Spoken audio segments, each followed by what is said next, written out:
when you are pooping in the night, instead of sleeping tight in the comfort of your home. Just know that you're not alone. Whatever you're going through, it could be worse. You could have forever wiping poo. Bum bum bum bum bum bum bum bum bum bum bum bum bum. La la la la la la la la la la la la la. You're never pooping alone. Pants around your legs, scrolling on your phone. Somewhere across the night sky, there will be another guy experiencing the same things as you, except he might have a forever wiping poo. Bum bum bum bum bum bum bum bum bum bum bum bum bum. Just so you know, it could be worse for you. Just be glad it's just a late night poo.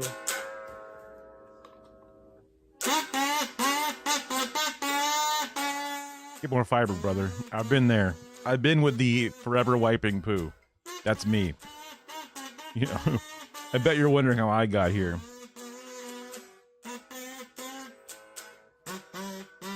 You're sitting there on the shitter, wiping a marker that's stuck in your butthole, basically. Just get more fiber in your diet. And if you don't feel like actually eating more vegetables and eating proper grains or whatever,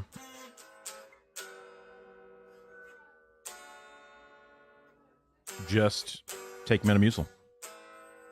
It changed my life for a very long time.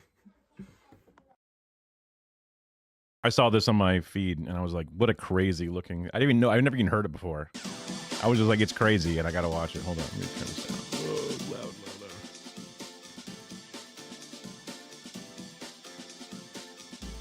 Also, one of those things, for the most part, there's a couple of things that freak me out. That really mess me up when it comes to like thinking and eating and whatever. But like gross things generally haven't done it. People could be like, you know, oh bro, I'm eating right now or whatever, to like the traditional talks about pooping or something. But then that never like caught me and made me like unable to lose my appetite. Probably because I'm just too fat. But yeah. I'm trying to think of the few things that do mess me up. I can't think of them right now, obviously. Classic. Obviously a little late today just because after stream it's really hard for me to like get into work. I probably should be taking my medicine properly and things to help keep my attention and focus up and stuff, but whoops, didn't do that. So when I woke up this morning, I wanted to make sure I got some editing done. It's disgusting. It's natural, man. It's beautiful. It's beautiful and natural. You know? Like, my wife gets really grossed out by, like, boogers and stuff. And it's like, yeah, if it's someone else's boogers, that definitely is pretty gross. But, like, it's just liquid from your brain in your face, whatever, right? It's just, you know, like blood. I don't get freaked out by blood. If I see someone else's blood or even my own blood, I'm not like, ugh, and I don't faint, right? It's just blood. I get it. I can understand how certain people can have, you know, weird aversions to it and stuff, but it just never really... I guess I was also like, I was a little boy, and I'm like, yeah, cool, gross, you know, creepy crawlers. Wow, I'm baking fake spiders made out of gelatin in my little, like, easy bake oven for boys. And, like, I want to eat ooze, Nickelodeon gack and shit. Like, gross things never really got me. Is that praising the sun or cursing the sun? I guess it's just the wild air from Night Rain specifically. I thought it was the praise the sun guy with like the little sun symbol on him. I forget his name. I'm not good with names.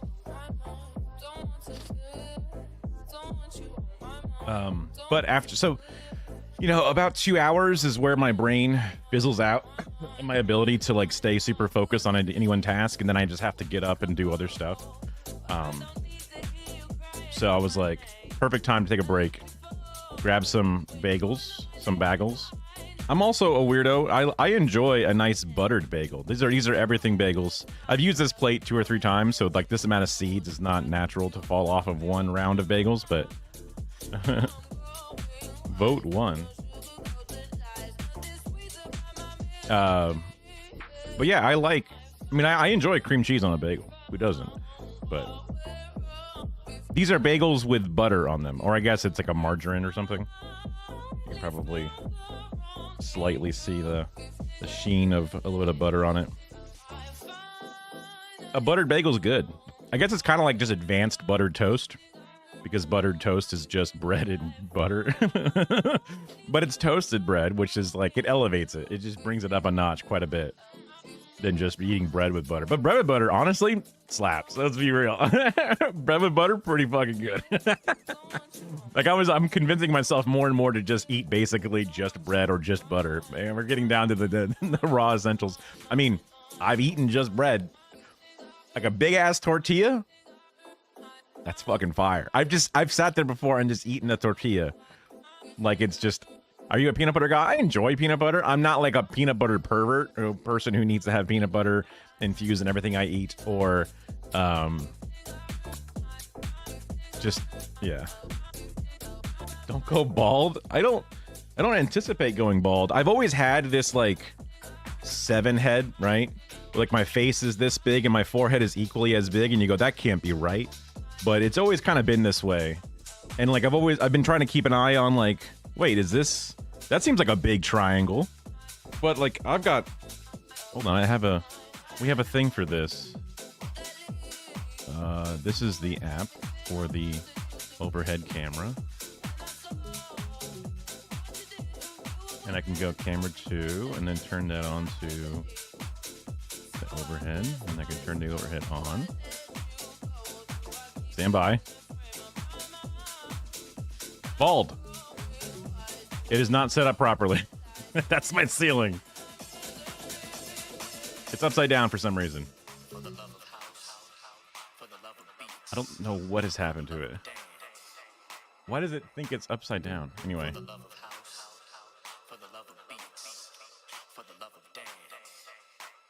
There's no thinning or anything back here. Lucky me. I don't know. My grandfather's bald with like a comb over and shit, but I mean, people who are funny can be bald, or bald people can be funny, or vice versa. Either way. We gotta fix that. I don't know what's wrong with it. What was I saying? Something about eating bagels, eating bread. I've eaten the tortilla. My brother worked at Tijuana Flats, which is like a Mexican Tex-Mex restaurant. Very humorous hot sauces, like Spank My Ass and Call Me Sally or something. And then Spank My Sweet Ass and Call Me Sally, because it's like a sweeter version of the sauce. But one of the things that they'd had as cooks, they would have the biggest tortilla size they have, which is like, I don't know, a 14-inch tortilla. And there was a challenge to see who could eat it in 60 seconds, and no one could do it. If you tried to ball it up, it wouldn't fit in your mouth. You couldn't chew it, you would choke. I was pretty sure that I could do it, and I could not do it. Somehow my brother, stole one from work or something and gave it to me one day, and I just couldn't do it. So, goals, life goals. Some people want to like run a certain marathon. Some people want to like lift a certain amount of weights. I just want to eat a big ass tortilla in a minute. Never really went through it. Ooh, one food goal I did. I remember being in high school, and my brother worked at KFC Taco Bell, and then later on I would work at it. But until, prior to that, I was unemployed as a young person. Didn't have a car and stuff. So this is probably like around 14, maybe 15, but probably 14.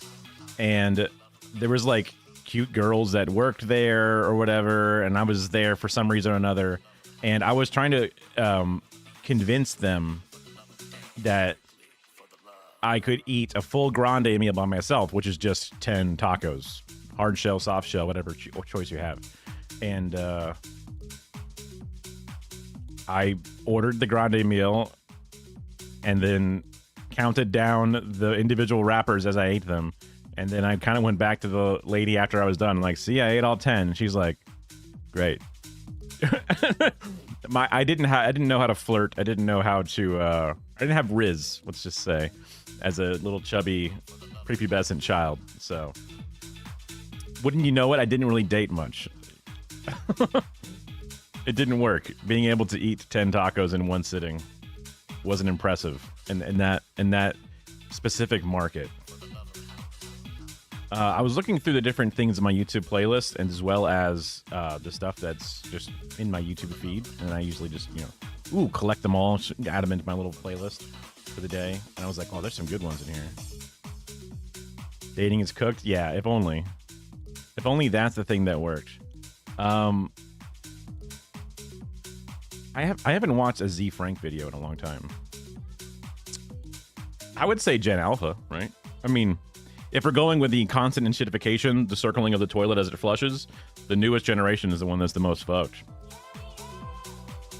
I mean, I don't see us building up safety nets in a way that's going to, like, protect them from things. I don't see us finding a way to make housing more affordable, to, have a more robust education system that's only falling apart worse and worse. Health is getting worse and worse. Look, kids aren't even getting vaccinated for shit now, right? Someone shared this graph, which is just, I love science, or I love that, better to say, I love that some people like science and that I don't have to. Because this is some crazy graph of the genomic epidemiology of SARS-CoV-2 with subsampling focused over the past 6 months, and I'm like, wow, I'm glad someone else is paying attention to this, because goddamn, I don't even know what I'm looking at here, but I'm like, wow, thanks guys, thanks for actually paying attention to shit. It looks like whatever, I guess maybe because of the way that germs evolve, that we've been able to, like, knock out the initial ones that only, that continued on for a little bit and died out by 2022, or even the ones that lingered on the best, they still died out by 2024. But oops, they branched off, and oops. Now we have more than ever, right? Fuck.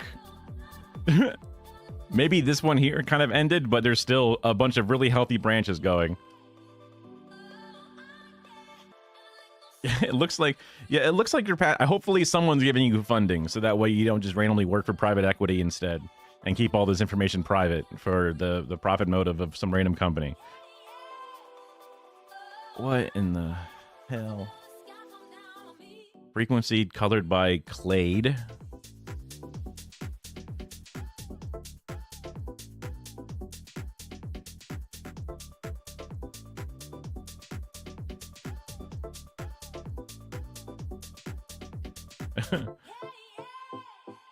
It is really interesting to me that Europe and Asia have so many individual countries that are all interconnected and work together that you can end up with graphs that are like, this market here is so saturated with different data points, and the number of miles it takes to get to the next data point is very small.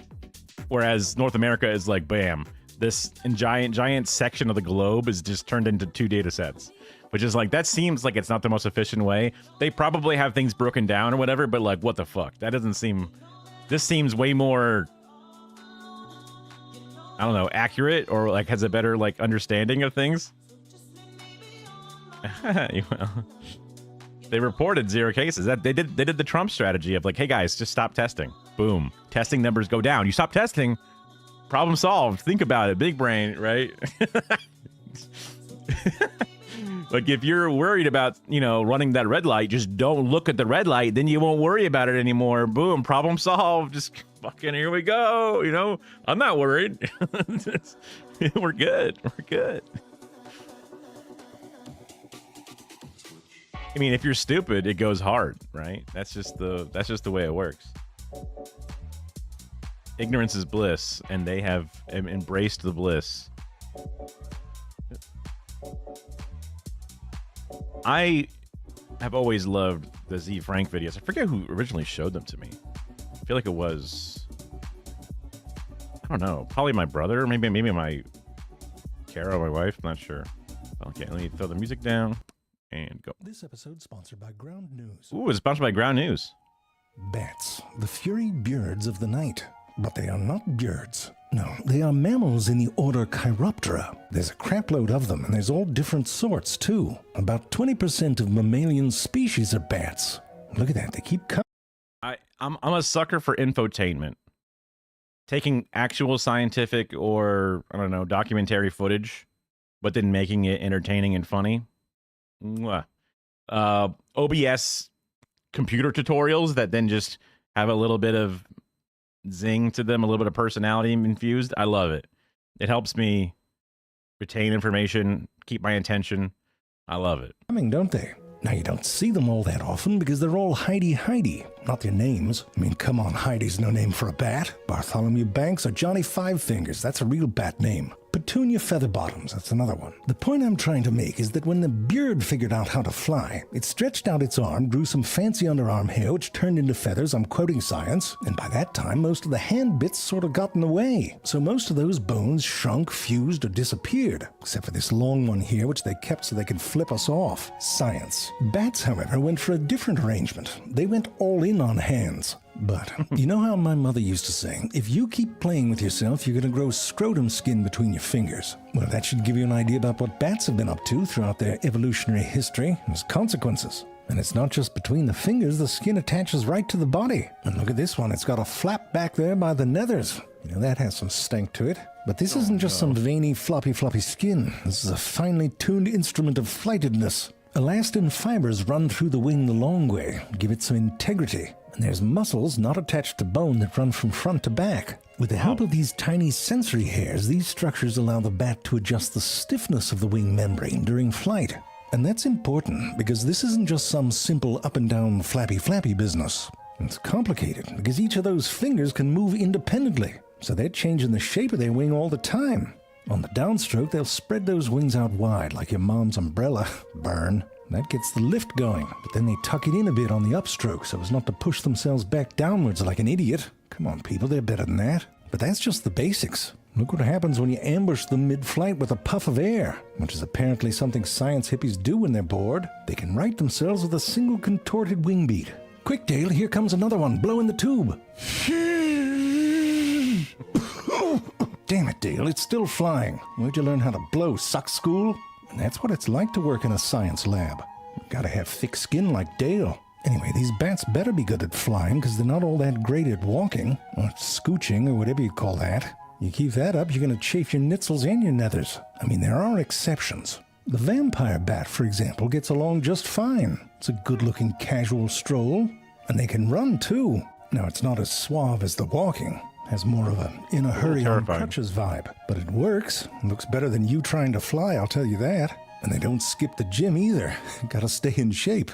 I think this one's more into the elliptical. Here we go. God. Now that's getting your steps in. And if your gym crush walks in, you can always crank it up a notch. Anyway, they're good on their feet because they do a lot of this. Sort of like a very low-key rodeo. And they gotta be able to move to the good spots. Take a little bite and lap up some blood, and that's the only thing they eat. Now, if you think a cow's an easy target, It's crazy. It's like I don't know what. Like a big orange-sized mosquito, like a living mammal just crawling on you, licking up your blood behind your ears. Gross as fuck. try getting some blood from the foot of a chicken. At least I think that's what's going on. Could be a sort of foot fetish thing, like toe sucking, or maybe an oral pedicure. There's a business idea. But listen, I don't know this bat and I don't know this chicken, so who knows? Oop, didn't like that. But it turns out if all you eat is blood, it's not the most balanced diet. And these little bastards burn through some energy. And if they don't eat for 2 or 3 days, they die. So you know what they do? They share. Bonk. If a buddy or someone in the fam missed a meal, a bat that recently ate will regurgitate blood right into their mouths. They're adorable. So you wouldn't do that for a friend with your Taco horrifying. Bell. Bottom line is you gotta eat how you gotta eat. No judgments. You want to stick your tongue into a flower's sexy parts? Go for it. Just be good at what you do. You might think it's easy sucking on a flower, but it's not. First off, depending on the flower and how heavy you are, you might have to hover. Now, I don't know how much hovering you've done, but it's like treading water, but without the water. By changing the shape and angle of the wing beats, some bats can generate lift on the downstroke and upstroke. It helps to have those back muscles. Look at them. But even if you can get there and hold still, in some of these flowers you gotta go deep for the sugary waters. And for that, some bats have evolved incredible tongues. Sorry, quick aside, that thing on the left looks like a steampunk vulture. Now these tongues can be quite long, but that's just the half of it. Watch this one for a second and see if you can notice something a bit odd. The nectar's going down, but it doesn't retract its tongue. It's not sucking it up either. Instead, it has these two deep grooves along the sides of its tongue. Deep enough so the edges can curl around and form a sort of tube. Muscles lining that tube contract in wave-like patterns, which, with the help of capillary action, forms a kind of conveyor belt for the nectar. Look right around here and you'll see some nectar get pulled up into the mouth. Right there. Bats in the genus Glossophagia have a different trick. It's a bit more what you'd expect, a lapping motion, but look at that big-ass drop of nectar that they pull up. The tips of their tongues are lined with a whole feather duster's worth of specialized papillae. But why stop there? As their tongue extends outward, the tip becomes engorged with blood. This causes the papillae to become erect, trapping a whole buttload of nectar through capillary action. Imagine that, having an erection on the tip of your tongue. I mean, you don't have to if you don't want to. Probably best not to search for that either.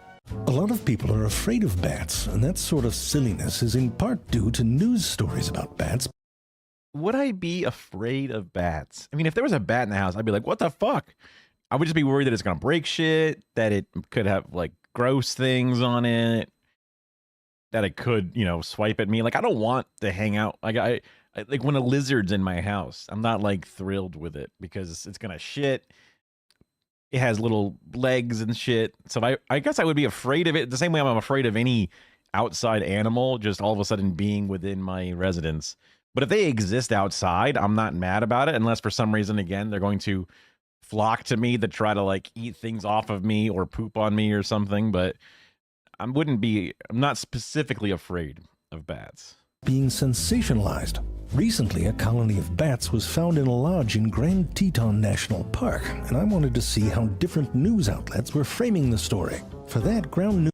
That makes no sense to me that there would be a bias about how a news organization would discuss bats being found in a park. But I guess we'll find out. News is excellent. They're a website and app that gathers up the world's news and organizes them by story, along with visual breakdowns of the most important information. You can also see the political bias, credibility, and ownership. Almost 130 news outlets reported on that bat story, and almost all of them chose pretty scary headlines about rabies exposure. Even though none tested positive and less than 1% of bats in the U.S. have rabies, and on average only 3 people a year get rabies in the U.S. Ugh. Ground News also has a blind spot feed that shows when stories are being ignored by one side or the other of the political spectrum. For example, when this study linked bat population declines to increased pesticide use and increased infant mortality, right-leaning sources didn't pick it up. It's hard to get the full context of news, and Ground News helps. Head to ground.news/Zayfrank or scan my QR code to save. I know there's a lot of people who are very suspicious of Ground News. They seem to be giving a lot of people money from all over the place, which I suppose in one side aligns with their idea of showing the different outlets and how they operate on both sides, so that way both sides would be curious about it. But I don't know, man. 40% on the same Vantage plan I use for unlimited access to all their features. Subscribe today. Where were we? Just how do you get so much money, and how are you so centrist, I guess is. And sometimes the centrists are more status quo defenders. So even though it seems like they're helping out certain people, I don't know. Yeah, well, I mean, Honey was a weird one because it's like, look, use this free app that saves you money, and it's free, and we're going to pay every creator to have it. And also, you never have to pay for it. But how are you paying creators nonstop for this? How is that working? Where's the thing, right? At least that place is like, look, please buy our plan. We'll give you a discount. But I agree that a lot of different places have had their exposés covered on like, wait, this thing was actually kind of not on the up and up all along, right? I suppose there's some kind of venture capital behind it where it just has an insane amount of money. And it's like, okay, we got all this money. We need to be relevant. How do we be relevant? Find all the unofficial news sites and have them help people get back onto mainstream in a way that they can like filter it through. because normally people go, ew, mainstream media, gross, because I don't trust it. But at least with ground news, you can at least look at the articles together in a collective and then have some sort of understanding of what you're seeing. I don't know. Yeah, that's the only positive way I can think about it would be they have a lot of money, and the only thing they can do with it is just try to advertise as much as possible right now before they either succeed or explode. Oh, right. Now, if a bat gets thirsty for some plain old water, it can have a drink on the fly. They slow down a bit so they can have a sip, not a throatful, changing the angle of their wings and increasing wing beats. They don't go to a full-on hover, that's just a waste of energy. But they're able to do this slowed down flying with the help of the ground effect, where the air's interaction with the surface reduces drag and flying becomes more efficient. Now, if they screw it all up hydrate, and let's land get the some. drink, some bats are able to swim. But it's like jumping into a pool with a raincoat on. You're not winning any races, but you can get yourself to the side. Now, on the other hand, if a moth falls into the water and a bat's nearby, it's oh, guess not. Honest mistake, let's try again. Not that time either. Now, to be fair, this isn't all the bat's fault. It's not drunk, it's just that you're watching the outcome of some evolutionary warfare. Now, you know how bats hunt, and I know you know how bats hunt. But to explain this, it's best to have a refresher. Bats use their vagina. Just kidding. That's a vocal cord. What's wrong with you? Like us, bats vibrate their vocal cords to create a wide range of frequencies, most of which are too high for us to hear. Now, there are some fruit bats that echolocate that don't use their vocal cords and instead click their tongues. But regardless, you know the drill. They make these sounds and then listen for the echo. Many bats will focus the sound in a particular direction, and it's not just by turning their head either. Some adjust the shape of their mouths to broaden or narrow the sound beam that they emit. Others keep their mouths closed and let the sound come out their nostrils. In some cases, the noses of these bats have become very specialized, like satellite dishes. You can see the nose and the ears working together to fine-tune that signal. That tongue-clicking bat can change the direction of its sound without doing anything noticeable, at least from the outside. Now, when those sounds echo back, they have all sorts of information in them. The sooner it comes back, the closer the object. If it arrives first in one ear, you get a sense of the direction. That sound beam will bounce off different parts of an object with slight delays, and those little echoes will interfere with each other in patterns that give the bat an idea of the shape of a thing. The bats can also tell what direction something's moving in. If something's coming closer, the frequency... Wow, like, you sound like you have an interesting texture. Like, you sound fuzzy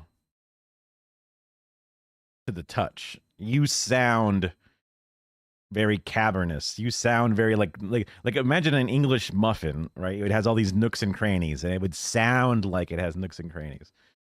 Oh, you sound smooth. I see. Yes. That's wild. Of the echo will shift up. This bat is listening to a recording of pulses that shift up, and it takes off thinking something's closing in. Now, all of this comes in handy if you're trying to track down a flying insect. If they pick one up in the distance, they start focusing their pulses on where they think the insect is headed. As they get closer and move to intercept, the pulses get quicker. Quite honestly, it looks like it'd be a whole lot of fun. Certainly better than waiting in line for a burger. Of course, it's not as easy as all that, and bats spend quite a bit of their time missing. This is a real flight path with a red dot for each time it missed. If you slowed down those pulses, you'd hear and then look at that, he just sort of gives up, reevaluating his whole life. Should have been a fruit bat. And just when he's at his lowest, a moth flies right into his mouth. And that's not all. He made a drawing that looks just like your dick. Now, one of the reasons for all this missing is that some insects got wise to this sonar business. If they stand still on a flat background, they can become sonically invisible from some angles. Apparently not that angle, but there's others, I'm told. Some moths rub specialized body bits together, creating a barrage of sound that effectively jams the bat's sonar. You know what's worse? Bats do that to each other. Right here, a science hippie captured footage of a bat trying to catch a moth, while off-screen, these other bats are basically heckling, like some jackass yelling dingleberry while you're setting up for your golf swing. Anyway, it's no surprise that some bats said, "F*** it, I'll just go fishing." At least that way, oh, for f***'s sakes, he missed that too. But the fish is like, woohoo, I'm flying. I mean, bats eat all sorts of things. Frogs, birds, basilisks. And I'll tell you, there's nothing better than having a big meal and then hanging upside down. Get to taste everything twice. It's not the easiest maneuver, by the way. You fly up and then stall while you flip upside down. I mean, it takes some practice. I mean, this one used his face. Once they're up there, they can lock in with those little feet. There's a trick to them so they don't have to use energy to hold on. Each claw is connected to a tendon that has a little bumpy section on it. And that tendon runs through a sheath that has some grippage. When the bat hangs down, it pulls on the tendon and flexes the claw. And those two rough parts come together and hold everything in place. And they It's like Velcro. It's just... can stay that way without passing out, because they have a bunch of one-way valves in their blood vessels. And some of those vessels, especially in the wing, actively pump blood, so it doesn't all pool in the noggin. Now, some bats didn't go with that whole claw setup. Instead, they went for these little pads. The Spix discwing bat holds onto the sides of tubular plants. It uses those discs like little suction cups. Then there's the sucker-footed bat that doesn't use suction. Come on, science. Instead, it uses fluid, which is used to attach its pad through wet adhesion. This means it can hold on tight when I had to read the caption because I was like, what did he say? He was saying fluid all silly-like. forces are parallel to the surface, like with gravity or some dude. But if you pull at an angle, you can unstick yourself. And listen, we're not even scratching the surface here. We haven't even talked about Reginald Buxley or Sammy the Screw, Minerva Higglesworth, Pugsy Longstank, Henrietta Lollipops, Button, Professor Horst Vangerdank, Marvin Featherbottom, Petunia's husband, Ordok, the destroyer of worlds. What a little idiot. Oh crap, sorry, this one's Ned. This is Ordok, destroyer of worlds. Okay, You'd be sure. pissed off too if you had matching eyebrow pimples. Those ones hurt.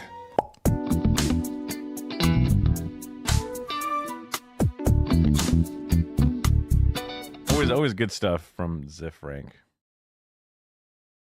I thought it was both fitting because I enjoy watching their videos, but also we just did a whole bunch of Batman shit.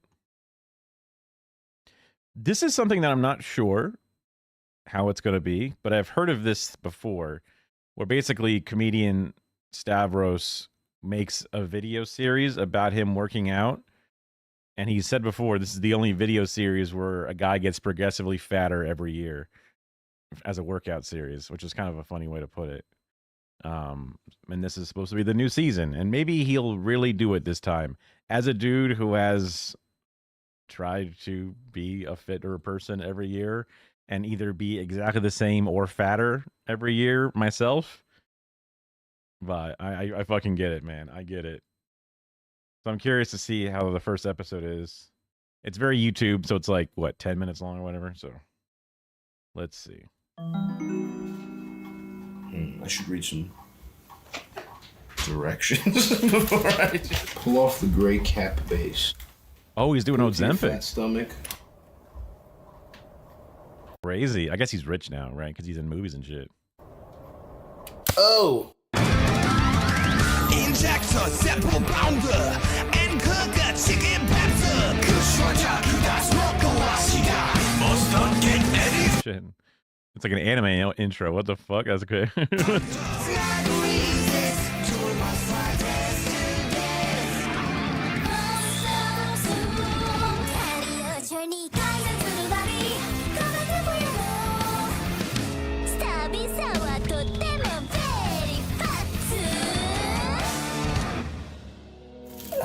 Hello, everyone. It's been a little bit since you last checked in. This is Stabby Gets Ripped, Season 3. Last season, I did not exactly get ripped, but I did make some serious gains. Look how easily I crossed my... I've been there, brother. I mean, obviously he's fatter than I've been. I assume. I'm not sure his height and all that, but I've had it be difficult to put on socks, to tie my shoes. legs. That's a win, okay? I'm about to leave for New York to do a send-off show at the Bell House for the tour. On past tours, I found it very difficult to be healthy. Turn the camera off. But this time, I'm gonna do things differently. I'm trying to make it Technically, risks of being obese to morbidly obese also includes those and more. It's one of those, what do you do, you know? so I definitely don't fail. Like I've tried for at least 25 years to lose weight the right way. I could try again. I know it's the healthier way, right? I don't have money for Ozempic, so it's not really an issue for me, but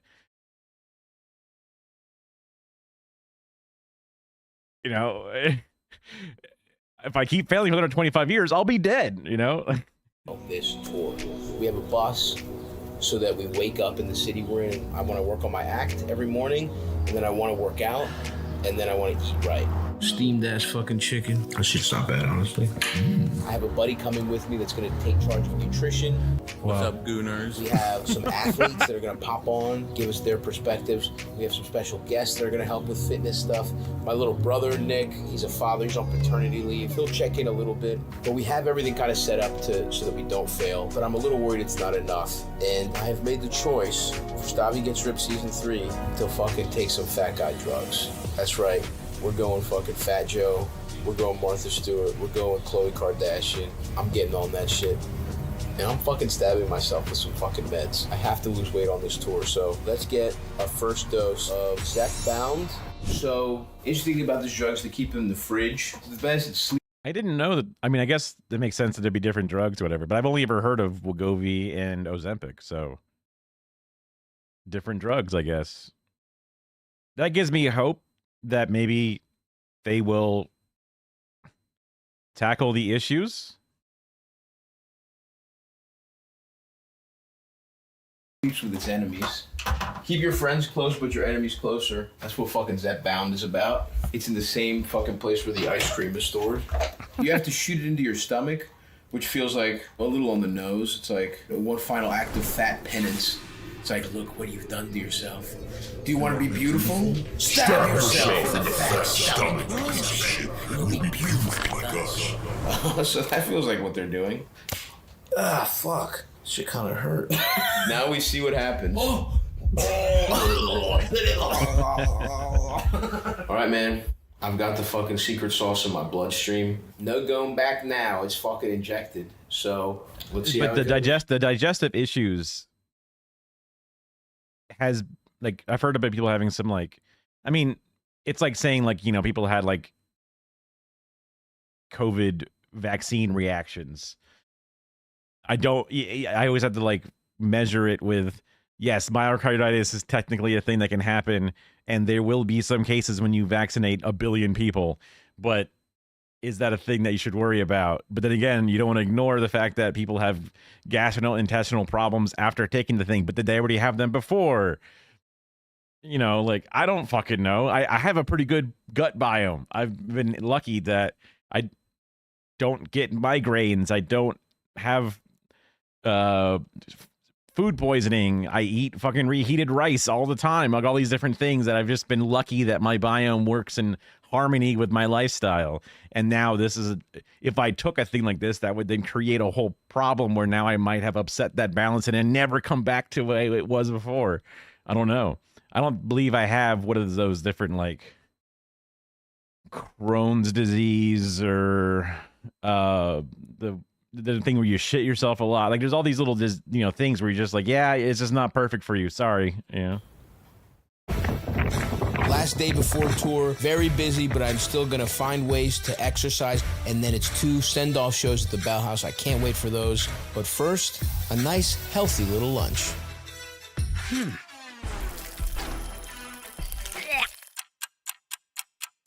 I'm fucked big time. It's 1 p.m. day before the tour starts, and I think I got food poisoning from some fucking weird shrimp I bought. This is a bad omen. Well, we canceled the Bell House shows.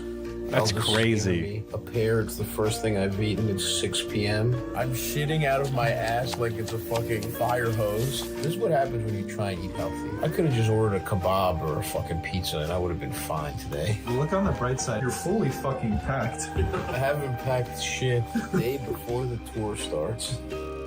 Just how I dreamed it up. We'll nurse you back, man. Don't worry. It is midnight. Look at all these fucking bags. That's right, folks. We're prepped as fuck. Fucking go. Dreamboat tour. Fuck you, Elvis. Fuck you. It's already 5 minutes later than we said we were going to leave for the airport, but we have to do our final weigh-in. Last season, I ended at 309.8, down a total of 31.5 pounds from the year that's not before. bad. Can I do even better this season? Can I, Stavi, get ripped? Holy fuck. Looks like a day of food poisoning is really good for you. One day of food poisoning, I lost like 4 pounds, so maybe I should keep getting food poisoning. All right, well, that's the final weigh-in from Queens, New York. Let's go to so fucking Greek. JFK. We had to get here early because Eldest is a bitch, so I'm gonna enjoy the Delta One lounge while he's out in Gen Pop. Straight George, wow. Introduced to the world. And you decide if this is the name. I am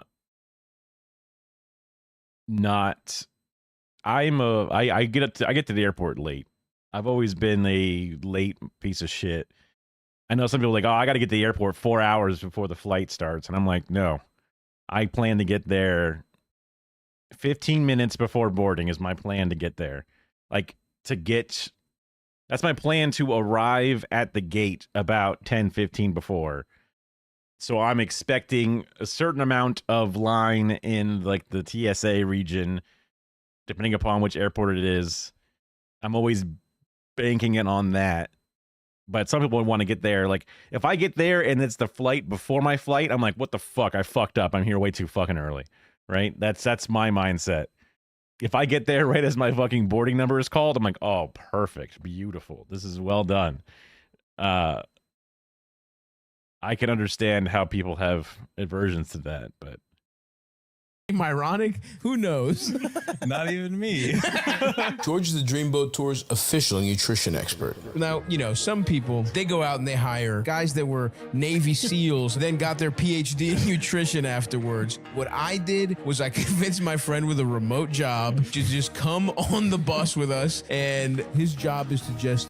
I haven't flown a lot, but I did miss one flight, and it was when we were there very early. And it was for work, too. My first ever work flight. Me and this other engineer, we were flying up to New York, Long Island, to do the Joy Mangano show, to oversee like the remote gear and all that shit. And we were just there early. We knew where our gate was, and the place was very full because other flights were like leaving. So we sat down on the only available chairs, but those chairs had their backs to the gate that we needed. And I was just talking it up with my fellow engineer. And then we turn around, we're like, oh, fuck. It's empty. Fuck. They just finished boarding. And they're like closing the door. And we're like, hi. I guess we missed the call. And now other people have said like, no. They call you by name if you're not there. After all the different people have boarded, they check the numbers and say, hey, so-and-so, you're here in the airport. Where are you? And like, I'm like, I didn't hear shit. Now, the PA system is... Like,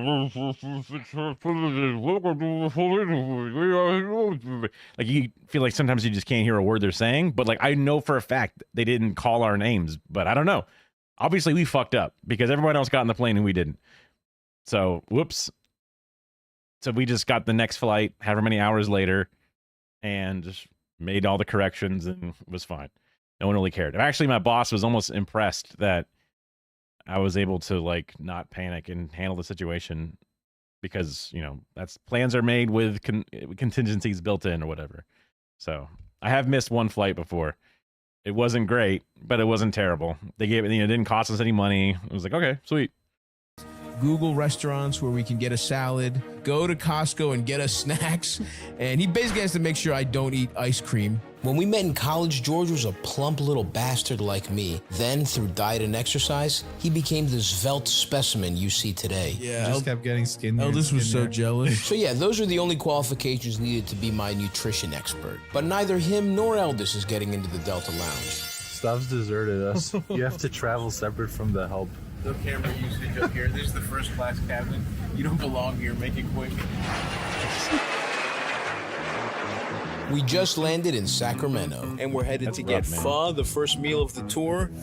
And then we're going to Costco, baby. I've never had folks. pho We're in a before. Costco, bustling here in Sacramento. We just had pho. We're going to go stock up. Protein essentials. The macros are fucking insane, dude. Where the fuck are the steak bites? Crab meat. When I see pussy, I go, nutso. The good macros. Whoa, they have my dick here. Dumbass. I had no idea there's so much fat in like. Chips Ahoy. How about Fruity Pebbles? This really screams getting my life back on track. I'm getting these little treats. Ooh, baby, look at that haul. Lots of protein, lots of fruit, everything I need to fight the temptations of the road. We're not failing on this tour. Okay, folks, big announcement. After I love red licorice. I cannot stand black licorice. Although, there was a certain TikTok I saw from some creator that has made a bunch of videos. And your body is naturally tuned to enjoy sweet things. And that's about it. I think maybe salty as well. But basically, sweet is the one thing that your body is attuned to liking. And everything else is an acquired taste. Literally everything else. And there's some sort of rule of thumb when it comes to how long it takes for you to have the acquiring of a taste. And he was eating black licorice every day until he reached that threshold. And then by the end, he's like, hey, this is pretty good. Like, he could have just be lying, but like, there's a certain, because people in like, I don't know, Finland, they love eating black licorice. They hate eating the sugary stuff in comparison. There's just certain things because it's just too sweet for them. People love cigarettes, black coffee, all these different things. So as long as you do it long enough, you will begin to have an association and appreciation for whatever it is. So that's an interesting lesson overall.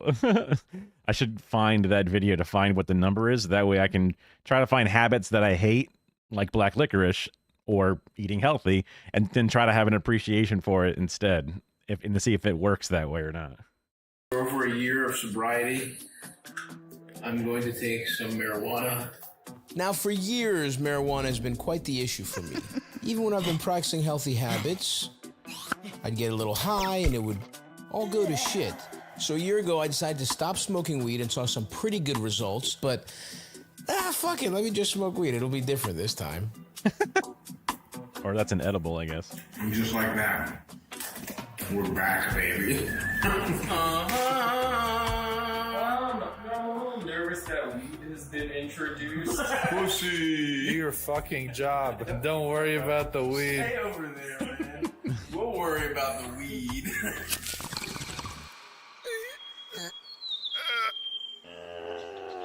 Okay, our first weigh-in on the tour scale that we just purchased at the shittiest Target I've ever been to in my life. The health is our rules with an iron fist. Okay, this says I'm 309.8. I was 304 yesterday after food poisoning. Now it says I'm 306. Alright, we need a better scale.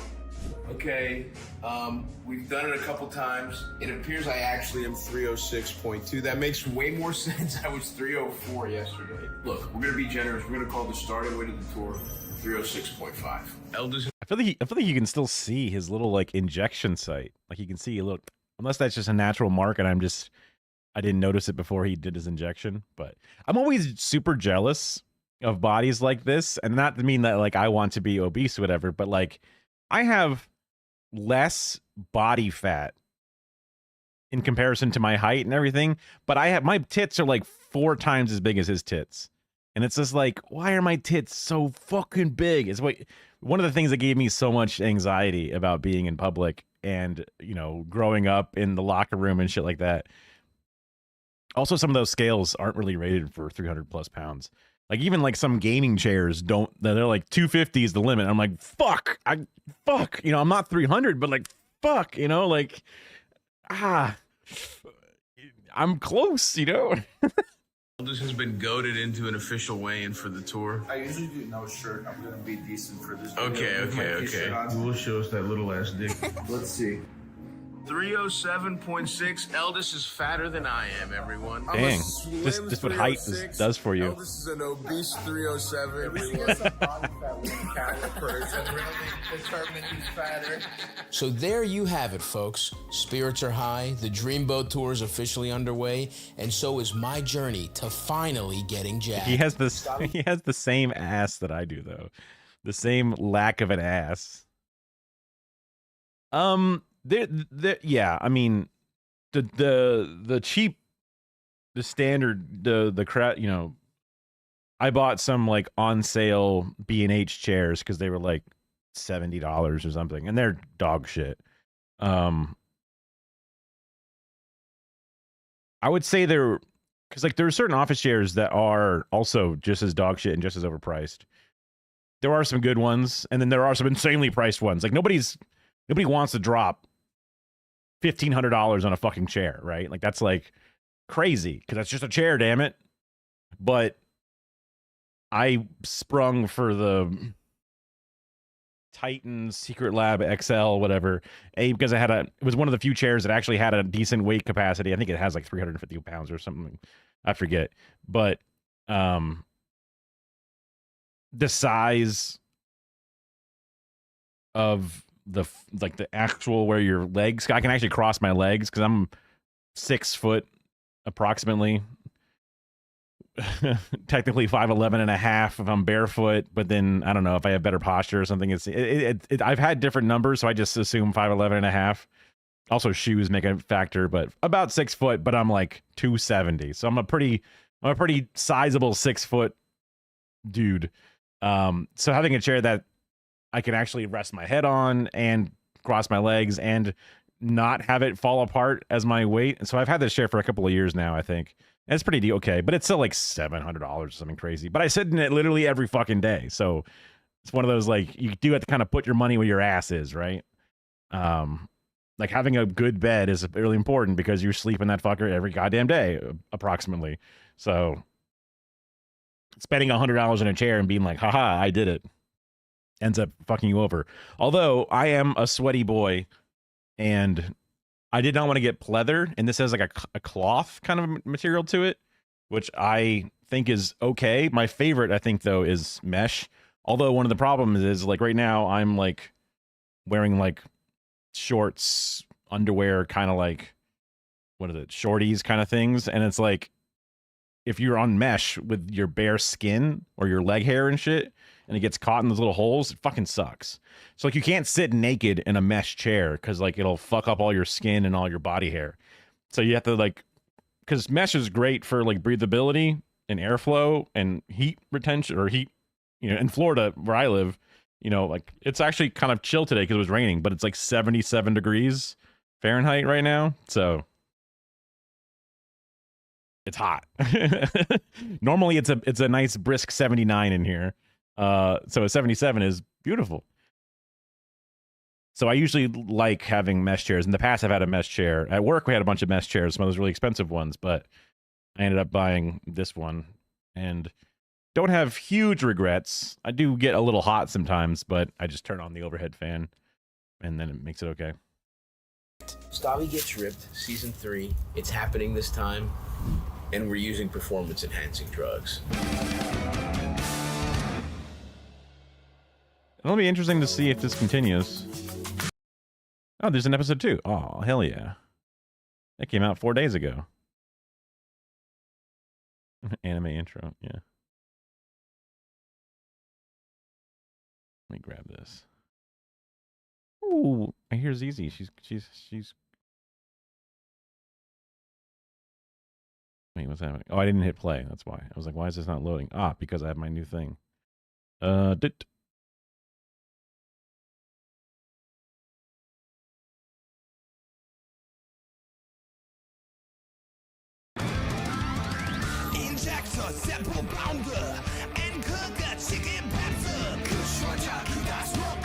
I see. That's where the weed comes in. The first episode seemed like it was just kind of a little like, hello, welcome back, quick update setup thing.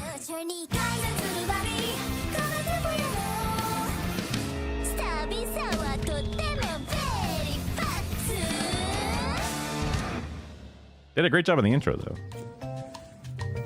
Good morning, bozos, from our first stop on the tour here in Sacramento. We're venturing off. Straight George has found us a gym. We're gonna go get swole. Motivation of you young, mentally feel like Kobe. I'm like Jokic with the rock.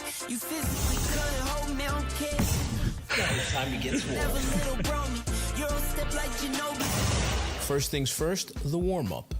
Right here, I'm getting loose, I'm getting limber, warming up the forearm. I've been doing the Arnold Schwarzenegger pump. So I had this when I had physical therapy because when I was doing personal training stuff, because my arm is all fucked up from that car accident thing. In the elbow, I can't 100% fully extend without some. Well, I usually get full extension, but there's like some tension, and I cannot do full contraction on the, like I can't bring it down lower than this because this one can go all the way as low as it needs to, but this one just can't.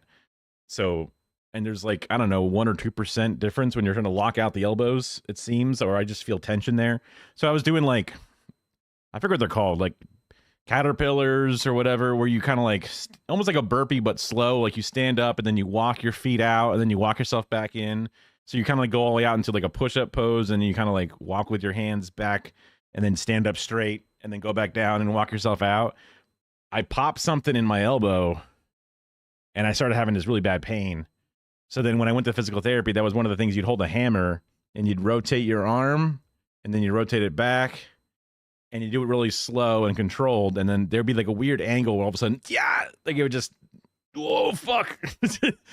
But I guess it's also good for warming up muscles too. This is not an ad. I just want to get ripped like Arnold. And I decided we're going to start with the foundation, but we're going to do intermediate because I ain't no beginner, all right? Now, I'll be honest, just this warm-up, which is squats. It's baby squats to, well, not baby, but you can tell when you're not used to it, when you need to have a chair nearby. I had to have a chair nearby because I would squat and feel really weird because you have to really sit back when you squat. That was a weird thing for me. I would always lean forward because I never really worked out certain muscles. I had very weak muscles in certain regions. And at least when I was with my trainer, they were able to notice that I was better and better at being able to sit back into my squats or whatever it was. So having a chair there to work with, so that way when you fail or you have no confidence in yourself, you have something to sit on. Incline push-ups, rows, and body weight lunge. You're supposed to do 4 sets of that. That's kind of crazy. I'm going to do 1 set of each because just the warm-up does fuck my ass a little bit. So what's the actual workout? Incline push-ups. Look at that stud, dude. Look at that straight line. Look at all that meat popping in and out. That's the Superman. Those are fucking hard. I did the ones where, well, I guess it's just the ab version. I remember doing one where you lean out and then I would move my arms back or something. Or no, I would bring my arms in and you would try to really flex the upper back muscles and then back forward. That used to just get me so gassed. That's what your bitch would love to see on top of her, I'll tell you that much. And there goes the lunge. And the way you do these kind of like a triple set, one after the other. And the lunges really do fuck my ass, as you can see here. My fat little knees are almost buckling every time. And then we have the body weight squat. You know, we're working on getting that lower. Here's a front foot elevated lunge. Yeah, I'm getting gassed. I'm not gonna lie to you. You know, I only have to do 2 sets of each, but I am... Damn, it's crazy that he's only sweating just a little bit. That's nuts, man. Wobbly. He does look like Carl Falcoff too. Yeah, 100%. Hit it. And as you can see, I'm getting low here, bitch. Look at that. Look at that push-up. I'm supposed to do a regular push-up. I obviously cannot do that, so we're just, you know, lowering the incline a little bit. Yeah. I think it's Baltimore. Like the other B. I'm not sure exactly what Carl's accent it's like, but if he just had hairier arms and wore flip-flops, he'd be right there. Lat pull down. I mean, I'm a stud, dude. Look.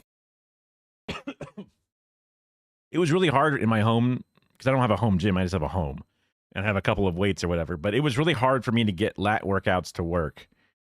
I had to actually like do a certain thing with my trainer to like even like have my body discover my lats because I just never really used them and I would cheat other muscles and shit. So to actually, because I would do exercises that you're supposed to work them out and I'm like, I feel it in my arms or I feel it in whatever else. And it's like, you don't feel it here. And I'm like, no. And I'm like, try to like do like I sat down like on my butt and I had my arm and I would like rest it on a bench or something and then try and just push down on the bench with my arm resting on it and just push down on it. And that's how I was able to actually like, oh, wait, that's where that one muscle is specifically. But having a pull down bar like this where you can just get it straight up, because I'm having to like use like barbells and like just lift it. It almost looks like a tricep exercise, but I have to just kind of like move it just a little bit in the right zone to get the lat to work. And like, I look at this and like, damn, that's why people go to a gym, because that shit's so much better. Look at that shit. Ooh, you know the good shit. The hip raise. The Superman is what your bitch wants to look up at. The hip raise is what she wants to look down at, baby. And then a crunch. Look at that explosion. Just because you're fat doesn't mean you don't have abs. Look at how high off the fucking ground I get off that. I'm fucking swole, bitch. First swole session of the tour in the books. And let me suck your father's Okay, you know we already hit fucking Costco, you motherfuckers. We cooked up a batch of this shit. Does it look the best?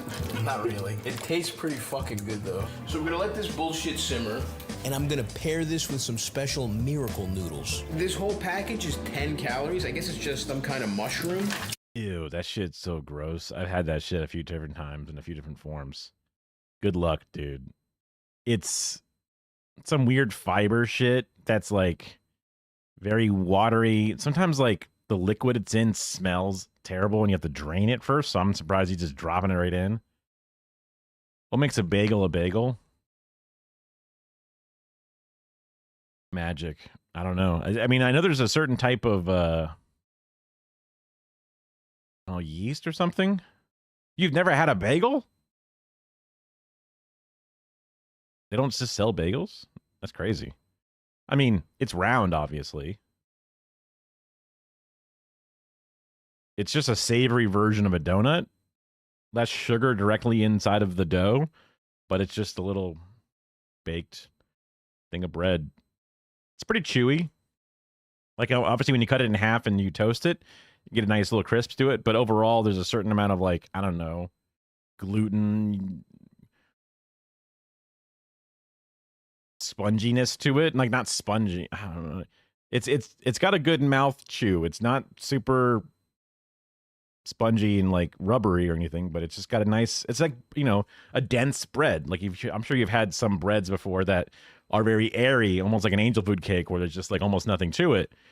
It's almost whipped or something, but a nice density gives you a nice big, you can really feel yourself biting into it and has like some resistance, but then obviously then it sticks together. So it's got that, it's just very bready. It's very bready. It's a dense, round tube, a donut, if you will, of bread. Ugh, this shit looks like ghost jizz. Now we see what this total weighs, and then I'm gonna combine it with these fucking noodles. Why is he? He looked fucking naked there for a second. Alfredo. I might have to put probably TOS technically. Let's Whatever. just see how it tastes. Holy shit! Are these noodles a fucking game changer? What the fuck? Am I mad? Well, when you cover them in fried certain beans in sauce. here. Here's what I'm gonna do. Since we don't have salt. Hey, he's got Metamucil. Whoa, check it out. Salt. It all came at once. Now we mix this shit up. Honestly, it's incredible. Glad he likes it. Pairs so nicely with this lemongrass. Also, he's rich, so because those noodle bags are like a couple of bucks or whatever. It's not like an everyday meal thing. I don't know. Good luck. But Final macros on this meal. he's first class, so yeah. 458 calories, 56 grams of protein, 16.5 grams of fat, 20 grams of carbs. Resourcefulness. You find that you learn this on the road.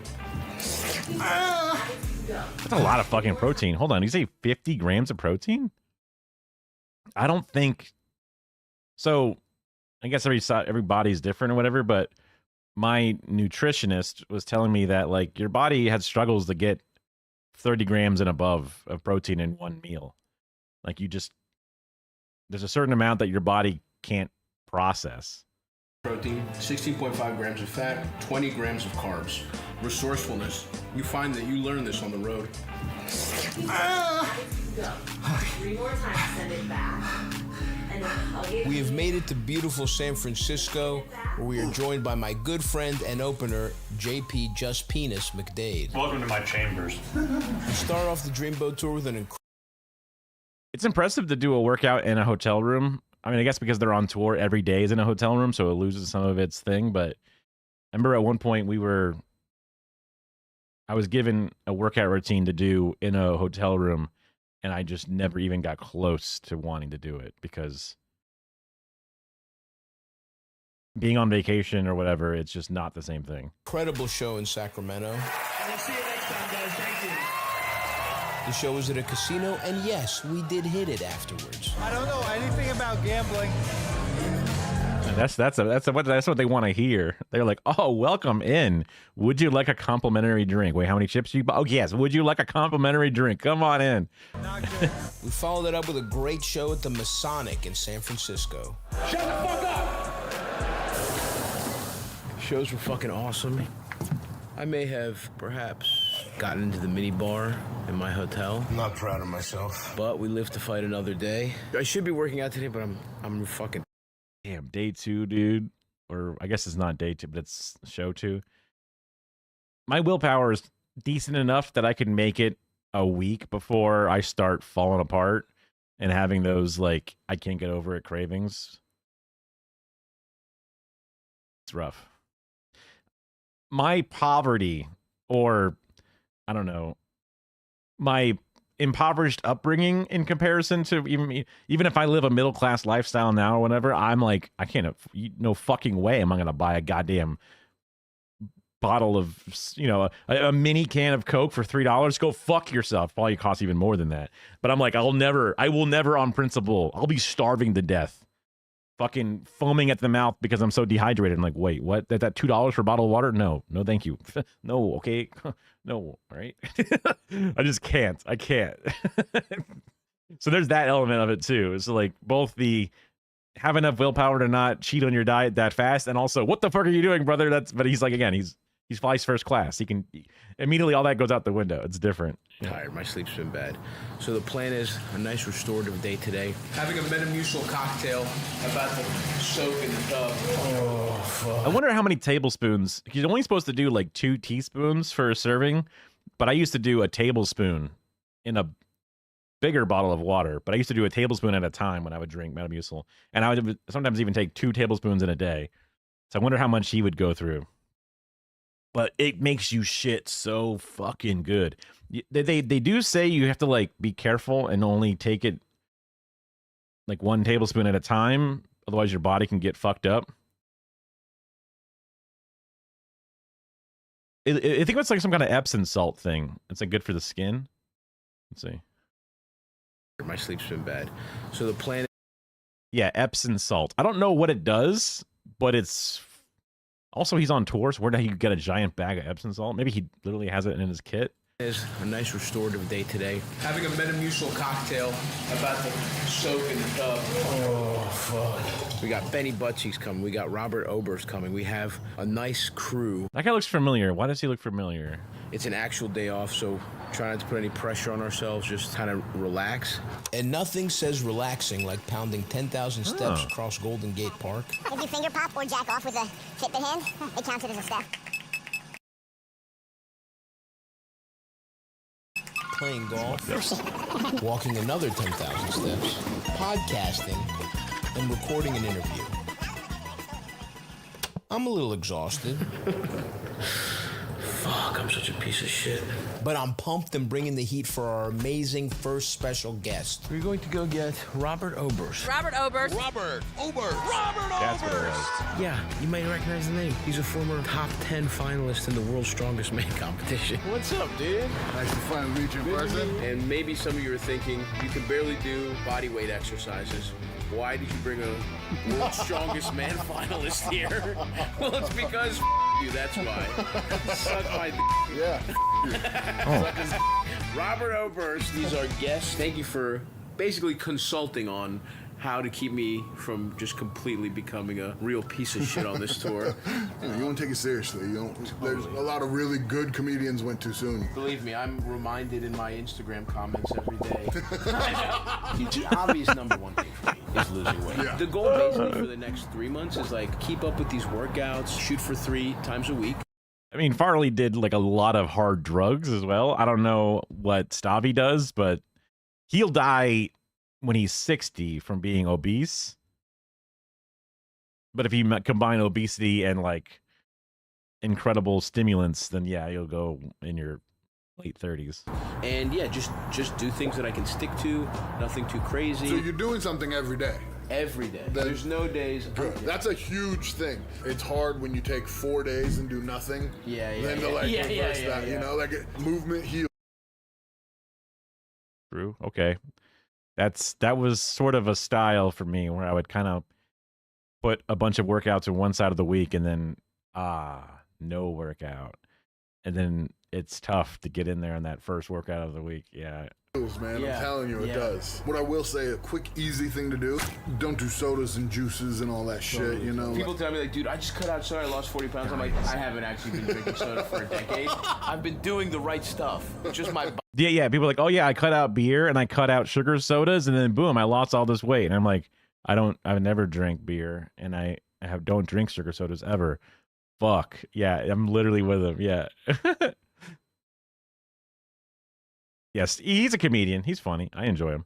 Body is not meant for this. That's why these fat guy men, I'm really pumped on. What else could you do that's like something you could easily commit to? Right now, my job is my priority. But in the past times in my life, when that was the priority, everything else would fall to shit. And so for now, 3 workouts is actually the goal, and it's like 2 will be acceptable in a pinch. Because injury, I just don't want to do. And then the 10,000 steps is really minimum. Yeah. You know? If it's a day where you're not going to be able to go to the gym because you're injured, be like, okay, well, I'm going to do some of my steps outside just so it's different than like the exact same routine, so it feels like you've done something extra, even if it's bullshit. Like don't give yourself an easy out, you know? As long as you check yourself, then the next time you check yourself, it'll be... I like, as a guy who's always been kind of pudgy, I've always kind of liked the idea of strongmen just because they're not there cutting to the lowest percentages. They're not there shirtless and have like immediate, like, you know, Captain America body, because they have an incredibly strong and well-maintained physical physique, but they also have body fat percentage. And it's a functional fitness, which is one of those things. The routine of it fucks you. Yeah, I mean, some of this stuff I'm like, okay, some interesting little pockets of knowledge to tuck away. Like for me, one of the big ones, because also the moniker of abs are made in the kitchen and, you know, biceps are made in the gym, is about losing weight is more of a food thing in combination, right? Yeah, getting the board, part of it getting bored, keeping the variety was the big part of it. That was one of the little things. Okay, try to change even where you do it or whatever. It could be something special, something to keep it from being stale. But one of the big nutritionist things that I learned was, because I had a problem with just like, okay, cool, I'll just grab a bag of cereal and just munch on this because it's food and it will fill me, right? It's a part of a balanced breakfast, part, as in like a small part. But it's easy for me to just grab one thing because I'm lazy and it's simple and it's a thing that's all contained inside of a container, and I can just pour it into my mouth or get a spoon or whatever. I can eat a large amount of this mixed up cereal, whatever it is, and that's only one thing to grab, no real mess. But if I mix and match, so like if that's like a savory, mild, or somewhat sweet sort of cereal, then mix it in with a little bit of vegetables, mix it in with a little bit more protein or something, and you end up with a more well-rounded individual meal. It's easier to feel full when you have the 3 different groups being tackled at once. So it's not just bready, but it's also a little bit vegetable-y, and it's also a little bit savory. Like when it has all 3 of the things happening at once, it's like, oh, okay, it's faster and easier to feel like I don't need to eat more of this, I can set it aside. But when you're just eating one thing and just a lot of it, then that doesn't work as well. So even when I have like pizza or something, if I bring, 2 pieces of pizza to sit down and eat with, I should also have a couple of those fruit bags, whatever, and then maybe something like a little bit of cottage cheese, or I'm trying to think of something that specifically is a protein, whatever. I guess meat would be kind of usually in cheese is already incorporated into a pizza, but probably just the vegetable thing, but easy. Like, okay, it's a little bit of sweetness and a little bit of fiber to mix in on the side with the pizza to help instead of just wanting to go back for more and more pizza over and over and over and over again. It's it's different. I mean, there's always gonna be some things are bad. Yeah, I mean, like eating pizza is always one of those like, are you sure? But like instead of eating an entire pizza in one sitting, I could eat half or maybe hell, even a quarter. Maybe only eating 2 pieces and I feel good and I don't want to eat more. A lot of times there's this desire to keep eating, even when I've been where I feel so almost ill that I'm full, where I'm like, I'm so fucking stuffed, but I want to eat that food so bad right now. And that's like an incredibly bizarre pairing of just primal cravings fighting each other. Like, I am full and sick, I don't want to, but also I desperately want to, and I wish I could. And those are like things that don't make sense. So perhaps I could feel less like I want to if I had a better balance of things to help my mind feel like I've attained it in a different way. Yeah. Don't eat acids with sweet fruit. I mean, like an orange is acidic and is a sweet fruit. A lot of citruses I don't like in general, just because I don't know if it's just the acid I don't like or if I'm mildly allergic or whatever, but sometimes I even get these weird little like bumps in my mouth after eating like a banana or something. Or certain fruits and berries. So I'm just like, ugh. Citric is acid. Yeah. So what's a sweet fruit that's not citrus? Like, is a strawberry not citrus? I guess it is not citrus. But then if you eat tomato sauce with it, that's acidic. So that'd be great. Okay, grapes. That makes sense. So citric is considered an acid, but it's not considered a sweet fruit because it's just an acid. So if you have a fruit cup that has oranges and grapes together, that would be considered bad. I mean, fermenting in your gut sounds like it would just make you feel sick, I guess, maybe. I don't know what the fermenting in your gut would be the major downside. Because fermenting is just what? Breaking down, digesting, right? Kind of. That's where, like, bacteria is doing stuff. Yeah. Or whatever the actual activating ingredient is and all of that. Like, no, I just ate a Dole fruit cup, officer. I swear I'm not drunk. Breathalyzer failed. No. Be a little bit better. Yeah, you're right. At the end of the day, you just have to hold yourself accountable.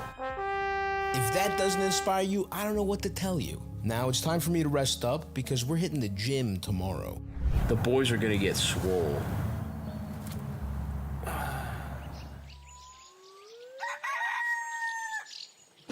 So it's the morning of my swole sesh with Robert Oberst. I'm feeling kind of like shit today, but I think we should do a weigh-in. So, see how much I weigh? Last week we were at 306.5, and after crushing my health goals this week, I'm positive we're gonna be down some lbs. What? Now I'm 308.4? I'm getting a different scale. I just don't trust this scale. How the fuck did that happen? I've been a good boy. I've been a very good boy. Fuck.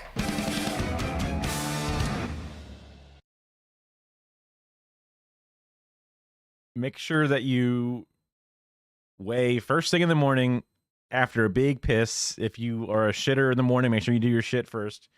Try to keep it as consistent as possible. That water weight will fuck you. Don't get a big drink of water before you weigh yourself. Like, it's got to be the first thing you do is you wake up, take that big ass piss, and then go right to the scale. Also, consistent underwear. Like, if you only have one type of underwear that you own, then just wear that. But if you're like, different shorts have different weight to them, just have a very consistent thing, whether you're fucking buck ass naked right before the shower, whatever your plan is. But Ben Clarkson did the animation. I don't think I recognize that name.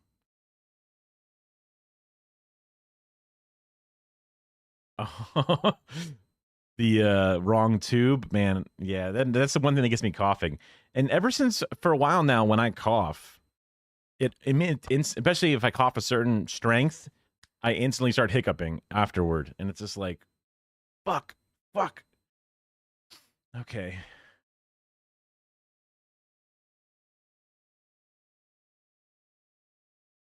I haven't seen this one before, because I don't think I have. But I'm curious. Add that. Grab the thing. I've shopped at Aldi a couple of times, especially back when I was in college. It was one of the big grocery stores near the college. And when I lived near a college, because it was accessible. But there's the bizarre kidnapping of Aldi's CEO. This is the CEO of the parent company of Trader Joe's and Aldi. He Trader has Joe's just finished and Aldi. work and is heading home for the day.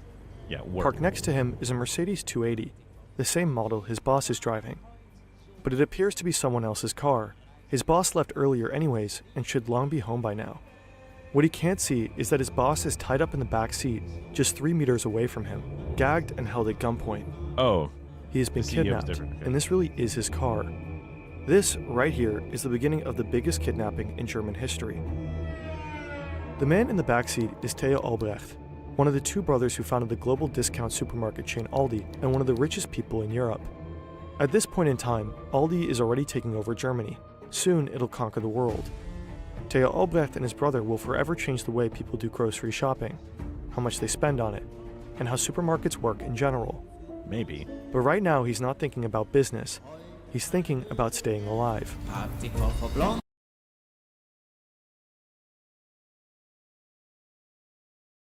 The Aldi I went to, it was a lot of,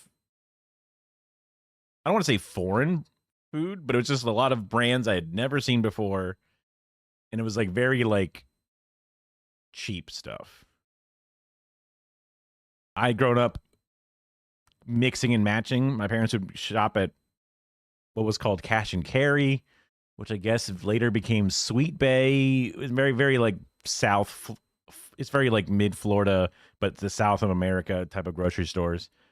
And then Walmart and Publix. Publix is kind of like our, air quote, not like a nice grocery store, like a Whole Foods or something, but it's just a more expensive infrastructure. It's cleaner. It's got less total variety, but more, I don't know. That's one of the things. Yeah. Suburbia leans into that. You kind of do your shopping at multiple places. After a while, we became more and more and more Walmart shoppers just because they had the best prices. And there would be a few things that you wouldn't get at Walmart. My parents had a thing about never getting meat at Walmart, even though it's the same fucking meat. It's all USDA shit, no matter what you do. But they just they said it was like Mexican meat, which is really funny to think back on. That they would say it's like, you know, it's gross Mexican meat or something, as if it's like dirty or whatever. Which is just kind of fucked up. But they felt like just because the store was always cleaner and nicer in a Publix, that's where they wanted to buy their meat from. And the produce. Sometimes the produce would be, depending upon how long it would sit on the back.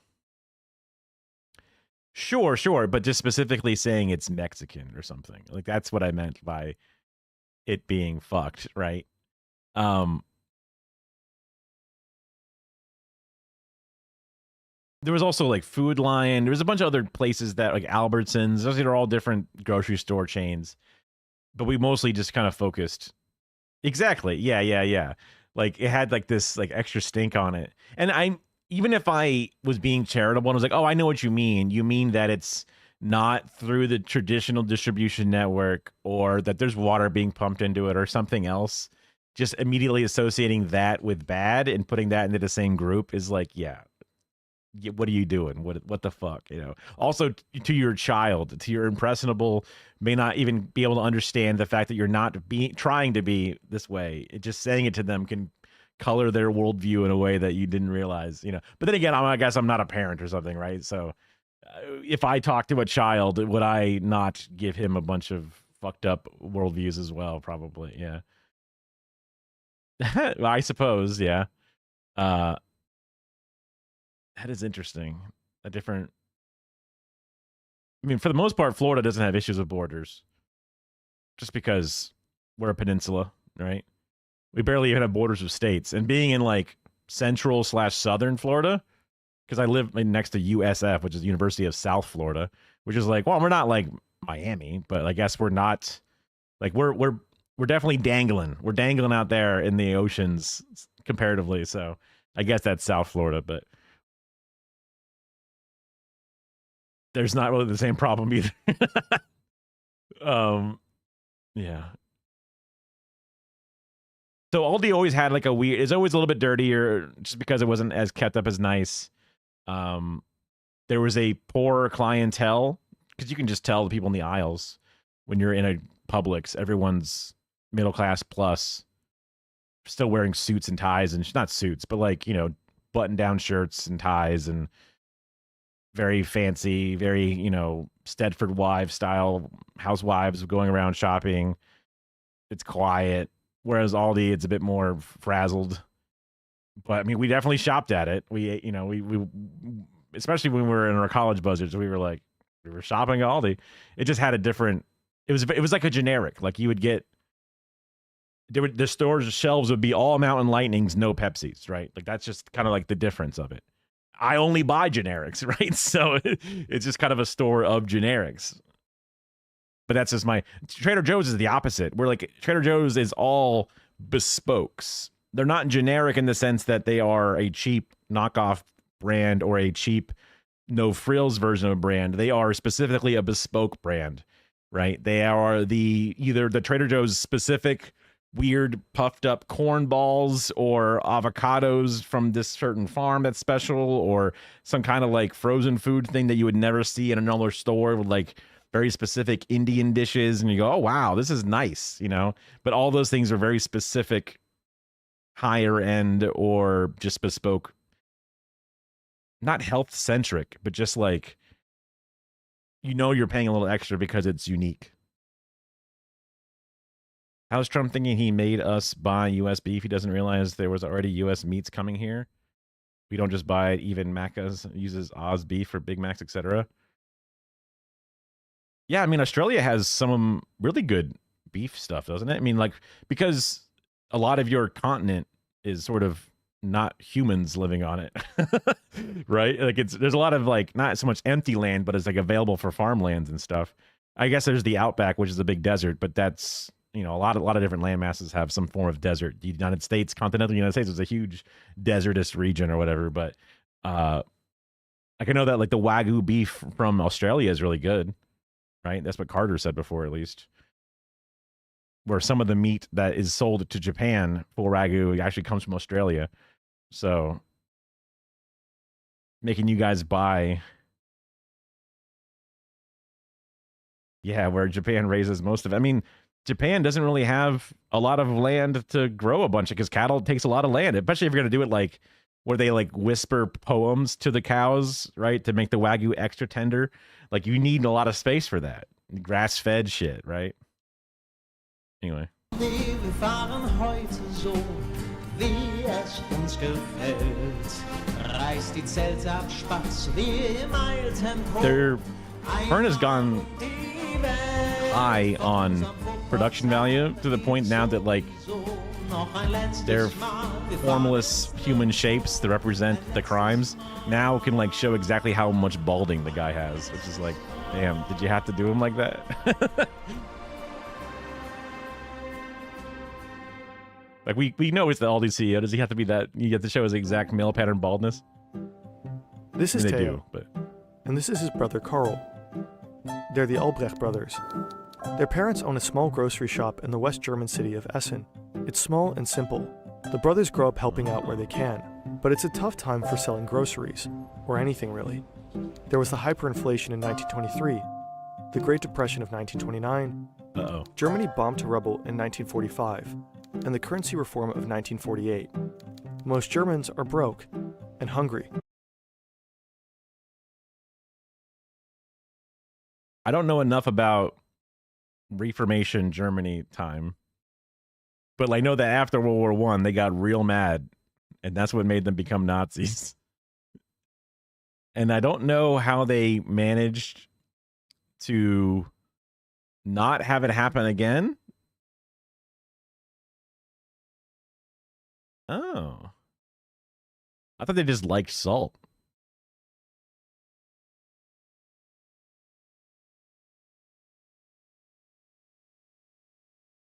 Huh. Teo is in his mid-20s when he and Carl take over the family shop. They know they have to be smart to make it through these difficult times. In this bare-bones store, the two will develop a set of principles that will revolutionize the concept of supermarkets as we know it.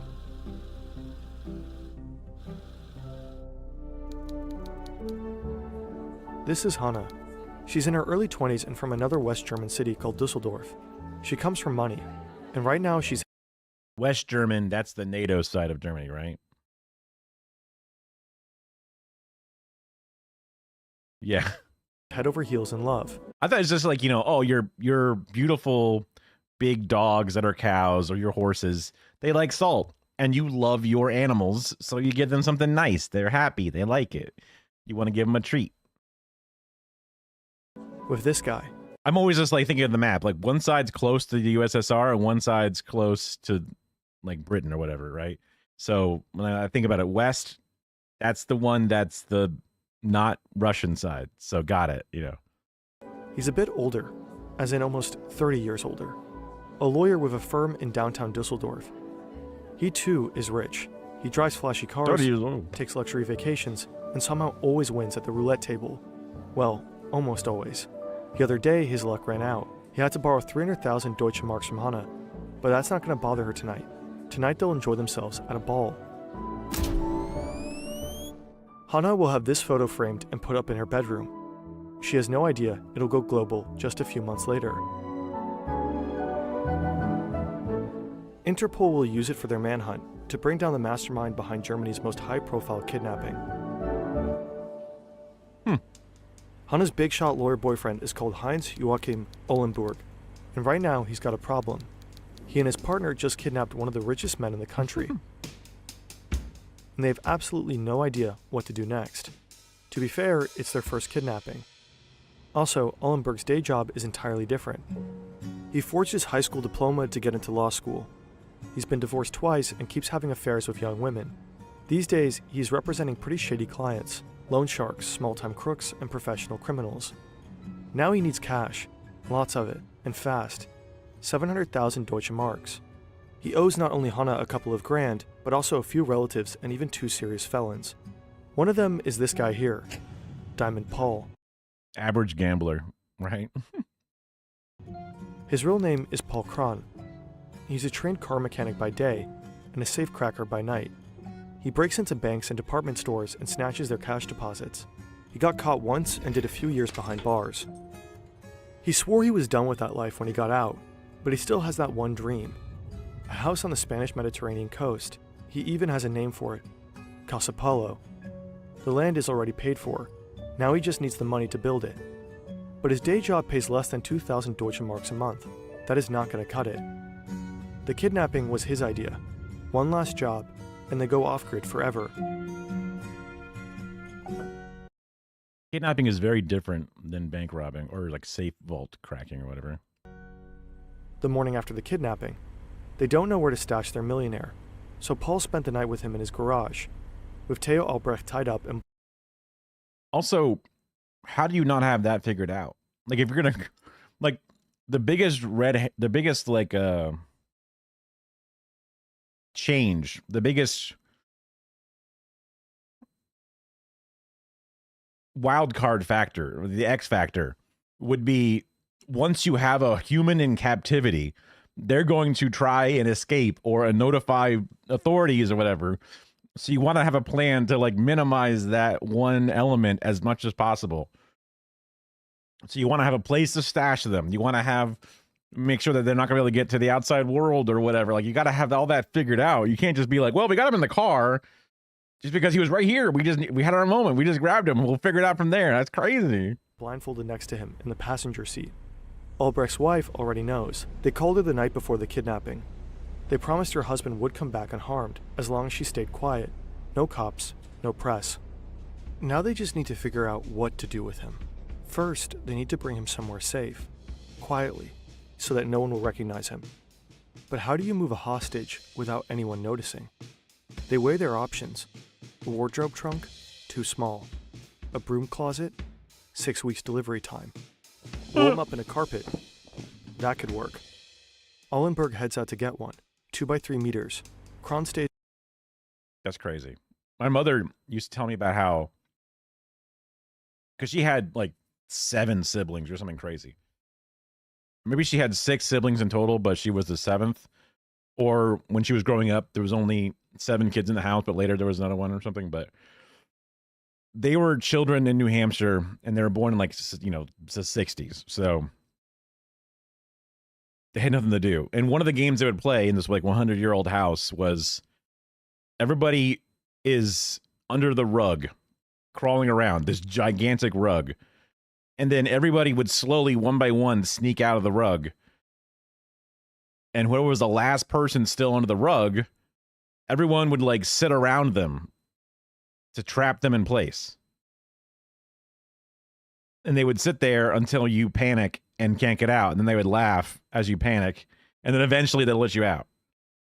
And that's where, because she was the middle child, so she got used to just like not giving in and not panicking, to just not let them win, and they would get bored and leave.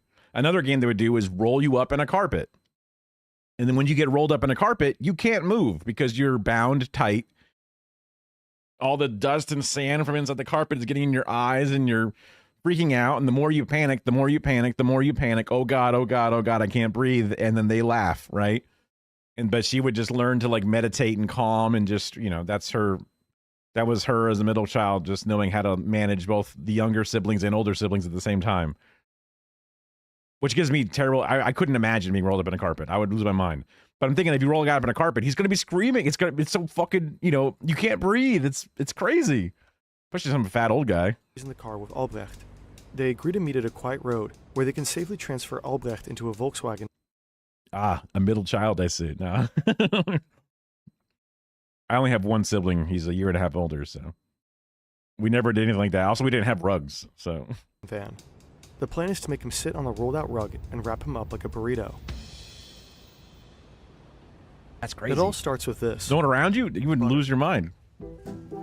Post-war Germany is a country. Maybe you could like roll back and forth. Food is scarce. Oh, that's cool. They have like a little like source material, a tiny little number. Butter is a luxury. So the Albrecht brothers do something unusual. They sell their butter at cost, without markups and profits, sometimes even at loss. But lost leader. People love going there to buy butter, but while they're there buying butter, they got to buy something else because they're there. They only get to do so many trips to so many different stores. Word spreads quickly. There's no cheaper butter in town than at the Albrecht shop. Butter becomes their draw, or what's often called a loss leader. Other Albrecht loss leaders are bread, margarine, milk, flour, potatoes, pasta, soap, and toilet paper. They're everyday essentials at unbeatable prices, and once customers come in for those, they are likely to also spend money on other products. The plan works out. Before long, the Albrechts open one grocery store after another. Within just a few years, they're running 30 supermarkets across the greater area. While scaling, Aldi keeps it old school. A lot of paper, a lot of folders, tightly managed departments. If only they could have run on Odoo, the all-in-one management platform. Instead of isolated softwares, Odoo applications, and lost files, Odoo... Is Odoo big in Australia? Because I know that the Boy, and I did a thing, used Odoo. Lets you manage all aspects of business as you're and get access to the full suite from just 19.90 euros per month. Click the link in the description to get started. Wait, where's this guy from? Ullenberg and Kron are looking for a place to hide their kidnapped millionaire, in broad daylight in downtown Düsseldorf. The first idea is Ullenberg's lawyer's office, but it's located on a busy street right in the city center, just off the central station. Order. Getting Albrecht out of the car and into the building. I feel like in the 70s or whatever, that's just when kidnappings were just like all the rage, man. If you were a millionaire and didn't have your shit together, you were gonna get your ass kidnapped by somebody, and they made your third wife pay or whatever. Would mean walking him across the sidewalk, 80s, okay. blindfolded, so he doesn't see where he's taken and by whom. He could shout, people could notice and get suspicious. That was also back when plane, what's it called? Hijackings. Hijackings were big too. Crazy times, man. The second idea is Olenberg's grown-up daughter. She lives only a few blocks away. They could hide him there and have her move into the lawyer's office for a while. But that's probably a tough sell. Her father has never visited her apartment, not even once. And now he would just show up with a kidnapped millionaire. So, back to the first idea. Unfortunately, Albrecht doesn't fit in the rug. What now? The hostage himself ends up pitching in. He promises to cooperate and not cause trouble. Olenberg and Kron agree. They take off the blindfold, tape his eyes with skin patches, and give him a pair of shades. Then they walk him across the sidewalk to the building. But there's another problem. The office is packed with staff. Where do you get skin patches? Staff and clients who've already been waiting a while. So Olenberg shuffles everyone into back rooms so that Kron can sneak Albrecht through the hallway and into Olenberg's private room. He usually reserves it for secret dates with his younger girlfriends. The room is a cramped 4 square meter alcove. The room smells like sex. As the guy gets in there, he's like, I don't like this. He's been blinded, so his senses are elevated, and he's like, this smells like a sex room. I don't like where I'm being led all of a sudden. They sit Albrecht down on the bed. Then Olenberg goes into full gear to clear the office, rushing through client meetings and sending his staff home early. They don't I mean, he seems like a piece of shit. Also, he seems like a stupid piece of shit. mind. Hanna is worried, as usual. Not because she thinks her boyfriend is a kidnapper, but because she knows he's a womanizer, constantly chasing younger women. But tonight he comes home from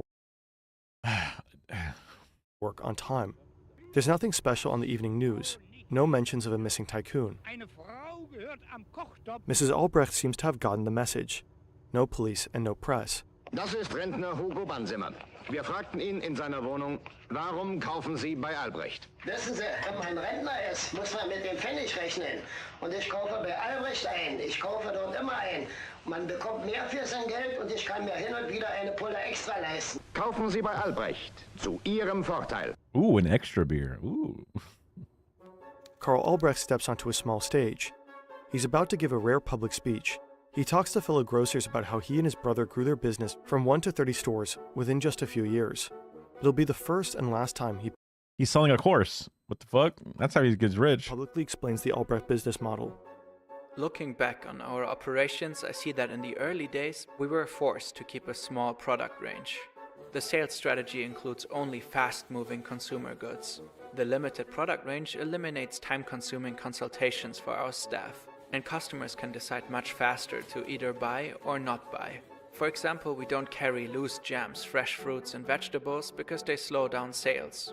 We also skip canned fruits and vegetables and specialty items like mayonnaise, pickled herring, herring salad and so on because of turnover speed. We carry Specialty item like mayonnaise, really? only one variety of each product. For legumes, we have just one type each, so only one kind of beans, one kind of lentils, and one kind of rice. For shoe polish, we only carry Erdal. For toothpaste, only Blendox. What about my freedom of choice, brother? What about my freedoms? Floor wax in cans. So for brand products, we only ever carry the best-selling brand. We have followed this principle of small product ranges at low prices since 1950. The customer must believe they cannot buy cheaper anywhere else. Once that belief is in place, and I think we achieved just that, customers will accept about anything. Theo Albrecht spends most of his confinement sitting on the bed in his undershirt and briefs. He gets bread rolls for breakfast, steak with potatoes and beans for lunch, and coffee and pastries at tea time. The kidnappers offer him a warm meal for dinner. What's tea But time? he just wants sandwiches and mineral water. Every 2 days, he gets a hot bath and fresh underwear. He's allowed to shave with one of the kidnappers' razors. They took his suit and shirt to a dry cleaner, so it'll look decent on the day of his release. His captors dictate letters for him to write to his wife. Dear Silly, you have heard from me by now. I want to assure you again that I'm doing fine and that I'm being treated fairly. Please don't worry, everything will be okay. I beg you not to call the police at any circumstance and to not involve the press. I'll explain the terms of my release later. Much love, your Theo. 4 days in, and the kidnappers still haven't addressed the ransom. Olenberg keeps dodging the topic, saying it makes him uncomfortable. And just like that, another day goes by in captivity. Albrecht will later testify in court that during those days, he lived in constant fear for his life. Day 5, Saturday. Albrecht decides to take matters into his own hands. He proposes a ransom. By this time, Aldi is estimated to be generating 2 billion Deutsche Marks in yearly revenue. But the price tag he puts on his own life is considerably smaller, 100,000 Deutsche Marks. It's a ridiculous offer, a joke. Then again, it's very on brand. Theo Albrecht is famously stingy. Daily business at the Albrecht stores is governed by a set of strict principles. 1. No heating. Employees are expected to dress warmly. 2. Lights off unless absolutely necessary. Theo Albrecht personally ensures compliance during frequent surprise rounds. 3. Zero waste. Every sheet of paper is used front and back. Plastic sleeves get reused. Paper clips and envelopes are meticulously saved. 4. No. Okay, bro. That's just micromanagement. Also, you want to have your customers fucking trip and make a bigger fucking scene than like the tiny bit of electricity you'd be using to keep your lights on? What the fuck? I mean, I guess it was like back in the day when incandescent was going on. Did they have fluorescent bulbs in the 70s? Or prior? Frills. No decoration, no pretty product displays, no fancy signage. Just fluorescent lighting and cardboard boxes stacked on plain shelves. 5. Speed, or what some may call German. No chit-chat, no customer consultation, no service counters. Just rapid checkouts. Like consultation of like, what's in this jar of undescript fruit? Ah, yes, time to consult you. That's a bit of apricots and apples. Ah, yes, I see. How does that taste? Let me tell you. Like, that's the consultation at a grocery store? Like, you're not buying a fucking dishwasher. You're buying fucking apples. Time is money. Even the bathrooms are optimized. Theo Albrecht has all electronic hand dryers replaced because they take 4 seconds too long to shut off. Refrigeration is too expensive as well. The butter that fueled Aldi's meteoric rise is sold at room temperature. At night, it's stored in a cool basement. All of this serves Soft one goal, butter. one goal only. Rock bottom prices. Affordable for anyone. Warum kann man bei Albrecht so preisgünstig einkaufen? Weil die Ladeneinrichtung nur einen Bruchteil des Üblichen kostet. Kein überflüssiger Luxus, aber zweckmäßig und sauber. Für moderne Menschen. Albrecht-Preise sind nicht durch hohe Einrichtungskosten belastet. Überzeugen Sie sich. Kaufen Sie im Aldi-Markt. The Albrecht grocery business eventually turns into Aldi, the discount giant that's also behind Trader Joe's. And Aldi becomes a force of nature. A retail machine that leverages its market power to squeeze suppliers and farmers for ever lower prices. The Albrecht brothers earn a reputation as brutally efficient negotiators. But right now, Theo Albrecht is not the one negotiating from a position of power. The guys across the table have a gun, and they're threatening to kill him. They flat out reject his initial offer. Ollenberg knows exactly how rich Albrecht is. He read about it in a book. That's how they picked him up in the first place. Ollenberg tells Albrecht they need to consult with their partners. First, Kron heads into the next room for a call, then Ollenberg. The calls are fake. There's no one on the other end. They're bluffing to push the ransom. Ollenberg tells Albrecht he and his partners have agreed on a number. He says there are 7 people involved and that $1 million each would be fair. That makes $7 million. At this point, it's the largest sum ever demanded in a kidnapping in Europe. Ollenberg tells Albrecht not to worry. He can probably tax deduct the money as a business expense. Albrecht Yeah, you could do, I don't know, some kind of loophole or something, right? Yeah, that'd be all right. agrees. It's not like he really has a choice. By now, the kidnappers have worked out a plan for the ransom drop. On Tuesday at exactly 4 p.m., they'll call the Albrecht residence. Waiting on the other end will be the 4 people involved in the handover. Albrecht's wife, Silly, the family lawyer, the company's managing director, and one of his sons. They'll be given a first location, Meisenberg Street in Essen. There will be 2 stones with a note hidden underneath. The note will lead them to another location, where they'll find another note with another direction. The same thing will happen 2 more times. The final note will read, Continue along the B288 toward Essen. Pull over at the parking lot near the Ruhrtal Bridge and use the deposited radio transmitter. Press the right button to say, Theo, come in please. Then follow the instructions you'll receive over the radio. Why the scavenger hunt? What? I get the idea of having one location lead you to another, so that way they couldn't have had people ready at the drop or something. But why 7 different ones in total? Kron will guide them via walkie-talkie to a path in the woods. There they're supposed to drop the money and leave. When the coast is clear, Kron will grab the ransom, and Albrecht will be released at Frankfurt Airport. They'll tell him they're leaving the country. Albrecht is told to board a plane back to Dusseldorf. Once he lands, he's a free man, and the kidnappers will have supposedly fled somewhere far away. It's a solid plan. Even Albrecht.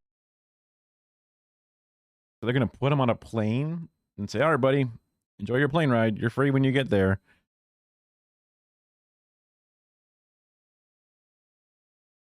That's odd. I feel like he would be free the moment he's in the airport. Why would he have to even get on the plane? I realize they want him to fly and the time it takes on the plane and how he lands far away. But he could just be like, "Hi, I was put on this plane by kidnappers. May I leave, please?" And I'd be like, "Okay, you can leave." You know, like they would just let him go. And he'd be at the airport free. How can you keep him on the plane under duress before it takes off without him alerting anybody? Albrecht feels a bit relieved. Essen Police Headquarters. These are the 4 people awaiting the instructions for the ransom drop. At least they're supposed to look the part. They're actually 4 undercover detectives. They've been disguised by theater makeup artists. One of them is dressed as Mrs. Albrecht and wearing a wig. Underneath the costumes, they're hiding bulletproof vests and guns. They're standing by and waiting for the signal. Kron makes the call to the Albrecht residence. He says hello and is about to give the first set of instructions, and immediately gets cut off. Mrs. Albrecht was the one supposed to answer the call, but it's the family's lawyer on the line. Please listen carefully. I have a brief but important statement to make. The conditions you have set are unacceptable.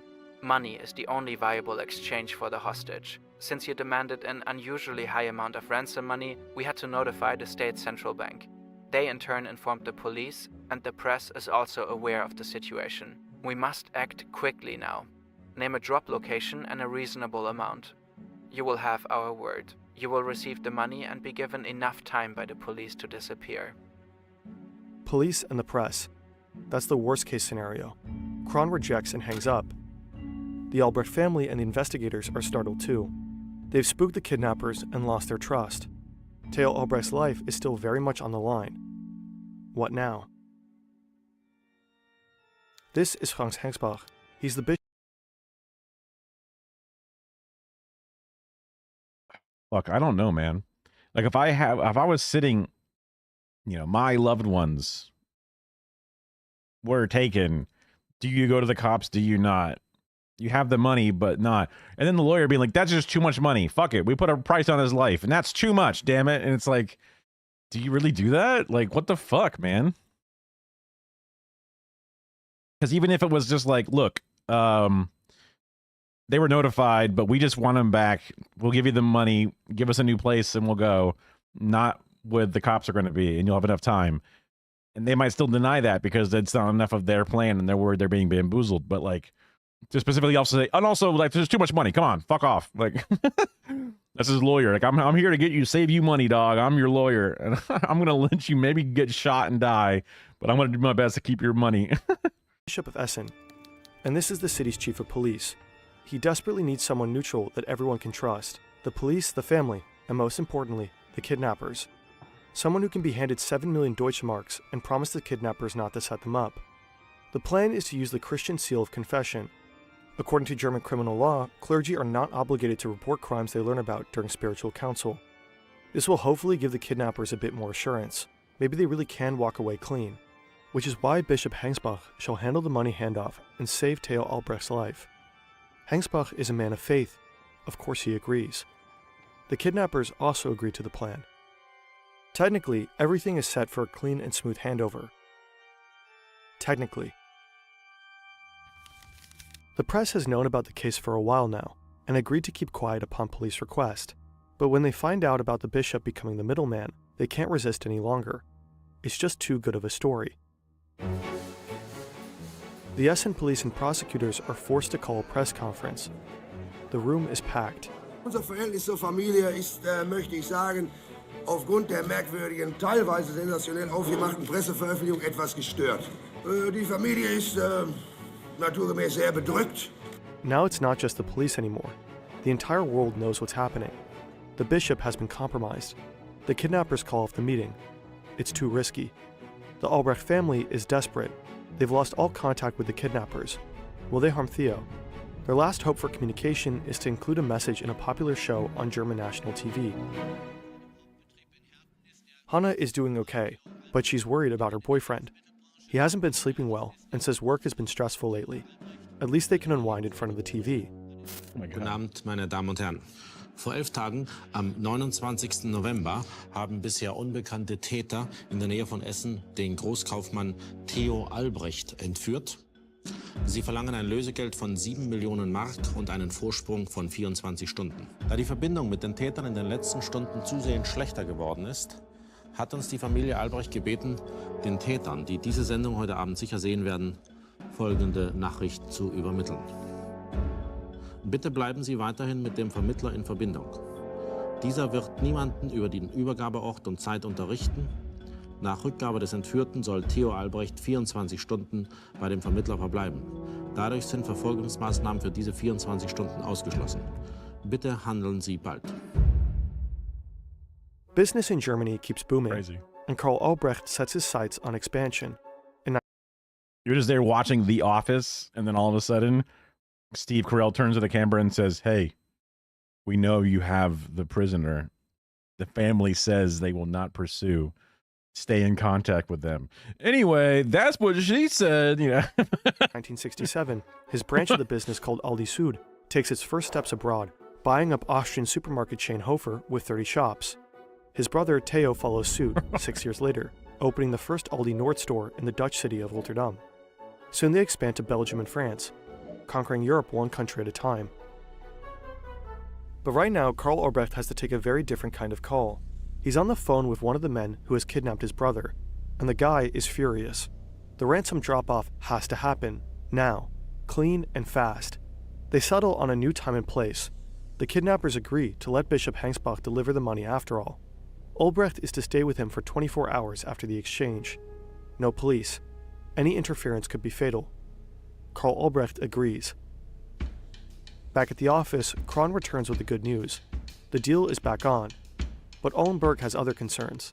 He knows the police are recording their calls. He's been obsessing over security and telling his accomplice countless times to take precautions. So just to be sure, he asks Kron if he really changed his voice. Kron shrugs, awkwardly. Yeah, kind of. Day 17 of the abduction. Tonight's the night. The handover is finally supposed to happen. Theo Albrecht in exchange for 7 million Deutsche Marks. A lonely dirt road just off the highway. If the police are bugging their calls, then they would know the plan to begin with, right? There's an overpass and 2 exit roads close by. Perfect escape conditions. The kidnappers arrive. Albrecht is wearing skin patches over his eyelids, sunglasses, and an old hat from Ollenberg. They had a glass of sparkling wine to mark the occasion. Ollenberg even gave Albrecht 2 parting gifts. The 3 step out and wait for over an hour. A goodie bag. Is this a Hamas setup goodie after bag. all? Finally, a Volkswagen rolls up with Essen plates. The 2 men step out in clerical coats. One of them is unmistakably Bishop Hengsbach. The family fears a double cross. What if this is not the real Theo? What if the kidnappers pass off a decoy and run off with the money? So the bishop has to test him, with 3 questions dictated by Theo's wife. What kind of wood is Albrecht's new bedroom wardrobe made of? Albrecht hesitates. That damn wardrobe. What was the name of that wood again? He doesn't know. It's really him. He gives his answer, but the bishop shakes his head. Wrong. The second question is about an acquaintance they made during vacation. He gets that one right, and the third one too. All right, close enough. This has to be the real Theo Albrecht. The bishop and his driver crazy. get the money from the car, 7 million Deutsche Marks in cash, wrapped like Christmas presents. Ollenberg and Kron wish them Merry Christmas, hand over the Aldi founder, and vanish. No one follows them. They did it. They're now multi-millionaires. And Germany's most wanted criminals. In welcher Verfassung sind Sie vorgestern entlassen worden? Also ich bin gesund. Ich bin natürlich sehr, sehr müde. Es hat mich ziemlich strapaziert. Hatten Sie während der Zeit der Gefangenschaft daran geglaubt, dass dieser Fall gut ausgeht? Also ich habe die Hoffnung nicht untergehen lassen. Haben Sie mit den Entführern Gespräche führen können über menschliche Dinge oder nur über die Tat? Ich habe praktisch kaum mit den Entführern gesprochen. Theo Albrecht is a free man. 17 days after his abduction, he's finally back. He just keeps doing what he does best, expand his empire. In 1979, he sets his sights on the US market and buys Trader Joe's. Then he enforces the same principles that made Aldi so successful: a limited product range, strong private labels, and aggressive pricing.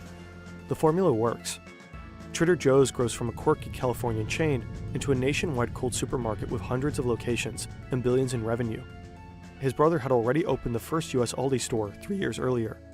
Theo operates under the banner of his branch, Aldi Nord, and Karl under Aldi Süd. They're technically competitors, but with different customer bases. Today, Aldi is the fastest growing grocery retailer in the US, and the main reason people shop there is the same as ever: unbeatable prices. Aldi doesn't play pricing games on USDA choice beef. They have low prices every day. Hannah is waiting for her boyfriend. She's packed his suitcase. He said he was going on vacation, without her. And now he's late. Maybe he's seeing someone else. When he finally gets home, his shoes are soaking and his pants are covered in mud. How would you get your pants that dirty at a downtown office? But Allenberg can't exactly tell her that he just pulled off a spectacular kidnapping, and that his pants are dirty because he just buried 1.5 million Deutsche Marks in the woods. So he just says nothing. His thoughts are already elsewhere anyway, with his other girlfriend, his one true love, the woman he plans to run away with, all the way to the other side of the world, where they'll use that money to start a new life. But Hannah will soon find out what those dirty pants were really about. Paul Kron is at his sister's house. Her husband is there too. They're having coffee and cake, and the TV is on, with sound. Da handelt es sich zunächst einmal, meine Damen und Herren, um ein Gespräch zwischen einem Familienmitglied und einem der Entführer. Bitte hören Sie einmal zu. So it's true. The police really did record the phone call between Kron and Karl Albrecht. Now the city's district attorney is playing it to the German press. He's hoping to get help from the public, that someone out there will recognize the kidnapper's voice. Wir können das Geld ja nur hier irgendwo im Kohlenpott in Empfang nehmen. Ja, nein, hören Sie zu. Und dann, Herr Dr. Meier. Herr Dr. Meier. Ja. Merken Sie denn nicht, dass wir den Bruder haben wollen und bereit sind, das Geld zu geben? Wissen Sie, Ihr Bruder verliert langsam die Nerven. Ich verstehe das. Er möchte gerne nach Hause. Ich verstehe das. Er kann nichts anderes tun als schreiben. Kron's sister instantly recognizes her brother's voice. No doubt about it. He's the Aldi kidnapper the entire country is looking for. That's a tough thing to explain over coffee and cake. Kron doesn't even try. Crazy it sounds like my voice. What? That's wild. Hannah recognizes the voice too. Ollenberg has invited Kron over for dinner many times. She knows exactly who that is. A small electronics store in Dusseldorf. The shopkeeper turns on the TV just to catch a segment of a show called Here and Today. They're also playing the recording of the Aldi's kidnapper's voice, and it sounds very familiar. Just the day before, a man with that exact voice had come in to pay off his installment plan. He even bought a stereo system for 3,400 Deutsche Marks on top. The shopkeeper calls the police. Before the handoff, investigators had written down the serial numbers of all 500 Deutsche Mark bills in the ransom bundle. 3 of those bills were used in the electronics store. It's a match. Paul Kron is arrested 2 days later, but the second kidnapper is still a mystery, and still at large. Peter Spohr is a young police trainee working toward his detective badge. Right now, he's doing an internship with the Essen Criminal Police. This is his mentor, Chief Inspector Friedhelm Meise. They're sitting in a lawyer's office on the 4th floor of the Graf Adolf Street 45. It's run by the lawyer representing Paul Kron. It's not exactly a hot lead for the 2 policemen. The more exciting assignments had already been snatched up by others. There's a pub downstairs on the ground floor of the building. Good cops think strategically. So first a beer, and then a plan. Theo Albrecht never knew where exactly he had been held, but he told the police every detail he could remember.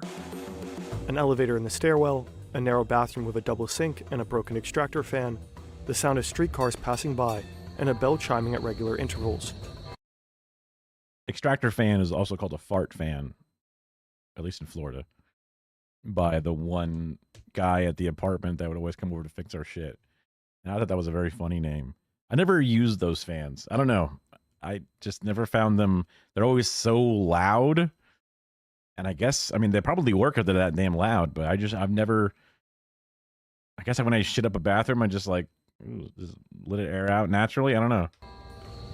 The policeman sees streetcar. They say you're supposed to use it to get the humidity out when you're showering. And I'm like, no, I want all that hot air to stay in the room because I want it to be nice and cozy when I get out of the shower. Oops. Passing by outside the lawyer's office. Then they hear the church bell of a nearby convent, just like in Albrecht's description. They peek into the building stairwell. Bingo, an elevator. So they check out the construction plan from the city's building department. The bathroom is long and narrow. They get a warrant to search the office. Everything inside exactly matches Albrecht's memories. Meanwhile, Kron starts to crack. Paul Krohn hat gesungen. Bezichtigt Heinz-Joachim Ollenburg als Haupttäter der Entführung, der ihn mit 10.000 Mark abgespeist hat. Doch der Vogel ist ausgeflogen.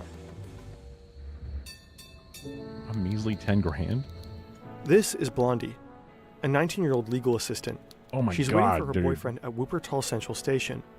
She hasn't seen him in weeks, but he promised her something big, a luxury vacation in Mexico to celebrate that she successfully passed her training, 2 full weeks. Heinz-Joachim Ollenburg is on the run. He knows the cops have already picked up Kron. It's only a matter of time before they find out that he's the second Aldi kidnapper. Ollenburg and Blondie have known each other for over a year. When she spent a few months working from the US, he started killing time with Hannah, but his heart always belonged to Blondie. They're madly in love with each other. Now they're on their way to Frankfurt Airport. Yeah, his one true love, some 19-year-old who just finished school. Yeah, his one true love in life. And he's already like however many years old. What the fuck? Back in Essen, Hannah has no idea. She's alone at home when suddenly the police is at her door. They're looking for Ollenburg. They seize this photo. It will become the official manhunt photo. Once they realize Ollenburg has left the country, the case goes global. The picture is sent to Interpol and investigators in over 100 countries. Ollenburg is now one of the most wanted men on the planet. And Hannah finally learns the truth, that her charming lover owes her over 300,000 marks, that he kidnapped the founder of Aldi, locked him up in his office, and then came home to her every night as if nothing happened. All while secretly planning his escape, with a girl from Wuppertal who's been sleeping with all this time. Shortly after, Hannah walks into a police station and hands them her boyfriend's dirty pants. Maybe there's something on them that will help them bring him down. They're still dirty? What? A luxury hotel in Mexico City. What? Ollenburg and Blondie have spent a quiet first night together. Now he's supposed to plan their next days. But deep down, he's thinking about something else. He could tell Blondie everything. This 18-year-old that he met at the at the arrival station. His one true love. The whole story. They could run. First to Cuba, a country that surely doesn't extradite to Germany, and then disappear to some remote Pacific island. But would Blondie really leave everything behind for him? Her whole life. Her family. It's 12 a.m. now, and Blondie is waiting for her boyfriend in the hotel lobby. She's coming off a travel group meeting. He said he'd freshen up for lunch and meet her downstairs. But he doesn't show up. Turns out her boyfriend has just been arrested by agents of the Mexican Federal Police. Paul Kron has thrown him under the bus. Blondie is stunned, unable to process what's happening. But all signs point to a shocking truth. Her boyfriend is the mastermind behind the spectacular kidnapping of Theo Albrecht, the crime that's been dominating headlines in Germany for weeks. So much for a vacation. They're on the flight back to Europe when she confesses her love. She'll wait for him even if he ends up going to jail. Erst am 1. Januar 1972 kehrt aus Mexiko abgeschoben, mehr oder weniger freiwillig zurück, mit seiner Begleiterin aus Wuppertal. See, a Gen Z girl would never. Dating is fucked. If you can't profess your eternal love for an international criminal, dating is fucked. I tell you what. Ollenburg hat heute Mittag ein Geständnis abgelegt. Was fehlt, sind die 7 Millionen Mark Lösegeld. Heinz-Joachim Ollenburg is sentenced to 8.5 years in prison.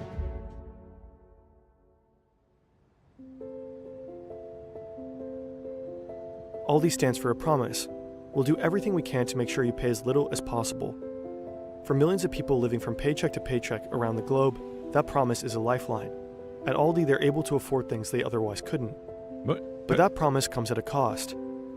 Workers operate under enormous pressure because in Aldi stores, every second. I was it's just continuing to be even more and more of an ad for Aldi all of a sudden. Second counts. According to one report, cashiers are expected to scan 55 items per minute. Customers can barely keep up with bagging. Low prices means high pressure, not just for staff, but also for manufacturers, suppliers, and farmers. If you want to work with Aldi, you have to deliver. Aldi and other discounters wield staggering market power. They can just raise food prices without passing profits down the supply chain to producers and farmers. Farming businesses in particular have long been criticizing unfair business practices. So, like, that's because they were saying earlier about how they hold people accountable with prices. They keep things as low as possible. They outmarket the others, and they just never said the last part, which is, and then they can then increase the profits for themselves only along the way. Many say they're at the mercy of the retailer's whims. Theo Albrecht's brilliant and often brutal methods made him one of the richest people on Earth. He ranked 31st on the corresponding Forbes list by the time he died. The kidnapping left a mark, though. Albrecht pretty much disappeared from the public after that. He really did try to write off the ransom as a business expense. The tax office in Dusseldorf declined. Half of the ransom money has never been recovered. Kron claimed he only ever got 10,000 marks. Allenberg also played dumb, but some believe he lived off the rest of the ransom after having served his time.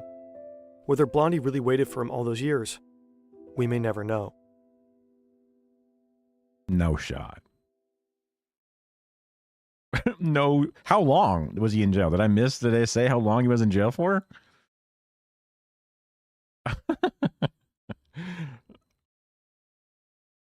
That's where I say government grocery stores. I'm really excited. Was this, they say 8 years? Look at the transcript.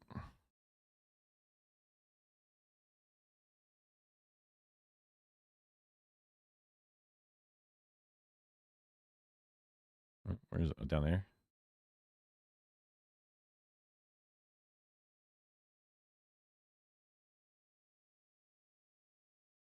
Wait. 15 matches. Down one.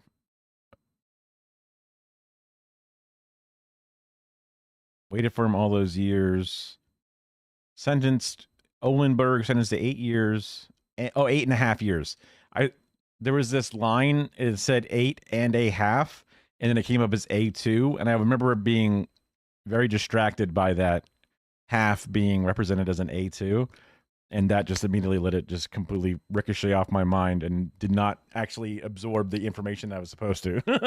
That does happen to me quite a bit, where some minor production element will go, huh? And then I'll miss it, really important information. It's a lesson to learn for me, I suppose, but I've thought about it before, because like, if you get 8 years in prison for doing a high-level crime and stealing $7 million, that's like what? 9-point-something million per year? You get to keep it? You bury it? No one finds it? And you only get 8 years in jail? 8.5. You know, some motherfucker works and only gets fucking 2,000 marks a month or whatever, right? Like, now he can get 7 million? What is a life but not working in a jail sentence of your job? I worked at a job for 15 years. I didn't get shit. So it's like, okay, I'll go to jail for 8 years to be a fucking multimillionaire. Hell yeah. What the hell?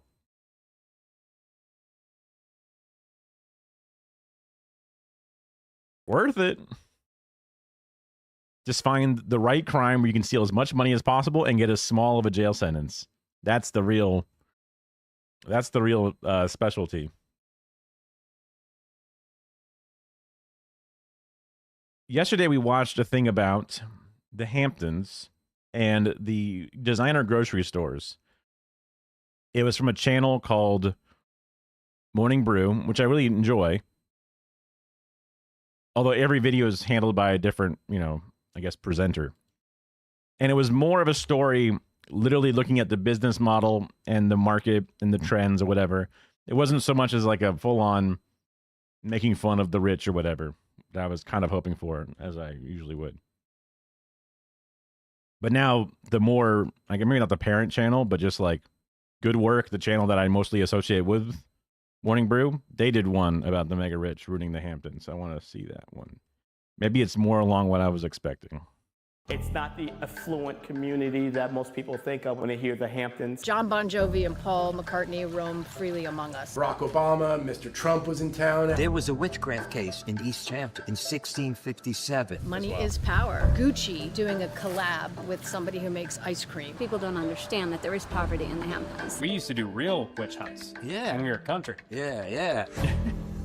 What the fuck? The Hamptons. The far-reaching... I've only ever thought of the Hamptons as rich people shit. And based off the grocery store study we just saw, that's only increasing. Tip of Long Island, where New York's business elite and the world's celebrity overlords escape to rub moisturized elbows in idyllic beach towns and gargantuan backyards. The kind of place where you could find Justin Timberlake drunk driving from a Paul McCartney concert to a Diddy party, all before 5 p.m. But my sources tell me that beneath this moneyed paradise, the area is facing a housing and affordability crisis. The cost of living is getting nearly impossible. The level of rich is gone through the sky. $400 melons, a vending machine for caviar. It seemed clear that the Hamptons were Hamptoning too hard, even for the Hamptons, spurring questions like, who can actually afford this? And is anyone doing anything about it? These are daunting queries, but when I get whiffs of a story that's occurring close to where I live in a beautiful locale, I will drop everything to get to the scene. So get in, bitches. We're going to the Hamptons.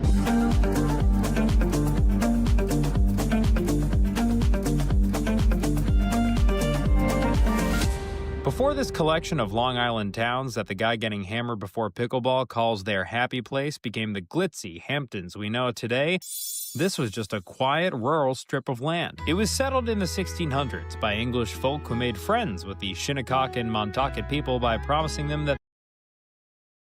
I've never played pickleball. I have no idea what pickleball is. I think it's something like tennis and ping pong. I really have no idea. I would not be able to describe a pickleball to you. Is it a wiffle ball? Is it a tennis ball? Is it some special unique ball? I literally don't know. I know they use paddles, but different paddles than tennis or ping pong. A racquetball. That's not the... Wait, is that the one with a little feather at the back? Or like the little like white lattice? Like little like grid?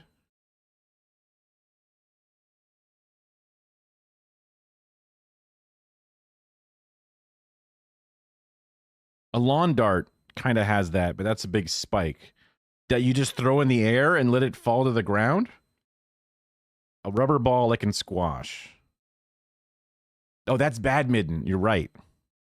I could, but it's just one of those things that you hear about it, but you don't really care about it. But then you hear about it so much, and I'm like, I have no idea what this is. So, racquetball is like just like a little orange-red ball that's like kind of rubbery, not too bouncy, but still kind of bouncy, that they whip around. What's the one with the big like scoop thing that they have? The big like horn scoop that they hold and catch the ball in and whip around. Is that also racquetball?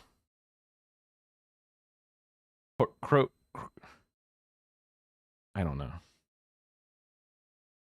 I've never been much of a sports guy, I guess. Their names would one day be on bars and golf courses. A couple of centuries later, it became an artist settlement, with American Impressionists arriving in the 19th century and pop artists coming in the 1960s. But its deadly combination of bucolic beaches and close proximity to the world's capital of capitalism meant that it couldn't stay a hippie secret forever, which is how we got to today, where the Hamptons are a summertime epicenter for expensive bar food, private chef influencers, John Hamm sightings, and... Dude, that tender tower looks fine.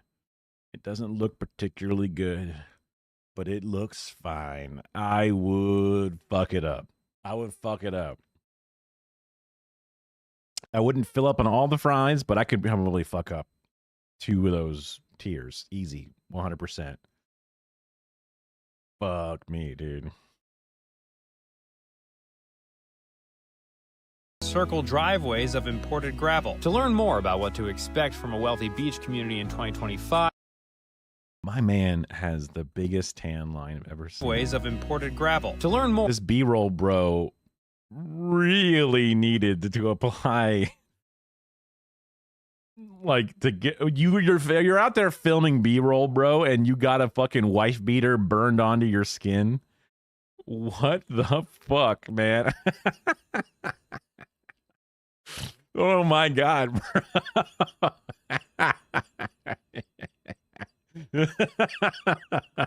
What are you doing? Just order a tanning booth and just even that fucker out, you know? more about what to expect from a wealthy beach community in 2025, I hit up Dion Searcy, a veteran journalist for the New York Times who currently covers wealth and power. What are the Hamptons? Well, I like to call it Planet Hampton. This is unsettling to film an interview in a green screen like this. It's just a place where a collection of some of the world's wealthiest people, not just New York's wealthiest, but the world's wealthiest people hang out in the summer.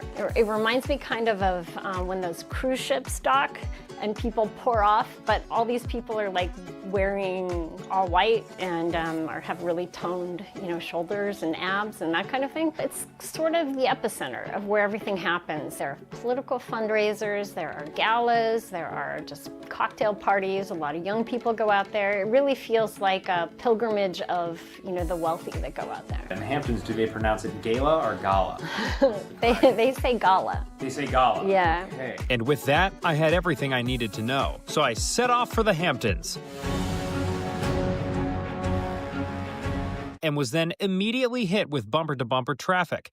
I should have anticipated this. The traffic is a common Hamptonian complaint, as I've heard from the Real Housewives of New York's Bethany Frankel. I'm the one who is glued to the Hamptons, and you can't drag me out. This summer, all the videos people are posting about the Hamptons being off, the traffic is suffocating. Huh. Preach, Queen. And while I can confirm that the traffic does actually blow, I did eventually... I imagine so. Bethany Hinkle is some Desperate Housewife, TV star, something, but she has a brand of skinny girl,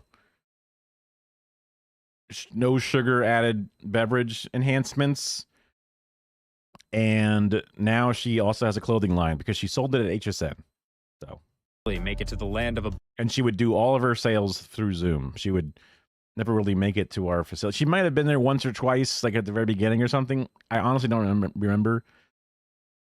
But for the most part, she would just Zoom in her stuff. Lacrosse is the one. Highlight. I did not know it was spelt that way, but I had to think about how to pronounce it and also remember my dad talking about it. And yeah, that's highlight. I literally thought it was spelled high, Ligh or something, but that makes way more sense. My dad used to go and bet on highlight games. I don't understand how that works in any way whatsoever. It sounds like a gambling addict, and then my dad ended up losing a bunch of the family money to online gambling. So, what do you know? But he did not kidnap a CEO that I know of. So, could have been worse. But I definitely would think that she's zooted. She's like Desperate Housewife, Stepwife, whatever type of zooted, rich, Kim Kardashian zooted, whatever that designer rich person drug is. It might just literally be, I don't know, Xanax or whatever. I don't know. Abundance, where I immediately went for a stroll on the beach with Vanity Fair and New York Magazine contributor Stephanie Krikorian. That was my big story for Vanity Fair that got picked up. Rich people of the Hamptons have a new headache, even richer people. You can buy trees for $150,000 to $200,000 per tree. It's 50% of that to plant that tree. So you're looking at $250,000 for a tree. A money tree of sorts. It is essentially a money tree, but the reverse. But is that a new thing, or has that always been the case in the Hamptons, where you're like, look, yeah, of course we got rich people, and then we have royalty. The level of rich is gone through the Through sky. the roof? Yeah, there's just nowhere to go. There's nowhere for people to live. Stephanie made it clear. Outside of the ritziest folks in town, people were... I mean, it's like saying that, like, the richest neighborhood, there's nowhere for me to live in this richest neighborhood. Just move 10 miles in the other direction. Like, is it really? I can't live in the Hamptons anymore, which is a specific suburb area. Like, you're not the richest guy anymore. Barack Obama lives there now. You're fucked. Get out. That's it. I don't know. Like, you've now experienced what has happened everywhere you've ever been before. That's exactly what everyone else is feeling. Struggling to keep their head above water. I simply had to burrow deeper into the community's business circles. And folks, you What is burrow that baby deep doing enough, there? you're going to find a guy like Gavin Menu, the chair of the East Hampton Chamber of Commerce and co-publisher. That would be interesting. Just leave a baby carrier somewhere and just see how long it takes for someone to walk up to it. Like, what the fuck is this? Because there's a lot of places in Florida that are just empty because it's too fucking hot outside. Like, there's a lot of areas where there is some traffic and stuff, but like there's a rule that you're not allowed to bicycle down the sidewalk because, hey, sidewalks are for a walking, not for a bicycling, right? But it's too fucking hot and nobody's just out strolling on the sidewalk. There's occasionally one or two people, you know, whatever, but like they're not busy. It's very easy for you as a cyclist to just kind of like stop cycling to get around them, then recycle again. And it's also incredibly deadly to be on the fucking road in Florida for other reasons. And also the fact that we're bad at seeing cyclists or whatever. And we don't have very good lane designed for cyclists. But it's just like I've noticed that the sidewalks are almost always unused. So I imagine you could find some place and just set a baby carrier down and you just see how long it takes for someone to go, is there a baby in this? Publisher of many local newspapers. I don't know what that would say. I guess it's just like, you're a good person. Thanks for doing it. You're the first one to do this. It only took 4 hours for someone to come over and say, what the fuck's going on with this baby? We don't throw around the word crisis or disaster lightly, but that's exactly what it is. I think that the crowds here this summer, we have a joke that we say it gets worse every year, but it actually does. And I think that Are you referring to us visiting? Partially, yes. Got it.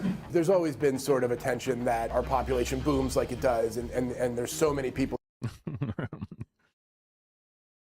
A family home and massive sky rises and $1 million places go up around you. I see. I thought you were just like making fun of them for being rich, but you were saying the sky rises and $1 million places go up around you. The more properties around you are worth, the higher the rates are.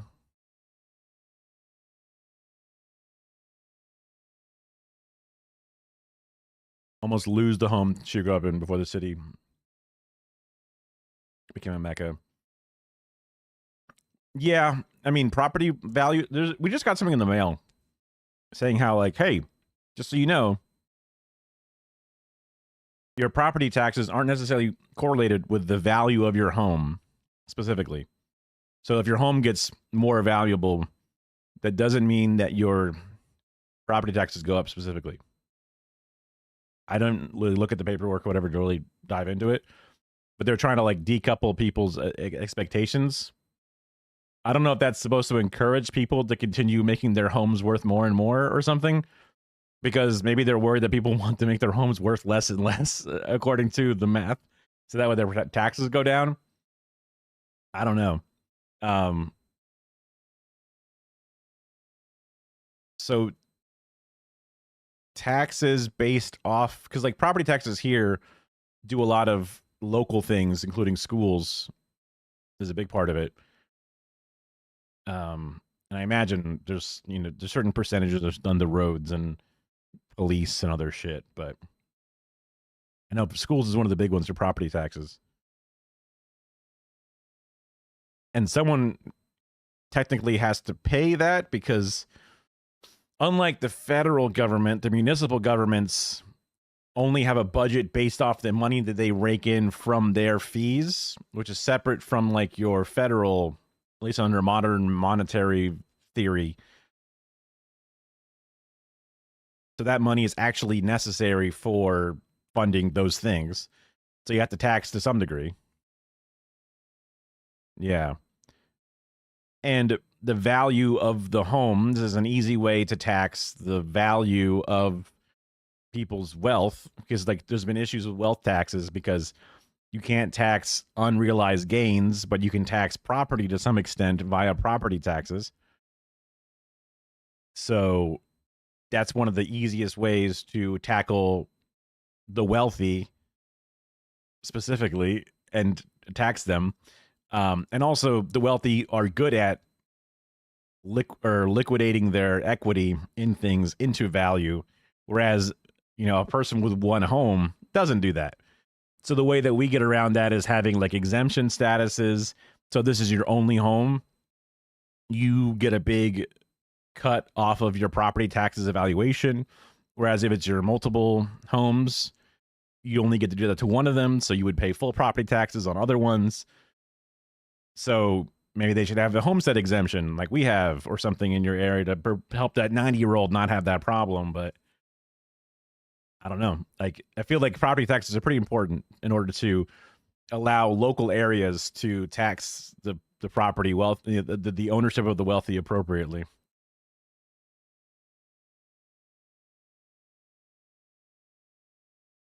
Companies around her tried to have her sell to them, but the public fund raised the rates of how much she has to sell her home for. I don't understand. Here and our roads are overcrowded, and at the same time, it's what supports our economy. So, you know, a business owner might say, "What the hell was that?" Is that like that dude in the background? Like, "Don't fucking film me." What was this? Like, he's waving at first. Roads are overcrowded, and at the same time, and then kind of did this. I don't get that.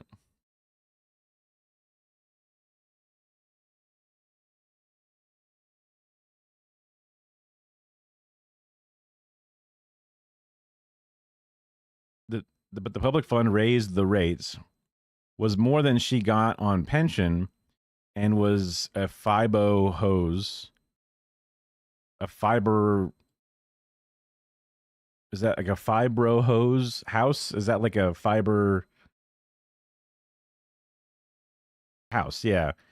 What am I trying to think of? The fiberglass fiber, like a portable home, or like a manufactured home, like a cheap house. Asbestos stuff.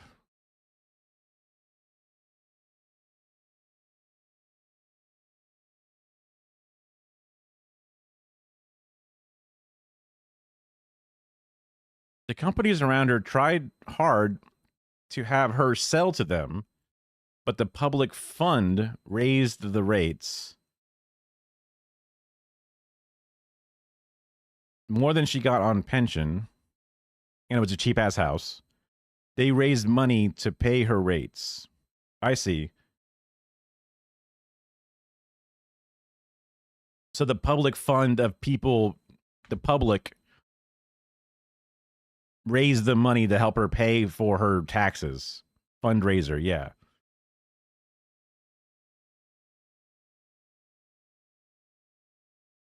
I got you.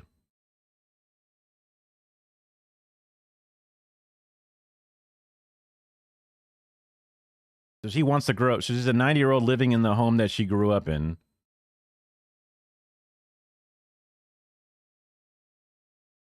And places want to buy it from her.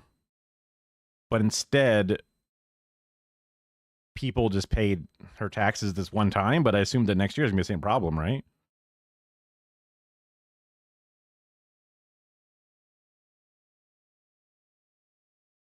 I mean, property taxes seem to make sense to me, to some degree.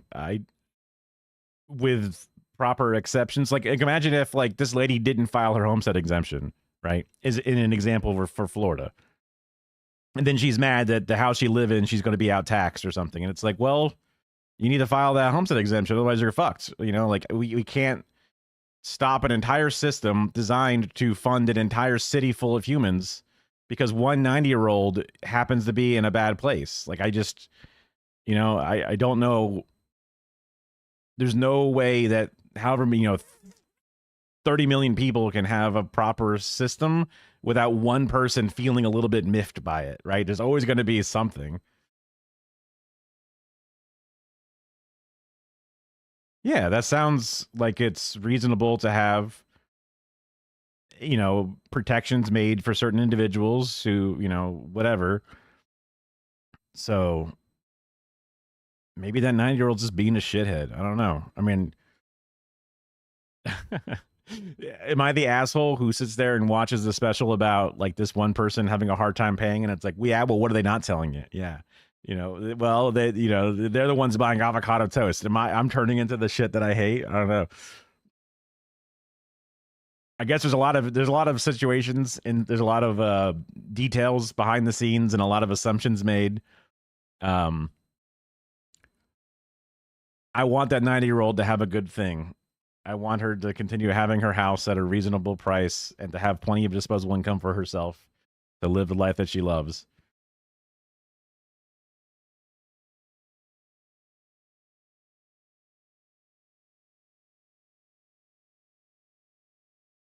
First house there has more impact than an apartment block charging price for rent. I mean, at some point, just take the money. Like, if this is such a problem and they want to buy your house out, like, I get it. It's the house you grew up in, but I mean, I guess to me, I don't give a fuck about a house that much. Like, the fucking walls that they are don't matter that much to me. I mean, maybe I'm a jerk for feeling that way. But it's like, dude, go be rich and enjoy that money and go somewhere nice. You're 90. What the hell?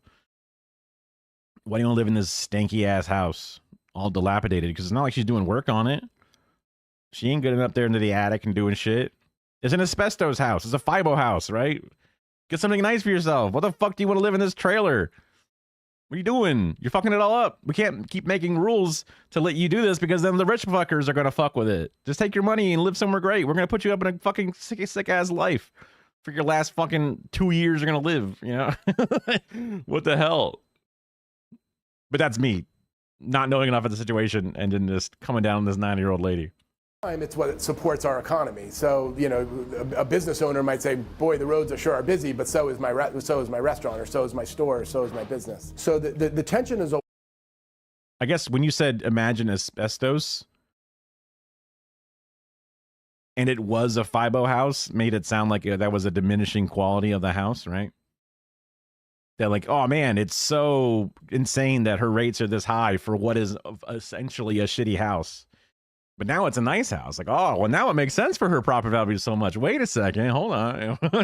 She's a rich fucker. Yeah. Always existed. I think that it's gotten worse over the last decade or so because of that cost of living is making it that local people feel they can't stay here any longer. I got one question for you. You want to live your whole life naked?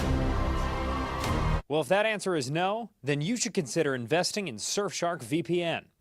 That's right. I ensnared you into viewing an advertisement by asking you if you want to get naked. It's called being a goddamn professional. Get used to it. Here's the deal. We basically all live online at this point. What is... I know I do. But most of us are living our lives online totally vulnerable, exposed, naked, without a Surfshark VPN. Without a Surfshark VPN. Using a Surfshark VPN to surf the web is like wearing clothes for when you go outside. As soon as your device connects to the internet, like quality? Is that QLD? Oh, Queensland. Got it. Sorry, I caught on. Miami is... I mean, I've only been to an area nearby Miami. I haven't even been in Miami. But it's like a party city. It's like a nightclub shit. It's rich people. It's one of the bigger cities, but like there's going to be like the downtown part of it and there's going to be the suburb part of it, because not everybody can live in a fucking party. They got to live in a house eventually or an apartment, and there's going to be jobs and grocery stores because there's humans, right? When there's a concentration of humans, there's a certain things that sort of come with it. So restaurants, housing of some form. I guess usually when there's a highly congested amount of people, it means you're going to have like multifamily homes and apartments and shit.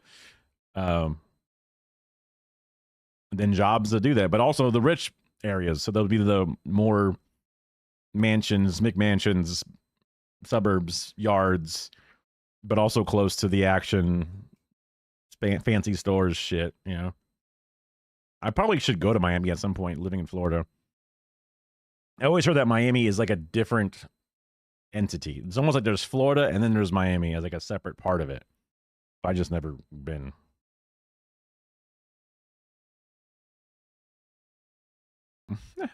I don't know how much canal living, like coastal, like beach living, I guess.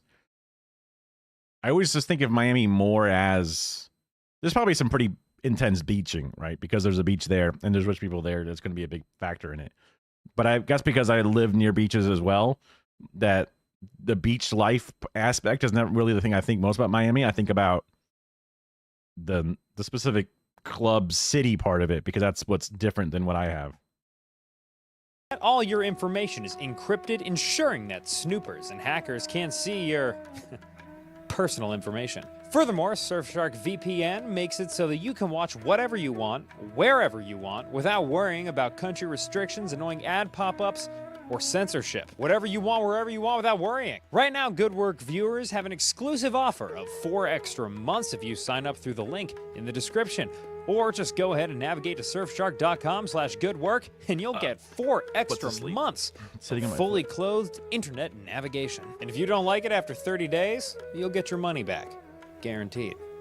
But surely this is just how resort communities like the Hamptons have always worked, right? Rich out-of-towners come and disrupt local life. That's certainly what I like to do when I go on vacation. So I took my kids to the East Hampton Historical Society for some context, left them in a hot car, and did an interview. People were coming in here before the Civil War, but what happened?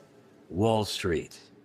When Wall Street blew up, that, I think, has accelerated the pace of development out here. Hugh King is the official town crier of East Hampton, a former teacher, and a lifetime resident of the area. He says that the affordability problems out here are only going to get worse. The pandemic, accelerated some of these people leaving the city and then getting a house out here instead of renting, buying. And of course, they could afford the extremely high prices. In 2019, the median price for a Hamptons home came in at around $960,000. After the pandemic, it was $1.3 million, and today it's over $1.9 million. And it wasn't always this hard to get housing here. I was getting 600 square feet.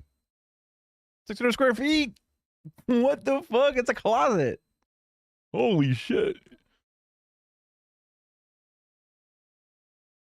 a haircut in Augie's barbershop on Newtown Lane, okay? Guess what Good old Augie's. happened? I bought a building lot in Springs for $2,500. Classic boomer thing. I bought something for fucking the cost of a nickel. I spat out some used gum and someone gave me property. And I had to pay him $50 a month. And that's how I got my first house. We need apartments here, and we're not going to get them. It's too late.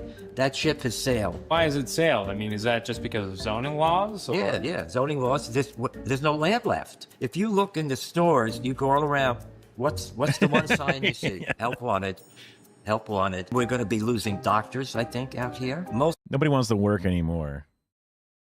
So the school teachers don't live in Navigant where they teach, or East Hampton where they teach, or Springs. They live up the island. So that means they don't have a connection to the community. And it isn't just teachers and emergency workers who are being priced out of the Hamptons. It's the folks in the working class that make a resort community function. Lance.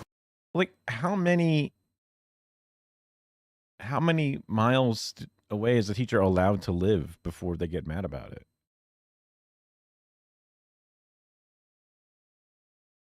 Like, I hear about that specific critique of policing, where a lot of times the police are from a different neighborhood than the neighborhood that they police. And that makes sense to me, I guess, because there are people who are they are the boot of the state, and doing it to a community that is not your own means that you might be more willing to be cruel or unlawful versus in your own backyard or whatever. But teaching, I guess that the teachers could be cruel or willing to teach poorly to the children. Like, that seems like a more ridiculous critique of the individuals because they don't live in the exact zip code or whatever. But like, you can't the teacher can't afford to live there. Usually, I guess it's the opposite, right? The police get paid even better than the neighborhoods that they're in, so they don't live in that neighborhood. Whereas the teachers don't afford enough to teach in that neighborhood. They don't get paid enough to afford to live in that same neighborhood. So I guess it's like the same critique, but it's on the opposite side of it. One is the employee is hurting the community, but this one here, the community is hurting the employee. Landscaping, construction, pool maintenance, tennis court maintenance, and so forth. Mayor Mullen is the founder of Hamptons Community Outreach, a nonprofit fighting poverty in the Hamptons. A lot of the people that we work with, what we see is that many of them do landscaping from May to October, and then October comes, they get laid off, and then because they no longer have a paycheck, they move into the woods. And then they struggle to survive from October to about April or May when they get hired again. You see sleeping bags, some have mattresses, and then there are tarps above these mattresses or sleeping bags, and then typically you will see some food, like laying around. Okay, they're doing slavery in the Hamptons. What the fuck? That's crazy.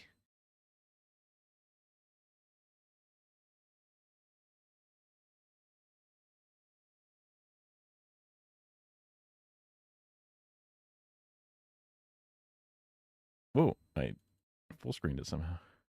Sometimes they've created a little makeshift kitchen with like a piece of wood, something like that. But they're very, very simple. Mara told us there are dozens of workers in the Hamptons living in these conditions. As the day went on, I drove past lush fields and farms when I had the same thought I always do while discovering beautiful open space. That land seems developable. Developable. The town did a housing plan over 20 years ago and said by now we should have over 3,000 to 5,000 units of housing. How many have we built? Well, 266, and I built them. Curtis Highsmith Jr. is the executive director of the Southampton Housing Authority, an organization that builds affordable housing in the Hamptons. The affordable housing he builds is affordable by Hampton standards. Curtis's goal is to bring in middle-class folks that earn 60 to 80% of the area's median income and play important roles in the community like EMT or teacher, and not just kinda knows Bon Jovi's son's friend. He showed us around a few areas, one of which was Sandy Hollow, a 28-unit complex he built in Southampton, but not without opposition. I've had people come to my house while I was cutting the grass, yell out the window, "How dare you ruin my community by building the slums?" When the project was approved, the local community, led by the neighbor... Slums?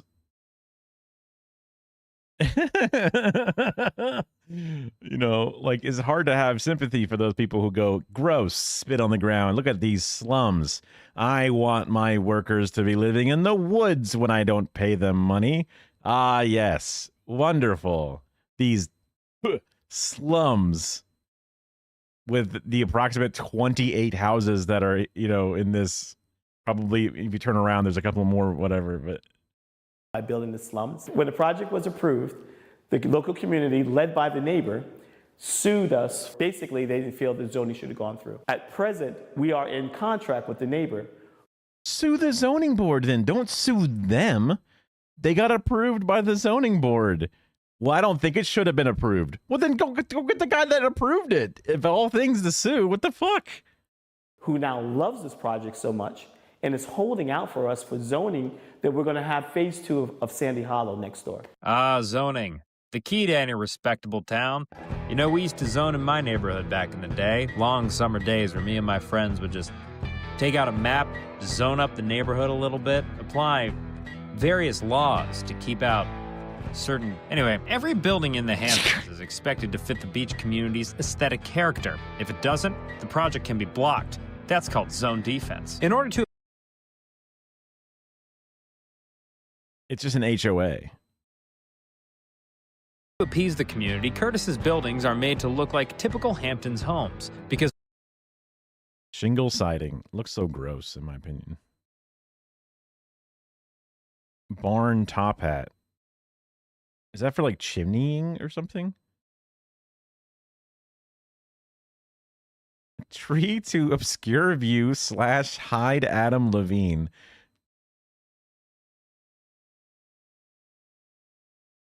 sea moss colored door. Wow, that's a thing, huh? Point things, shutters, bendy lamppost, blue sky. Nobody is exempt from the all-seeing Hampton zoning boards. Billionaire investor Carl Icahn was knocked for an unpermitted gazebo in his yard that he said he needed to protect him from wasps when he was eating his breakfast. Robert Kraft has been battling the town of Southampton over a $2 million elevator, and current Secretary of Commerce Howard Lutnick had to fight to build a barn that he said was going to be for an apple orchard, but others suspected was going to be used as a garage for his classic cars. And while Southampton has made a more concerted push to fund affordable housing since 2022, Board approves fund to help build affordable housing. Raises $44 million.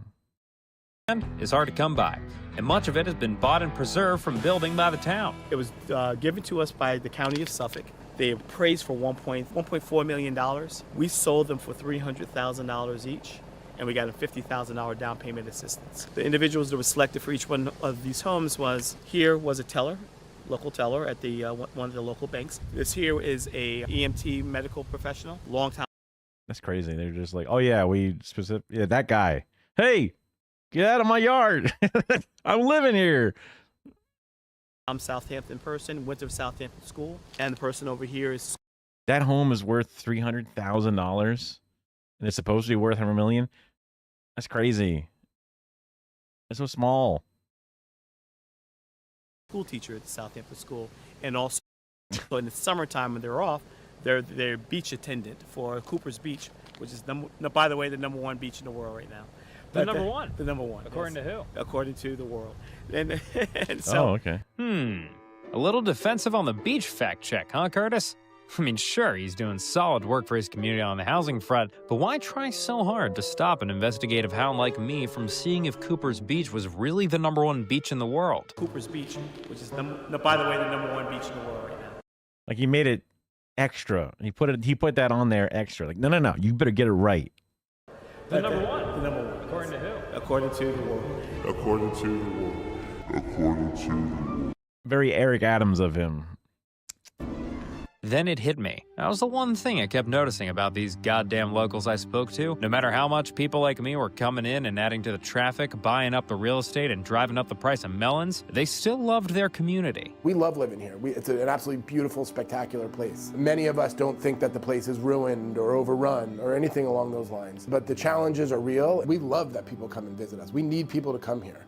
But there's challenges, and you got to be respectful of that. No matter what your day is like, no matter what you've been through, you can go down to that ocean and walk along that water. My parents used to drive down to the ocean and navigate every night and just look at it, make sure it was still there. I mean, look what we're doing. We're trying to keep history alive and trying to remember the past.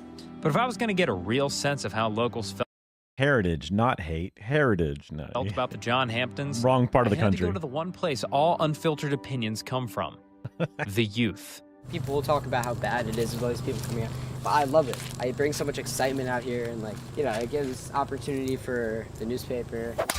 Billy and Harry are a couple of high schoolers that started the Ditch Weekly, a local newspaper in Montauk written by local kids. I walk on the beach and I see everyone just on their phones. Everyone's coming out here spending so much money to be in the Hamptons. This is where everyone wants to be, and no one's looking up. This is something that brings the community together, it gets kids going. All right, Billy, well, thank you so much for showing us around. You got any other plans today? How about you help us with our paper route? Sure, why not? Let's do it. Just like that, I found myself at the behest of a teenage boy, doing his paper route and running up and down various driveways of local Hamptonites. And it was barefoot. Very, very beach community. During our little tour, handing out the ditch, that I realized this was really the summer that changed everything. Billy went on to become editor of the New York Times. He runs the Gray Lady now with an iron fucking fist. Hugh is still at the Historical Society, bragging to tourists about how cheap that house he bought was. Gavin saw Sylvester Stallone at J. Crew last week. He didn't say anything because he knows how to be cool in that situation. The Hamptons have become legally zoned as a foreign nation, ruled by Bethany Frankel, in which it is illegal to be anything other than a billionaire. All their landscapers are Tesla robots, their number one export is brand activations, and they have recently waged bloody war on Key Biscayne. Harry went on to become a professional surfer. And me? Well, for good work, I'm Dan Toomey.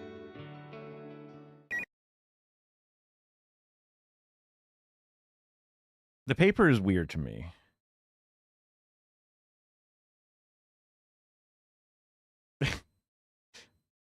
Just because, like, you could even tell the paper it's printed on. It was not. That's not newspaper paper. That's like paper, which is expensive and it's color. Who has an article for this thing? Who has a story for this thing? The random goings on. They would go up and down the beach and see kids on their phones and hand them a paper instead. It seems like it's I don't know. I guess good on them for getting out there and doing something, but it's just like, I don't believe it. I don't know. Yeah, I mean, the idea of the kids all working on it and writing stories that they care about and stuff, I guess, suppose is one thing. I just see that being a thing that exists for like 2 months or something, and then it falls apart. Just because it's a lot of work. It's a very expensive thing to run those things. And then you have to keep doing it. So it's just one of those like how long has this paper been in force?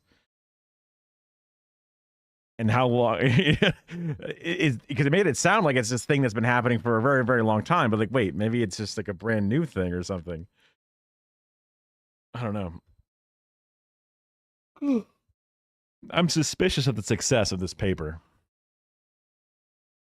but I don't need to be a hater about it. There was a local newspaper at my, there was like a school paper or something, and it was the same problem that the teacher basically had to assign a bunch of random things that people would have to create these stories, and there's not much to it, and it's all just a bunch of like just doing something for the sake of doing something.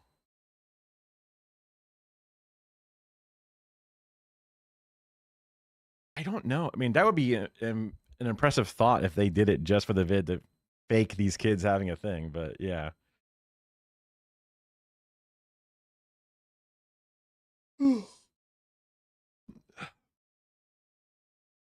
Interesting, but not as much of a specific deep dive, I guess,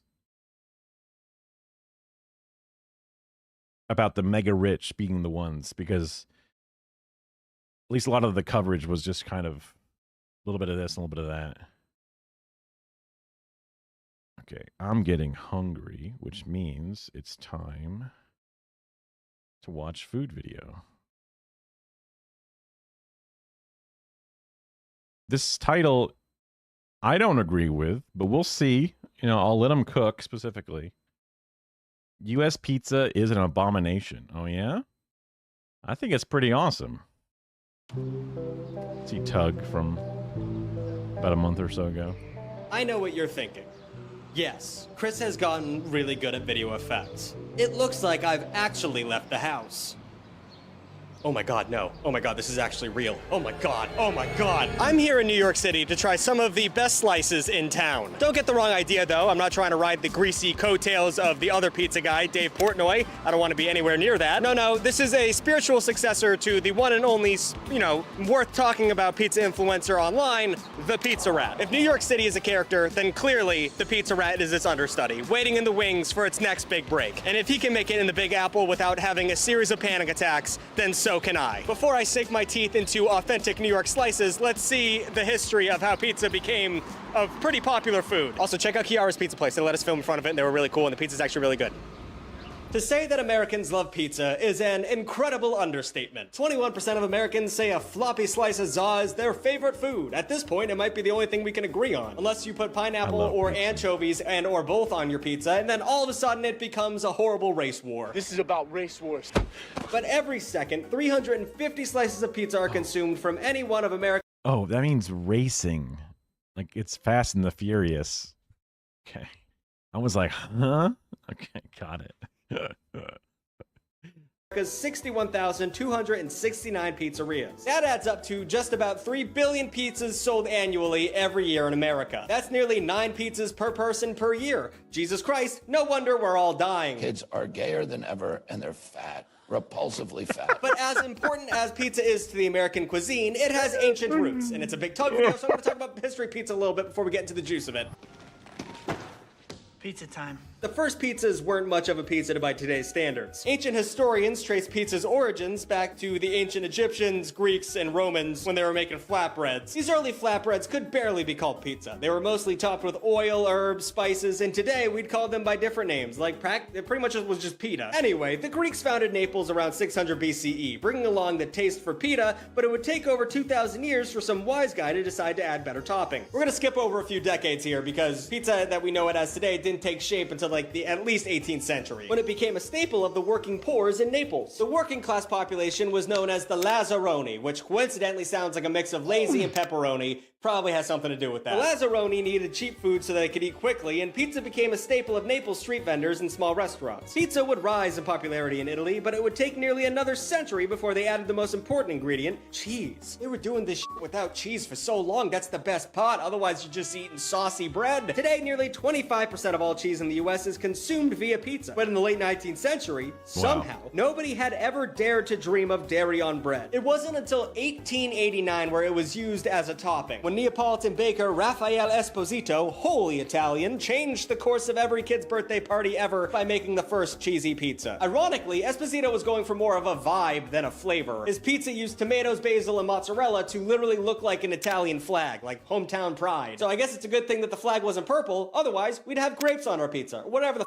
is purple. Around the same time cheese was being added to pizza, Italian immigrants were swarming in America with their AOs and their wallet chains. Starting in the 1880s, hundreds of thousands of Italians passed through Ellis Island in what historians call the Great Arrival. And they did what any cool person does when they come over, they brought pizza. It served the same role in the US as it did Italy, it was a cheap way to serve poorer people. And by the early 20th century, Italian immigrants were making pizzas in their homes and selling them on the street and in grocery stores. And people were like, give me some more of that sweet hot slice, this is amazing, it's 1905. Holy hell, open up the first pizzeria, 1905, that's when they did that. American pizzerias offered individual slices for the first time, making this already accessible food even more convenient for busy workers. Pizza became a popular dish across the Northeast, with shops opening up in New Jersey, Connecticut, Philadelphia, and Boston. However, it was considered an ethnic food, which is hilarious, but other than urban areas, it was not a widespread phenomenon. People in the suburbs had no clue what was going on with the good old slice. Many historical accounts of pizza attribute World War II to its widespread popularity. As the story is often told, many American soldiers stationed in Italy acquired a taste for za. However, this might be more lore than actual fact. Once again, the internet lies, and also so did GIs during World War II. It seems more likely that after decades of Italian immigrants living in major cities, they began to filter their way across the country and into the suburbs. Not only were Italian immigrants bringing pizza to the suburbs, but nearly half of all pizzerias in the mid-20th century were owned by Greeks, which is interesting. Pizza was just good business. The initial investment and overhead were low, creating business opportunities for the lower class. The dish was slowly absorbed into the American pop culture through shows like I Love Lucy, articles in major magazines like The Atlantic, and even music. You know that song that's like, when the moon hits your eye like a big pizza pie, that's amore. Dean Martin scored a #2 hit with that nonsense in 1953. And in 1958, novelty singer Lou Mont recorded an entire album called Songs for Pizza Lovers. 1958 also happened to be the first time Pizza Hut opened up a location in Wichita, Kansas, which is not where you'd expect Pizza Hut to start out, but everyone's got to start out somewhere. The popularity of pizza in the 50s led to the rise of dozens of pizza chains like Shakey's in Sacramento, California, Little Caesars in Garden City, Michigan, and Papa Gino's in Boston, Mass. But the two biggest pizza chains in the world also got their start around the middle of the 20th century. The aforementioned Pizza Hut and Dominick's Pizza, which would change its name to Domino's Pizza in 1965. Dominick's is also the name of BDSM pizza-related, so don't look up Dominick's. There's something going on there. But despite how much I used to love Domino's, there's no denying that Pizza Hut was America's first pizza chain. By 1973, it already had reached 225 million in annual sales from its 1,800 locations. They did this by nailing the ethos of an Italian-focused yet completely suburban family pizza night. Most white Americans fear the Italian. We don't want all of that culture coming at us at once, so give us some checkered tablecloths and call it Italian and we'll just eat pizza, you know? While Pizza Hut was busy serving vibes, Domino's took more of a direct approach. From the very beginning, Domino's was all about convenience. Their stores usually had more delivery drivers than cooks, and they didn't even offer tables for dining in. And to make their delivery process as efficient as possible, they innovated faster folding pizza boxes, only offered 2 pizza sizes, and didn't have any needless salads or appetizers. When you consider that Domino's owner Thomas Moynihan was a former Marine and seminary school dropout, the strict, no-nonsense approach makes sense. So the next But also, they had a whole thing where like everybody hated it so much they had to redesign everything.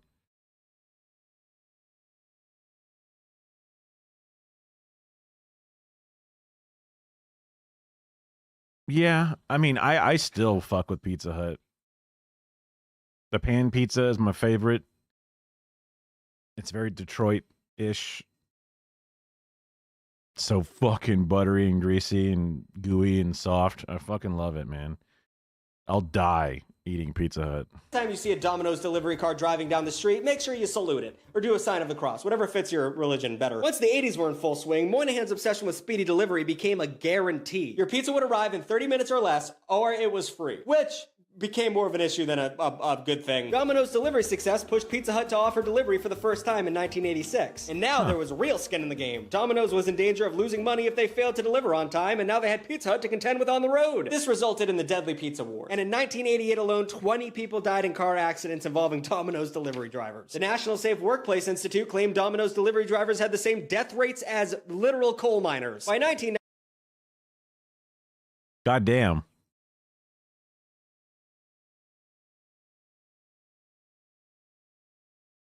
Also,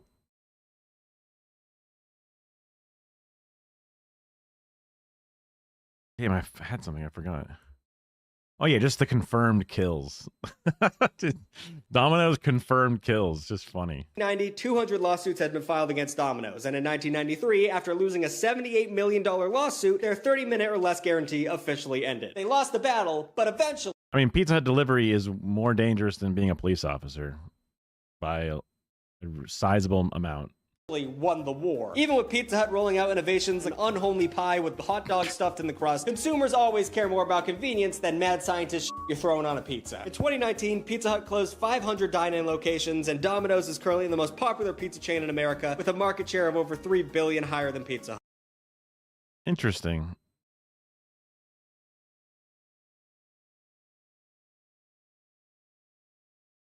Huh.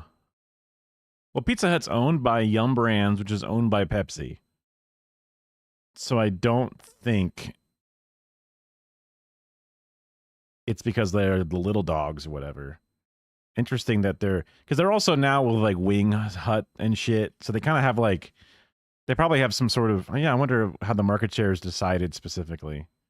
Whether it's between raw sales or ownership of real estate or how they decide it. Domino's went through a weird phase where their pizza sucked, and then they did a whole ad campaign saying like, hey, listen, we're ass. We're gonna fix this right now. And they kind of did. We'll find out more about that later. While chains have made billions and dominated the natural pizza discourse, the heart of Americans' obsession with pizza lies in its regional pies. Many cities have regional pie variations, and it might be minuscule or it might be huge in terms of what they're doing different. And everyone has a lot of pride based around what kind of pizza they were doing, but is it worth team sports? Well, let's take a look at some of America's most popular variations of pizza and just see how it gets. First off, I have to talk about it, Chicago deep dish pizza. Disgusting. People from Chicago do not eat this pizza. I lived there for 8 years. It's something you do with tourists. It's definitely a knife and fork pizza. You can't eat this with your hands or unless you can unlock your jaw like an anaconda. It's like 500 calories per slice of this. It's like you're eating a cake, a lasagna, and a pizza all at once. No one eats Chicago deep dish pizza for lunch and then has a productive afternoon. Next up, we have Detroit style pizza, which is one of my actual favorites. According to pizza lore, the first Detroit style pizza was baked in 1946 using a rectangular pan meant for car oil. This might be bullshit, but it's the type of myth that connects Detroit to the pizza because Detroit was always like the car capital of the world. Whatever the case may be, deep rectangular pans are still used to help caramelize the cheese and create a crispy exterior for the airy crust. Next pizza style on the list, we have New Haven, Connecticut. The people who enjoy this kind of pizza are pretentious assholes, but it does taste pretty good. The major appeal of New Haven pizza is using coal-fired ovens to get that crispy, burnt crust bullshit. Like if you've ever wanted, like you're eating a crust of a pizza and you're like, I wish this kind of tasted like a cigarette, this is what you're looking for. And one of their most popular toppings is clam. It's clam. I'm telling you from experience, if you eat a real genuine New Haven slice of pizza, you're gonna smell like you had sex with Sebastian for the rest of the week. It's terrible. A lot of New Haven joints call their pizzas a pizza. I'm not a fan. Is that a pizza? What are we doing? You're not that Italian. But maybe the biggest wild card on this list is California style pizza. This style is shorthand for it. I'll give it to you, California Kitchen Pizza invented the barbecue chicken pizza, which is fantastic, but some of the other concoctions from the Golden State are dicey at best. We're talking like figs, truffles, goat cheese, avocado, eggs. You, California. And finally, that brings us to New York. And all this talk about pizza is making me want to crave a slice. So instead of talking about all the classic New York's pizzerias and just make my mouth water, I thought, why not get out on the road? I guess he lives in New York now. I knew that I had to discover the 5 most truly authentic, freshly made New York pizza pies that the city had to offer. Until recently, 7-Eleven used to sell a breakfast pizza, which is actually what every Italian starts their day with. Go on, ask them. I made it, Mom, the Big Apple. So inside I was able to purchase one 7-Eleven cheese pizza. It looks heinous. Brother, there's like a layer of ooze. It's okay. It's not like it's all right. cheese. It looks like, I can't say it's all right. It looks like... So 7-Eleven has the super rapid oven thing because they have a frozen pizza, very, very frozen. And they throw it into the rapid oven, and within 5 minutes, it microwaves and super bakes it very fast to reheat it. And then you get fresh pizza. It's very cardboardy, and the sauce is incredibly acidic. But damn it, it's pizza. So, Chris, bleep that if you can. It's and not then good, the pepperoni but it's pizza, baby. Because I think the grease is being contained by the meat. But overall, $5 for 2 pieces of pizza and the Pepsi. Although the Pepsi, they told me this didn't count. It had to be the bottle. But whatever, I like the cans more. That was kind of shit for them, honestly. The idea of is in my head and it's f***ing me up crazy. I don't know how to describe this. You ever go to like a basketball game and they have like the square pizzas that are like rotating on that thing? It's a step above that, but a step below every other type of pizza I've ever had in my life. But let's see if the pepperoni's any better. Oh, this one actually is crispy. Look at this, there's a crisp to it. Let me get that on audio maybe. It's not working, but it's way crispier. Wow. It's like this one is like made by a different company. The pepperoni is unbelievably better. But there's like a bunch of little ones that they loaded in there. Like there's not a bite on here that's not gonna have pepperoni. So that being said, if you're a stoned college kid or a stoned toddler or a stoned high schooler, the pepperoni pizza from 7-Eleven is actually pretty goddamn bomb. $2.50 for 2 slices. So overall, 5 out of 10. Let's start basic right at the beginning. 5 out of 10 for 7-Eleven pizza. Well, it's $2.50 per slice. So it was $5, right? That's what you said?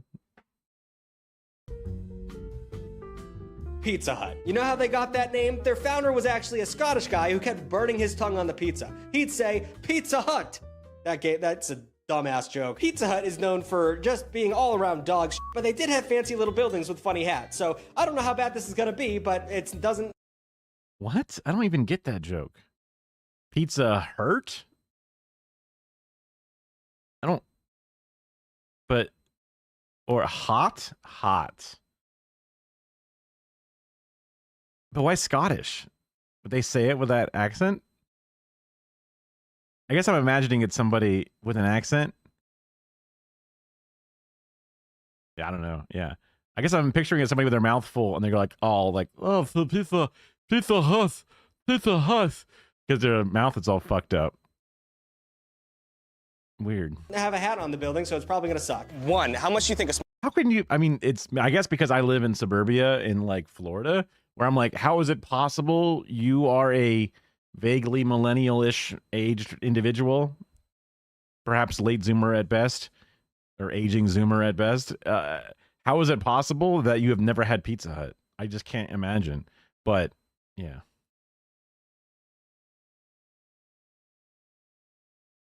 Ogres are like onions? small cheese pizza at Pizza Hut is? $13.99. $6.50.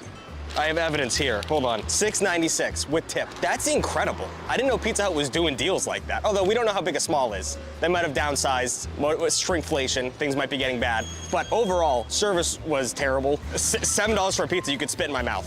That's for a full cheese, a full small cheese. It's gonna be delicious. So they said 5 minutes. So we're just gonna wait for that and we'll see what's gonna happen. So we figured out why it was so cheap. I don't know about you guys, but a small used to not mean this. I don't know if Pizza Hut's always been doing this, but this is a small to Pizza Hut. And that is small. They hit the nail on the head. If you looked up small in the dictionary, it would be a picture of this goddamn pizza. This is adorable. We need to wait a second before I eat this. Wow. The 7-Eleven pizza is way better than that pizza. This is horrendous. The cheese doesn't taste like cheese. The sauce has no flavor. This is horrendous. This is terrible. I mean, I do... That's what I think about pizza. The crust is the same consistency as the middle of the pizza. This is A 2 out of 10. I would eat it if I was starving, but this is genuinely really, really, really bad. Would anyone like a slice? Cameraman, you're good? Okay, thank you for shaking so people know that you said no. All right, 2 out of 10, bad. We'll move on. I'm so disappointed in the Hut. 7-Eleven out-pizzaed the Hut. That's ridiculous. All right. That's crazy. Moving on. My tongue is on fire. I mean, I do tolerate 7-Eleven pizza. I'm trying to make sure I pull mine back. 7-Eleven pizza is not good, but damn, I do love me some fucking Pizza Hut. Interesting. I mean, Pizza Hut in New York is kind of a miss. You know, it's silly to Stop eat Pizza recording. Hut in New York. Little Caesars, I fuck with, but again, it's not as good as Pizza Hut, but I fuck with it. Also, it's not. Little Caesars. It's the only one that's not BDS out of all of them. Emperor. And you'd be right, because there's pretty high likelihood of getting stabbed by a group of guys in here. It's crazy cheap. That's what Little Caesars is known for. And they had a lunch thing going on right now, so we got a full pizza, a soda, and these things called Little Caesars Puffs, which I've seen ads for, and they seem terrific. It's a cup with pepperoni and cheese in it. I'm stoked on it. So it should be pretty, I mean, it's gonna be awful. It's Little Caesars. But in terms of money to ratio, we know Pizza Hut is dog ass. 7-Eleven did a pretty good job, but I'm hoping we can get higher than 7-Eleven. I'm hoping. Little Caesars, I'm believing in you. Stop recording. Stop holding it. Are you zooming in now, you piece of shit?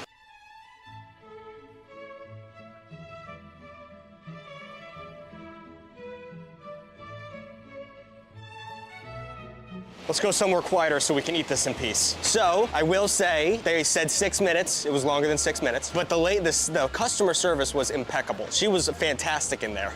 She apologized for the wait. It was fantastic. So it was like $11 altogether. I found out that the Little Caesars cups were not included in the deal, but I really wanted them. So this would have been $6.50 without the cups. So that's what we're looking at. I've got a lot of faith in this. I have a lot of faith in Little Caesars right now. And this is what I thought was gonna be the worst out of all of them today. So I'm excited to try it. It smells garlicky. Fuck. Don't look, we have the cups. There's pepperoni in them. The commercials made them look a lot bigger, but I'm very excited for these. They're obviously piping hot, which is kind of an issue. Crazy he's seeing commercials. Oh, wow. Okay, it's like a garlic knot with cheese and pepperoni on the inside. It's the best thing we've eaten so far today. This isn't technically the pizza. This is their appetizers. I'm giving them too much of a leg up right now, but I saw a commercial about this and got real fat real fast, so I was really excited about this one. Oh my God. Good. All right. There it is, in all its glory, and you got Detroit style. You can see the grease pooling. Never gotten a it's small. a sign of high quality. A good amount of firmness for what it is. It's gonna be good. Man, I was so excited. That's such a bummer. If you look at this, there's no sauce under the fucking cheese. There's no sauce at all. What were they doing back there? That lady was so nice to me. She wasn't making a good pizza at all. This is god awful. Well, you can't eat Detroit without eating the crust. I say worse than Pizza Hut. I want something. I do think it's worse than Pizza Hut. Okay, I won't say worse than Pizza Hut because we got a lot more for what we paid for, but we got a lot more food for it, and it's very filling, very bready, but just tastes like shit. All of this ends up tasting like shit. I was very excited for this because those cups are winners. If you're gonna go to Little Caesar, get the cups. Whatever I just got, the cups are amazing, but this is pretty dog shit. I'll give it a little bit more than Pizza Hut, which was a 2? Oh, that seems a little low. We'll give it a 4. 4 for Little Caesars for their hot and ready dish. If you're gonna get the cups, 7. Easy 7, fantastic. For the money, I understand why people go here and get diabetes. That was obviously the last line.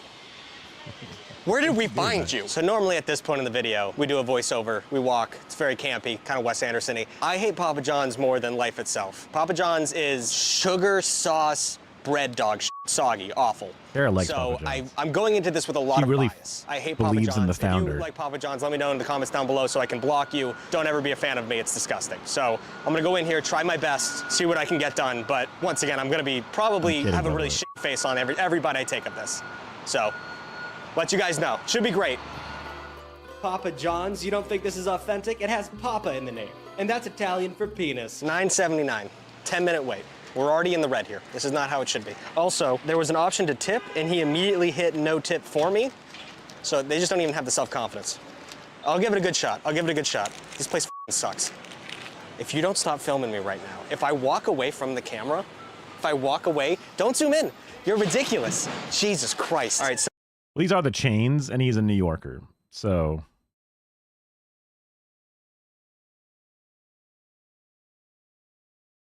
Because you just go to the small places in New York, yeah. So we just found out that Papa John's also serves something I believe to be a quesadilla at the bottom there. So we're also gonna go ahead and order that.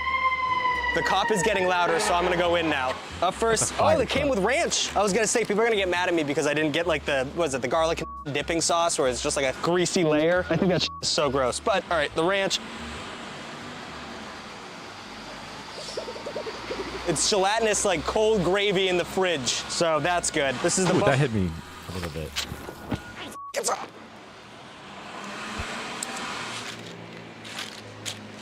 I hate Papa John's so much, dude. It's making me so mad. All right, buffalo chicken. That's hot as. I like ranch. I don't mind ranch as a dressing in a lot of instances. That ranch in particular, pretty. It's just lard. It's just a lot of lard in there. A lot of straight up fat. It tasted terrible. Okay, so this is just a folded pieces of pizza.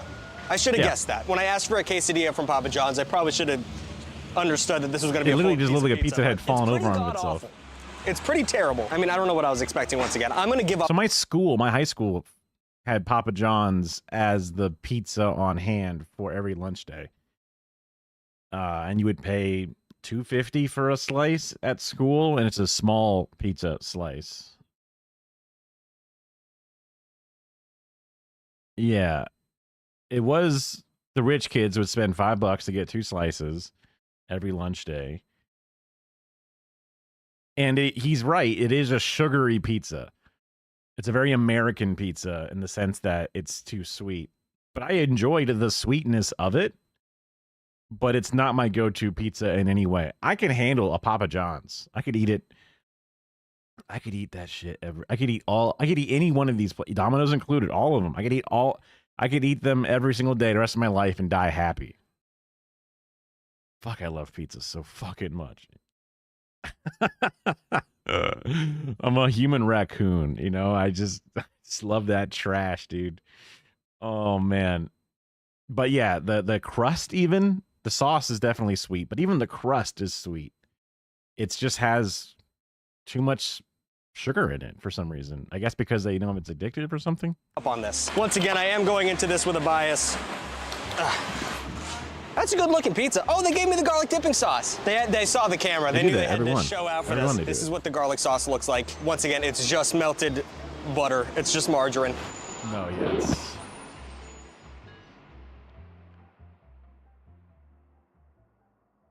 Was I wrong? Interesting. Hold on. Overall, in terms of pizza we've tried today, it's all been relatively dog shit. Once again, the puff cups were amazing, but this is the closest thing we've had to like a real piece of pizza, which is different. There's no sauce, same thing as always, and it's very Also, it's sweet, very New Yorker. I don't know. This is actually. It's very New Yorker to want to look at the cheese pizza specifically. I don't know, something I as an outsider of that tri-state area, cheese pizza was like the cheap struggle pizza. You would always get at least pepperoni. That's like the default pizza for me. But for them, default pizza is cheese pizza. Maybe because there's more vegetarianism or something in the multicultural environments versus suburbia of Florida. I don't know. But yeah. Surprisingly good. I'm kind of bummed out. I talked a lot of shit. Damn. So in terms of how much we paid for it and how long we waited for it, obviously they were just straight up making a pizza. I think at Little Caesars it might be pre-frozen or some shit, and then at Pizza Hut. So they had the conveyor belt oven system at Pizza Hut or Little Caesars. I think a lot of places have the conveyor belt system, honestly. But I know for a fact they do, because you can literally see it. They pre-make the pizzas, and then they freeze them. And then they put them through the conveyor, where they start out room temp, chilled, frozen, whatever the version is. Because you do see them throwing the dough and making little pans, but they just make up the pans and sauce them up with their little saucing gun thing.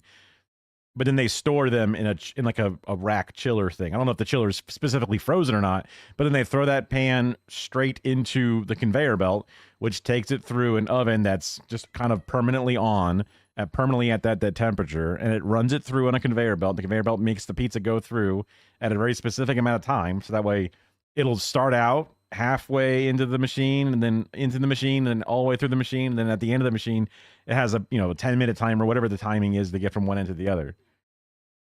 Yeah.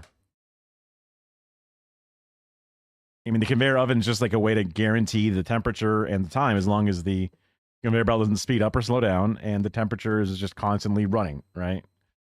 That was just dog shit. And 7-Eleven, that shit was made in a factory in China. So in terms of wanting a piece of pizza, Papa John's is probably the most real pizza you're gonna get. So I think it is a dog shit piece of pizza, but it is pizza. It's the closest thing to pizza we've had today, besides the Puff Cups, which once again are shocking. This is the best pizza so far, so like a 6.5. It's pizza. It's the closest thing to pizza we've had. That being said, I still hate it, but overall, I lost. It's a 6.5 from Papa John's. I'm sure people are gonna be thrilled about that, but no, 5 now, because this, they were trying horrendous. I didn't chew this. That's just how it looks. 5 out of 10. 5. I've eaten nothing but like bad pizza. That's gonna make me poop pretty bad. The shot is over. Are you just holding it this way? That was a long one. Domino's is named after the fun gambling game, because after you eat here, you're really gambling on whether you're gonna be able to take a shit for the next week. So now we're at our final stop, and that is Domino's. Domino's has done me so right throughout my life. Out of all of the worst chain restaurants to get pizza at, has consistently been the best over the course of my lifetime. So we're gonna put that to the test. We've tried all the other ones. We left this one for last because we think it's gonna be the best. I hope I'm not gonna prove myself wrong here. Let's see what we can do, okay? It's gonna be great. Here it is, ladies and gentlemen. Oh, God. Oh, no. Runs into traffic. That guy's laughing at him. Here's Domino's. Oh, it smells so good. The best thing Domino's does is the crust. You can see the garlic they put on it, dude. It's just so much better than other fast food. Also, I forgot the price. It was cheap. It was like $9. Nice, crisp, super flaky.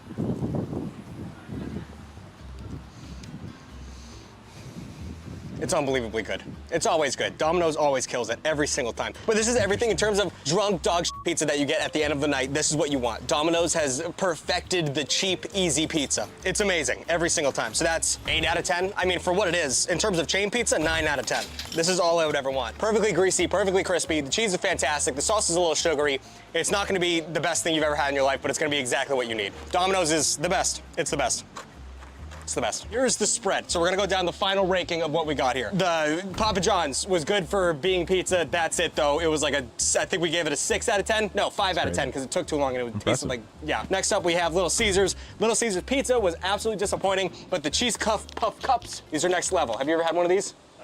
I would give you it, but it's been on the ground. But it is fantastic. That was like an 8 out of 10. The pizza was terrible though, and that's what we're ranking. 7-Eleven pizza was shockingly good. The cheese pizza was like nauseating, but the pepperoni, they did something special to that. So I'm gonna put that above Little Caesars. Actually, we're gonna switch these out because Pizza Hut I think is the dead last. Pizza Hut is dead last. That is the worst pizza I've ever eaten in my life. It belongs in a mall, and that's it. And then finally, Domino's. We all knew Domino's was gonna win. I'm gonna fall down. Domino's was gonna win as the garlic crust. They make it with love. I told you they run it like a Navy in there. It was fantastic. My stomach's a nightmare right now. That was so much bad pizza in a row. And like, I know the poop's gonna be bad, but I don't know when it's gonna happen. Anyway, let me know down in the comments below if I tried your favorite pizza place. I'm sure I hit all the classics in Brooklyn. It probably, you know, I did my job. Also, if you guys have any cures for heartburn, it's hitting me like a brick train. Like, comment, and subscribe. That would be the 7-Eleven that's hitting them there. If I know my pizza. Rip Tug breach containment.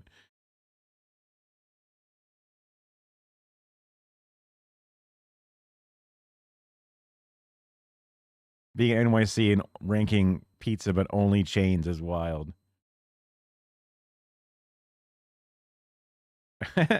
Little Caesars meant to be eaten cold out of the fridge for breakfast exclusively. I do appreciate that.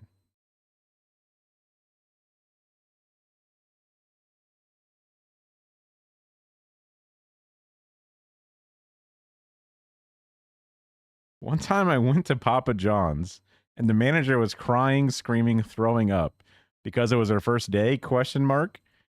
And she was overwhelmed. I was the only customer in the store. I felt bad, but I just wanted pizza. 5 commas. I also wanted to give her a hug, but I thought that might be weird, so I did not. Anyway, if you're out there, lady, I hope you're doing better.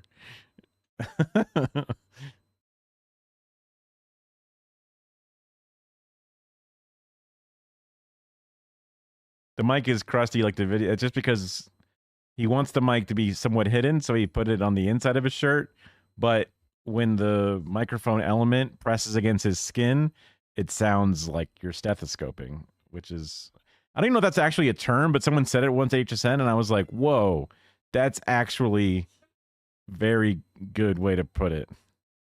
CD is just singing the Kara right now. That's crazy. Let's see. There's definitely some more on here. I don't know how nerdy y'all want to get. This is something that has nothing to do with anything. Let me unpin this so I don't get confused. Unpin. I don't know what this is. I just saw the title. I guess I'll just put the title in there. Fuck it. Pope Leo, some number, declares teen computer whiz the first millennial saint. Today, Pope Leo canonized the first millennial saint. Carlo Acutis was born in Italy in 1991. He created a website to document miracles and spread his faith, earning him the nickname God's Influencer. He died of leukemia when he was only 15 years old. Fuck. The story No. attracted wide attention from Catholic youth. Oh, Many now of I them feel were like a at the piece of Vatican shit. today to witness the ceremony. Oh, I feel like a piece of shit. Oh, I maybe I should have known that saints can only be dead or something, but just that one shot Influencer. of just some kids like wearing a backpack like up on the fucking wall. That's kind of surreal. Oh my God, Catholics. Now they're gonna pray to the kid? That's nuts, man.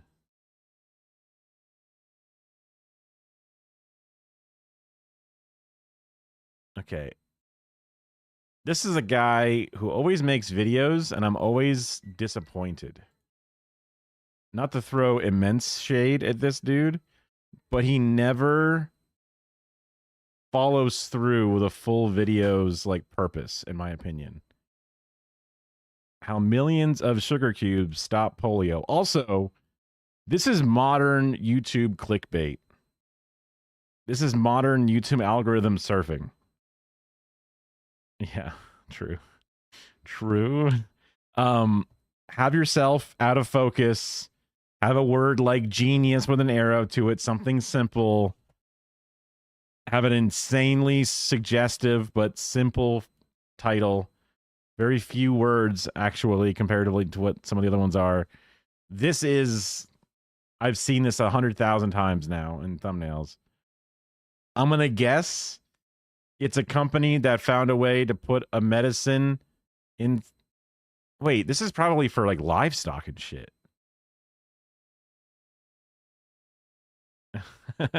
Wait, really? Is there a hard number of miracles? I don't know enough about Catholicism. Kara might know. She passed, right? You passed the school. The new oral vaccine developed by Dr. Sabin. Oh, it straight up is a vaccine. So then, people wanted to eat it. I get it. It's a sugar cube with some pink syrup on it. Likely more than 100 million of these were distributed around the world. But these cubes are just one element in the amazing logistics of the polio vaccine. We'll chronicle the creation, approval, and distribution of this vaccine and pick those however many million sugar cubes. They can't stop RFK Jr. He's coming.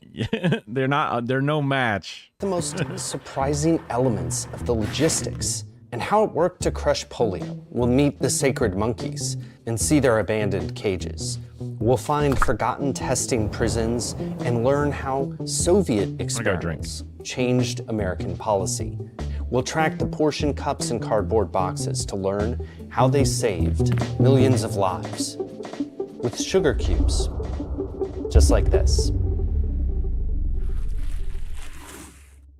So during this video, I'm going to fill 1,000 of these paper cups with 1,000 sugar cubes and some syrup, because it's a great symbol for this story. This story is a story of logistics, and it starts with an island full of monkeys. There's still a monkey island. But doesn't every story technically start with an island full of monkeys? Like anything in human history, doesn't it always kind of start off with that theoretically? One off the coast of South Carolina. It sits here, and it's called Morgan Island. I did not really think that there were domestic monkeys natural to the East Coast, to America in general, other than like tiny ass little goblin monkeys in the forest or something. But like East Coast, it's home to 3,000 rhesus monkeys who live there, and it's a descendant, at least as an idea, to the creation of the polio vaccine. So how did we get there? There is a political cartoon from the 1960s that I think is great. It says he's a victim of a very rare disease. Like non-imported monkey. Yeah, Reese's monkey, I know. It's hard for me. Whenever I hear Reese's monkey, all I can think is either feces monkey or Reese's cup monkey, right? I'm a simple man. I mean, I guess there must be some sort of monkified monkey mammal stuff. Like with South America, there's got to be some shit down there with like Amazon rainforest and shit, right? So then that makes sense that there'd be some monkeys, but like just like through the deserts of like Mexico and stuff, I don't really see them. I mean, I guess Mexico is not just the Mexico filtered piss-colored yellow wasteland all the way up. Obviously, there's got to be some foliage because it's in the tropics. But I just feel like there's a break somewhere where the monkeys kind of just did not make it into North America, Canada, etc. Like there's forests up there in Canada, but there ain't no fucking monkeys. There's cold monkeys all over Asia, but ain't no fucking monkeys in Canada, as far as I'm aware. So I just don't think there's monkeys in North America. That's why they're not domestic monkeys. They're like imported monkeys, you know, like invasive species. They're invasive feces monkeys, right? Called polio. The doctor actually has to... Also, just pouring little cups full of sugar and then throwing in a drip of Hershey's strawberry syrup. You can get cubes, dude. Did you even get cubes? Okay, it does say cubes, but I guess he's just putting it in cups to keep them from leaking. I thought it was just raw sugar. Like that's not even close to being a cube. Okay. Explain what polio I'm coming after him, maybe a little bit harsher than I should be. Is, and to some degree, we live in that amazing, unimaginable world today. As of July 2025, there have been well under... That makes sense. A lot of competition for the monkey-sized mammal. 100 cases. So what was polio? People needed to learn how it was transferred. It was a kind of mystery. It could kill people, but it's best known for the paralysis that it caused. The iron lungs that you might be used to seeing, they helped people with respiratory paralysis breathe. It was especially frightening because it affected... That's brutal, man. That pillow is woefully unfluffed and nowhere near the person's head. With respiratory paralysis breathe. Look how far down that pillow is. Like, you need 2 pillows minimum for this. How is that not accounted for? It was especially frightening because it affected children. This chart shows weekly cases of poliomyelitis, polio, before a vaccine was fully licensed. You can see that the high week had more than 4,000 cases in the United States. There were some weapons to blunt the march of polio. Okay, sure. I'm actually kind of curious how an iron lung works. I've seen it in media and old Looney Tunes shit and all that kind of stuff, but it's kind of a mystery to me that you just have your head sticking out of what looks like a horizontal, like one of those weird sauna machines, but it breathes for you. It must be a pressure thing or something, because it doesn't go on your face. Including... But never curious enough to actually look it up. That's, yeah. Preventative attempts like gamma globulin, which at the time was believed to increase protection. But a vaccine was always the goal. My argument is that the fight against polio is often described as the search for a magical vaccine. And it was, but it was also a logistical battle. And that logistical story begins with funding. March of Dimes funds were needed everywhere, needed desperately by patients. Barry was making some breakfast. I don't think I deserve a full, what is this, an English breakfast? Where do you guess there's no blood sausage. American breakfast? A couple of hash browns, some eggs, some pre-cooked bacon, right? And then a couple pieces of toast. That's crazy. I'm going to fuck this up. I wanted, yeah, well, because we're watching the pizza video.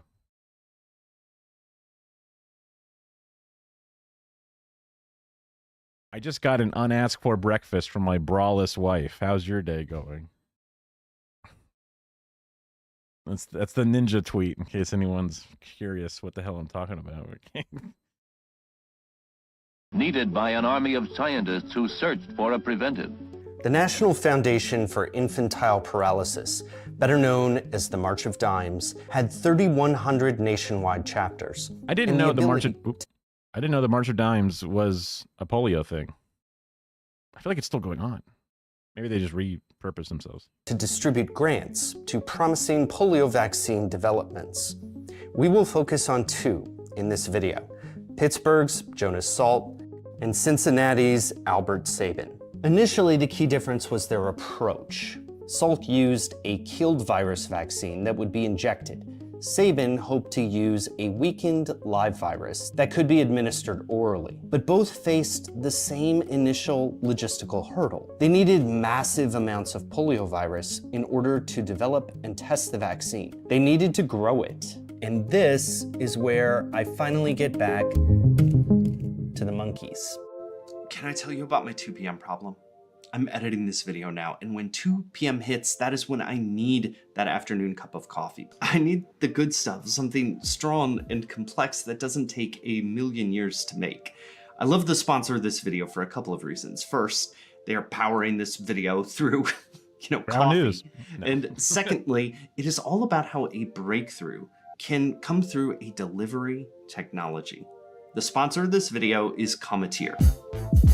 It's kind of a breakthrough, a brand new way to make a perfect cup of coffee. You take a flash frozen capsule of coffee, pop it out with this little button, add hot water, melt and mix, and boom, you're done. I have a clear cup just because it is so satisfying. The best part, no grinding, no mess, no measuring, just a perfect cup of coffee in a few seconds every single time. They If you have hot water on standby. Best of roasters, and this, what a breakthrough this is. Cometeer works for an iced coffee or latte too, but really, like, the taste rivals anything that I've made at home, and it's kind of like going to a cafe. Dude, how nice is it to make iced coffee by the cup? You can try a new flavor with every cup of coffee. So while I want to tell you that the Humbler is my favorite, it's got this nice note of date to it, the truth is, I like being able to switch every time 2 p.m. comes around. That champion 1 p.m. I am ready to get back to it. I mean, instant coffee sounds fine. National I Institute don't give a of shit. Allergy What and if Kara likes Infectious instant coffee? Diseases owns the monkeys on Morgan Island. It began in the 1970s as an attempt to create a national resource of monkeys for research, once India stopped exporting them in the 70s. South of that, decades earlier, Okatee Farm served as a distribution center for the nation for monkeys. 2 types of monkeys could grow polio for study and development of a vaccine. So-called monkeys in test tubes had been part of the polio fight since the 1930s, but now it had a complex logistics operation. This article is really awesome because it shows the exact routes that they took. These monkeys went from the Philippines to Savannah. Rhesus monkeys went from India to London to New York to Okatee Farms. Once there, they went to a kind of basic training, basically adjusted and recovered, before being shipped nationwide to vaccine producers and March of Dimes grant recipients.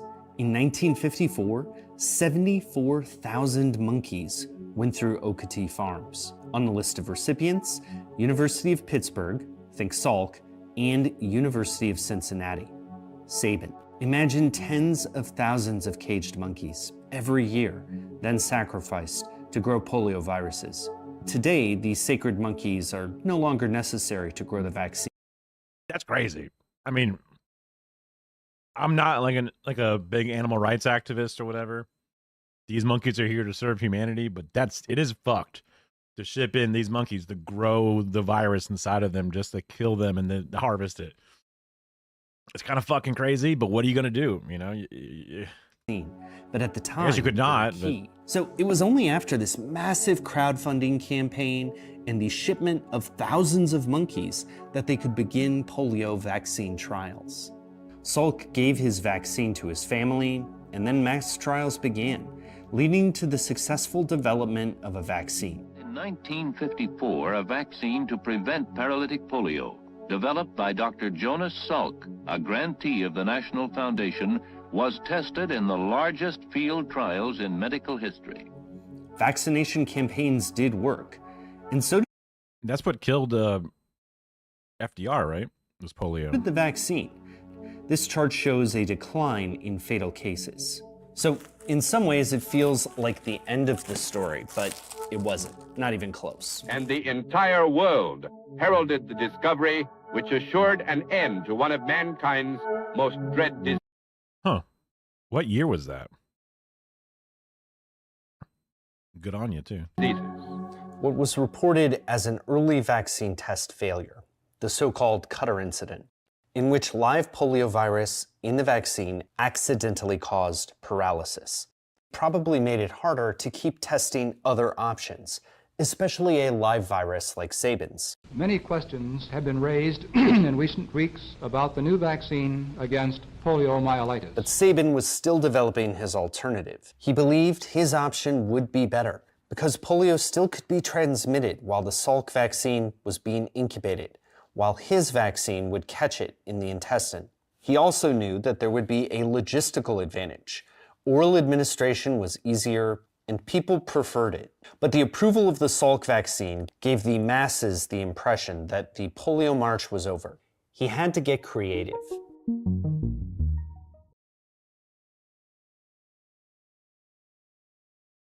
It seems like a guy making a vaccine when it's not as needed, right? He lost the race. It's like, no, my product is superior. Buy mine instead. Well, it's not ready yet, but buy mine. And yeah, during the couple of weeks that someone gets injected with it, I guess there's a problem, but like, that's a problem that'll probably be fixed by the time that you're ready to output this brand new thing, right? This is Chillicothe Prison, outside of Cincinnati. I don't like that we're starting at a prison with this.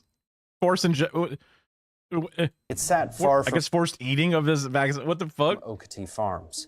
But it was another key testing ground. To get his vaccine approved, Sabin had to be really creative about trials. He started by testing on his family, just as Salk had.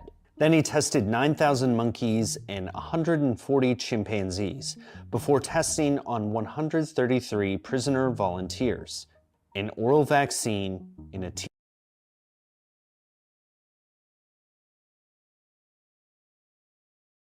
A prisoner can't give consent. If you say with good behavior, if you take this thing, we'll give you a year off your sentence. You know, prison is technically a crime against humanity. Of course they're going to say anything under duress. What the fuck? Teaspoon of milk. If you think this raises questions about medical ethics, yeah. These tests weren't enough to get the vaccine approved in the United States. He had to have bigger trials. But the we just need more prisoners. What the fuck? 1700s? So like even his vaccine, like to me, I've never heard of an oral vaccine before. So I guess maybe a vaccine is a broader term than I'm originally expecting.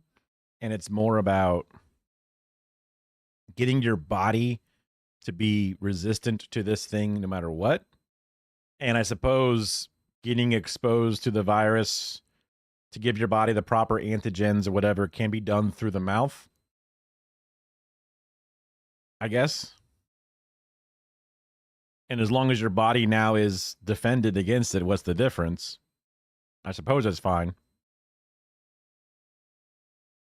It's just a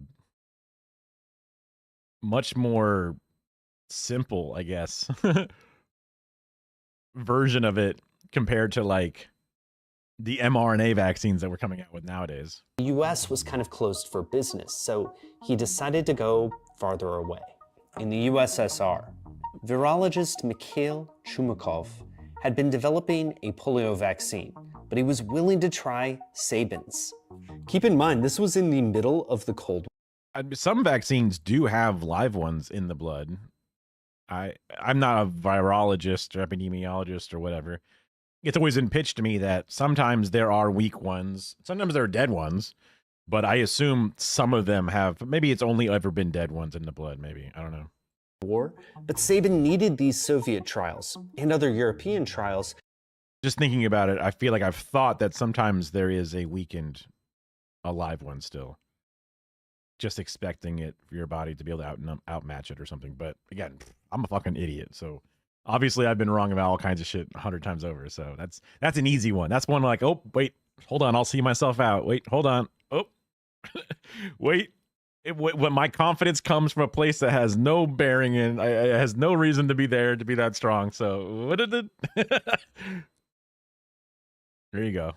Partial replica. That sounds like a piece of a replica or something. I don't know. Or like an inert replica or something. To prove that his vaccine could work and maybe work better than the Salk vaccine. Look at this paper by Chumakov from 1961. It lists... you can't trust those dirty Russians, though. 77 million vaccinations in the USSR and distribution of vaccines to countries like Hungary, Japan, and China. As importantly, the vaccine worked well, and even better than Salk's. This chart shows USSR regions that used a killed vaccine, like Salk's. This line shows the ones that used a live vaccine, like Sabin's. So Sabin's polio vaccine, it does this insane end run around the Cold War to save lives. On the strength of that, it was approved in the United States in 19...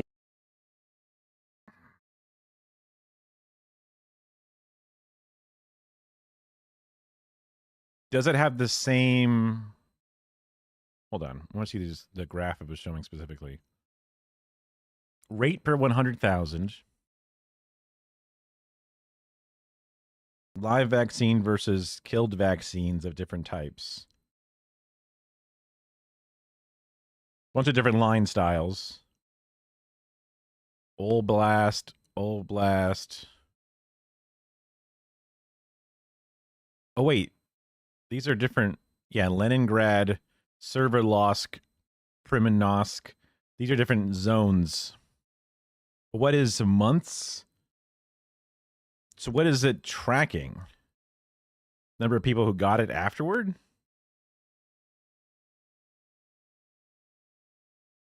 Yeah. That part I understand. But I'm just wondering if giving people a live version of the virus in their stomach could lead to a higher chance of outbreak infection, whereas the other ones with the dead virus don't do that, or the dead partial virus or whatever. So like, even if it works faster, it may not be interesting. Every year. A redose? I feel like maybe I never even got the polio vaccine. I'm not sure if it may not have been included in my childhood one, just because it may have been seen as herd immunity is already achieved, no longer necessary. I'm not sure. Maybe I even had an oral one. I just forgot about it.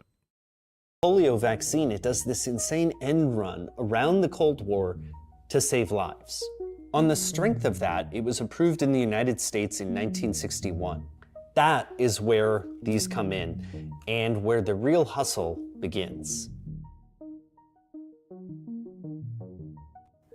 The oral vaccine had another advantage. By vaccinating many people at once, you could stop the ability for polio to spread. The vaccine was about timing. Sabin oral sundaes began crossing the country. Will you answer SOS?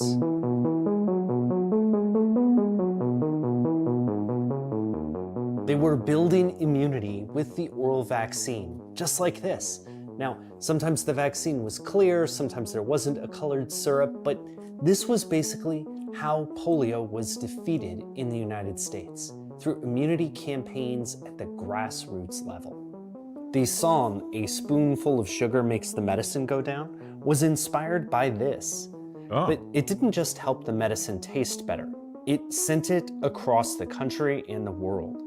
Look at this pamphlet about one Cleveland Sabin oral sundae.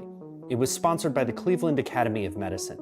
The key distinction is that it helped prevent patients from being a virus carrier with just a few drops. With old Welby on board, it would taste good, work fast, and prevent polio. Business gifts. What do you mean, no switching needles?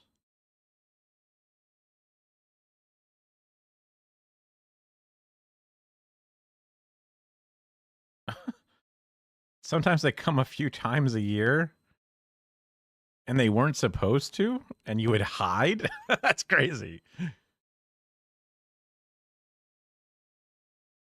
Yeah.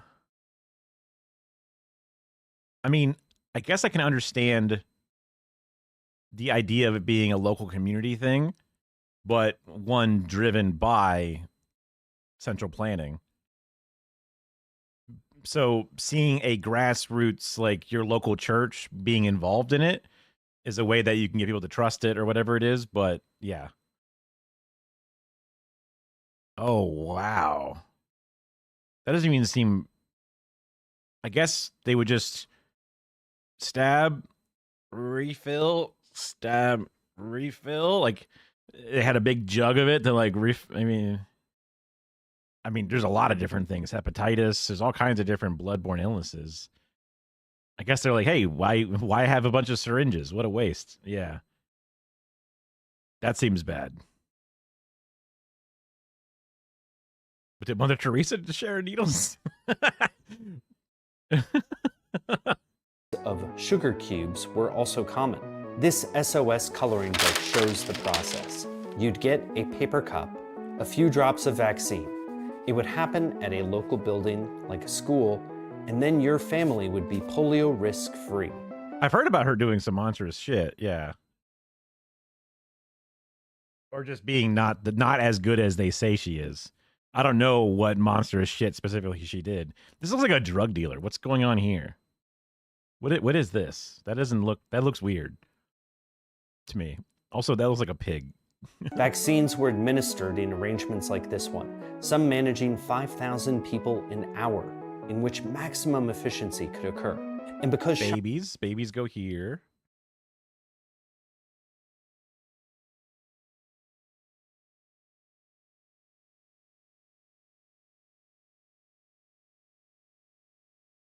I guess I would put her more in the awful piece of shit category if she knew germ theory and shit, right? Like, I mean, she wasn't that long ago, right?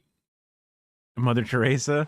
Like, that's a name that I hear, you know, it's not Jesus level old, but it's like dead before I was born, I'm pretty sure. So I guess, like, I feel like older than MLK. It was the 70s? Okay, that's definitely younger than I thought it would. Closer to current time. I didn't think it was like full-on Victorian era, but I guess I thought it was somewhere in between. I guess I was thinking somewhere around 40s, but I guess it makes more sense that it was more modern. Oh, yeah. Cholesterol medicine. Hell yeah. Or vitamins.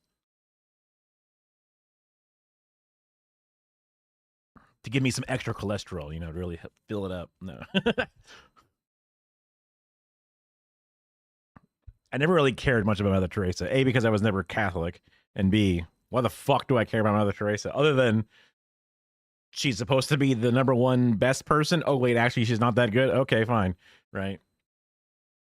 Washing it with shit rags, like, on purpose seems unnecessarily cruel. Is a scourge on all of South America. Weird. I guess she's just racist or something. She just thought that she wanted to be evil to them for some reason. Yeah, on purpose. Yeah, it's fucked. Yeah, it's about as fucked as you can get for the most part. Yeah, that's crazy. Shots weren't needed. It was much easier to inoculate massive amounts. I can imagine it being easier to give a kid a cube of sugar than a needle in the arm. Kids really hate needle in the arm. I mean, you do it. We did it a whole bunch and abuse people on top of that. There's a lot of good. Like, there's literally, like, what are you, Mother Teresa or whatever? Like, what am I, Mother Teresa? I'm supposed to be that good? Nah, I can be a little fucked. I can be a little evil. What am I, Mother Teresa? Like, that's like a common term. That's a thing that people just say in like everyday lexicon.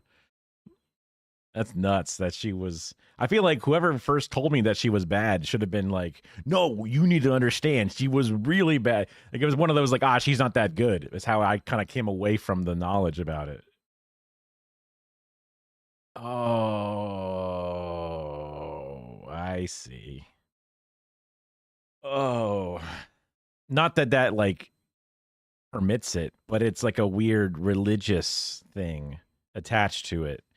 I can see how that could also make certain people look the other way about it. Right? Because to suffer is to live, and only through God can you.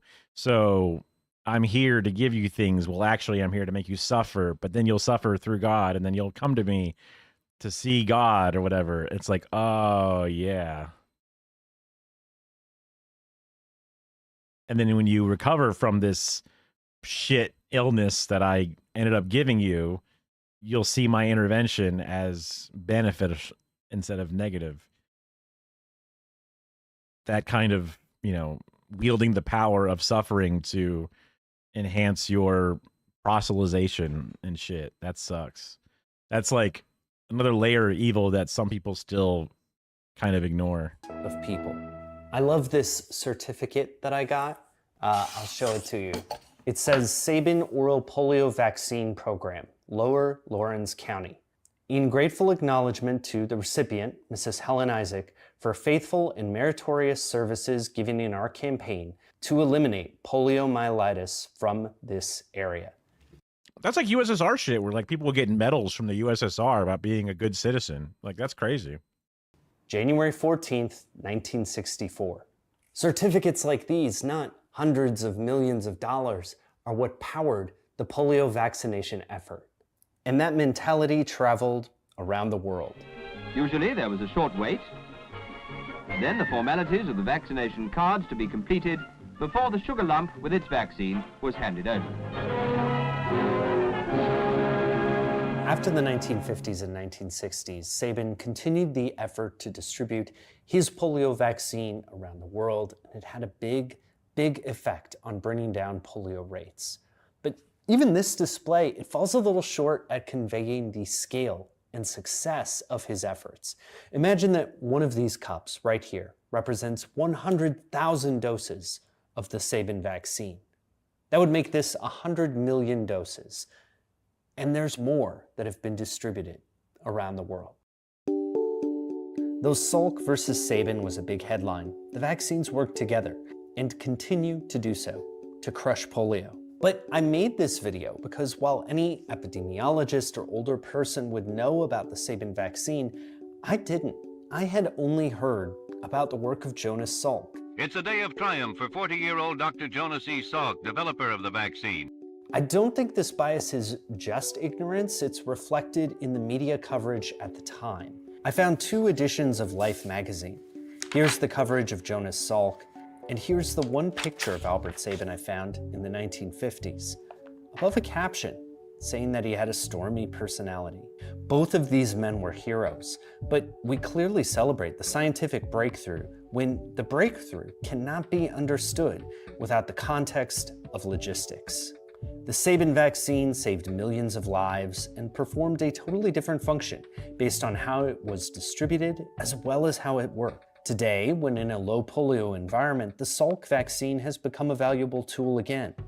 The Sabin vaccine's risks of vaccine-induced polio are too high for some places. Ending polio...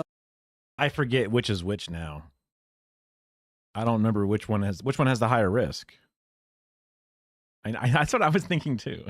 He might just be graying at a younger age than he seems. He could be, well, he's probably in his 40s.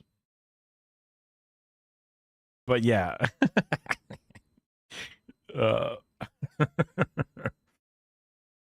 Okay. Let me look back here. Sabin Bin is the one with the sugar.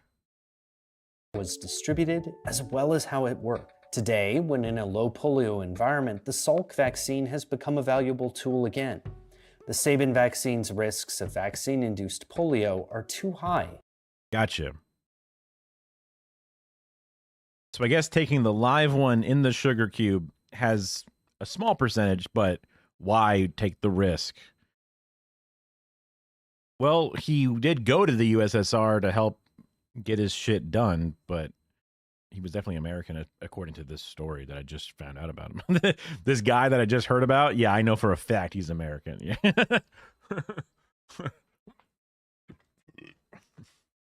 Oops. That was my other choice, because it's like I was just a little weirded out. Gotcha. I was a little weirded out by, I'd never heard of an oral vaccine before, and then also the guy who wanted to make his own version of the vaccine, even though there already was a vaccine out there. Although it does make sense that it's easier to distribute a piece of sugar with, but it's like, if you asked me, hey, do you want the one that has a very low chance of giving you polio, or the one that has an even less chance of polio but has a shot in the arm? I'd be like, a shot in the arm, please.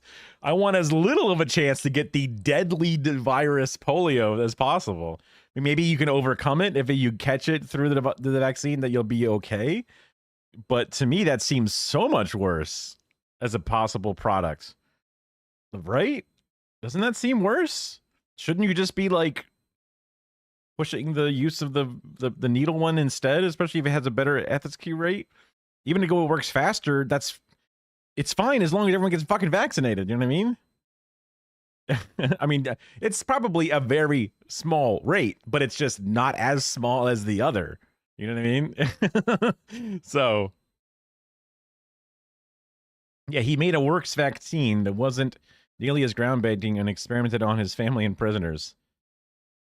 Why he's getting forgotten by history. Yeah, I mean, because like nowadays, if somebody wants to make sure, I mean,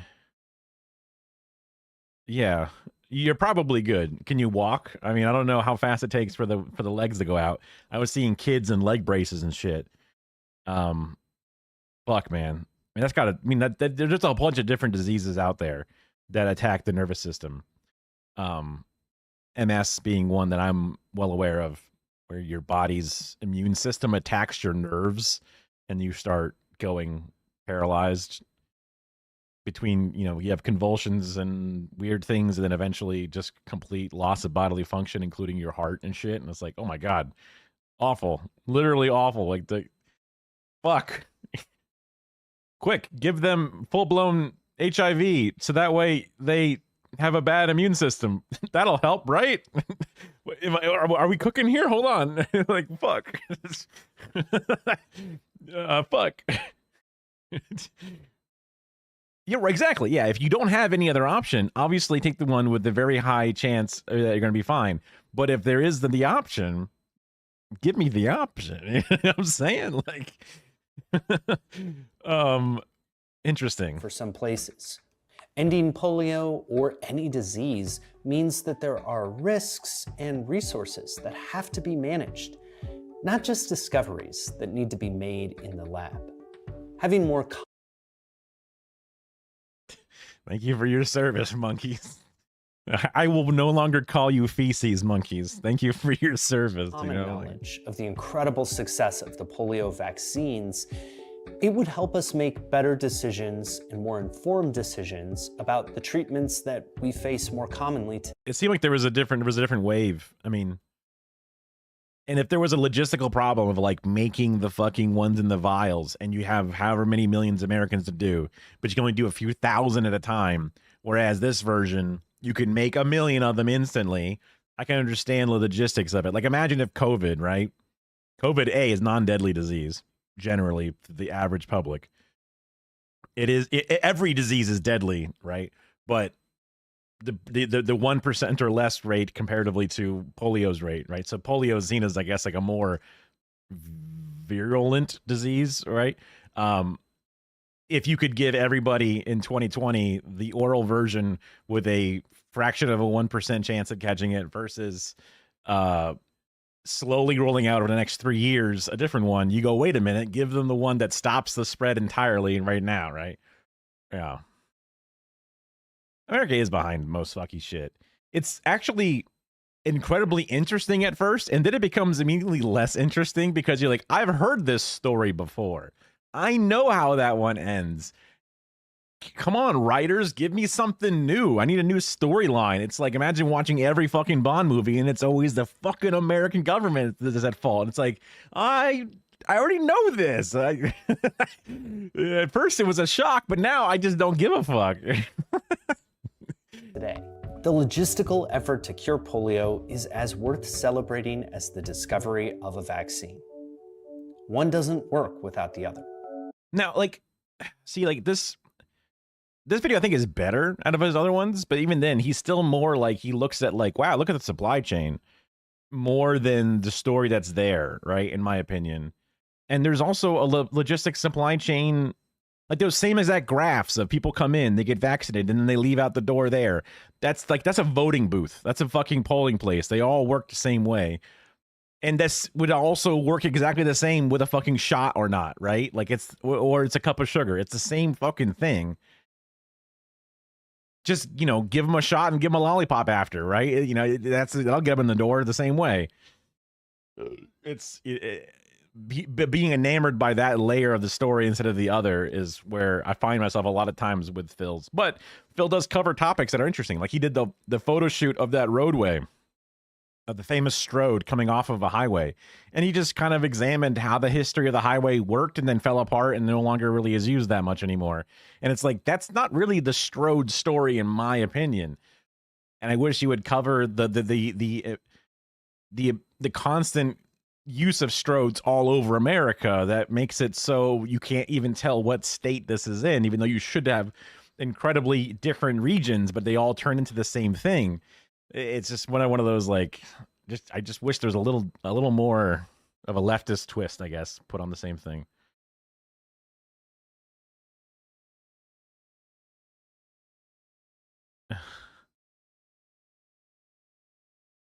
I mean, I trust vaccines. I mean, I even trusted them. I mean, before COVID, I was like, I don't need the flu shot. I'm built different, brother. But not like because I was afraid of the flu shot. I was just lazy. I didn't want to go get one. I would never be afraid to get one. But it's like, oh, I got to sign up for it. I got to sit down and do some paperwork and insurance stuff. But when Publix would be like, yo, we give you a free $10 gift card if you get a flu vaccine, I'm like, hell yeah, I'm getting a flu vaccine. They do it right there in the store. Don't take that long. A little bit of paperwork, insurance card, blah, blah, blah. But then, boom, I get a fucking card. I go buy a sandwich, and I'm like, this is great. You know, I was never afraid of the science or whatever. It was just, I'm lazy. And I felt like I never really got sick. And I wasn't afraid of the flu. If there was like a super deadly disease, I'd be like, okay, I feel like I should get that, you know? I am a cis white guy. That's true. Yeah, I mean, I don't, this is coming from a cis white guy, but I feel like the black community in my neighborhood would not be afraid that the Publix is going to give them syphilis or something when they get a flu vaccine and they can get a $10 sandwich out of the deal because the white people around them are also getting the same vaccine, right? So like that exact example maybe is not a good one. Yeah, being offered to gay, well, my understanding, and this could be from a position of trusting, but it's like it was a thing that was spreading around the gay community first because of the way that it spreads. And even if it's not like, oh, only butt sex will do it, but just because it happened to end up in that community first and then through contact, and generally, unless like people are bi or whatever, are mixing in different communities, but it's only done through sexual contact directly, then It was absolutely not. It was not a primarily. It's possible that I was misinformed. I guess, which sucks.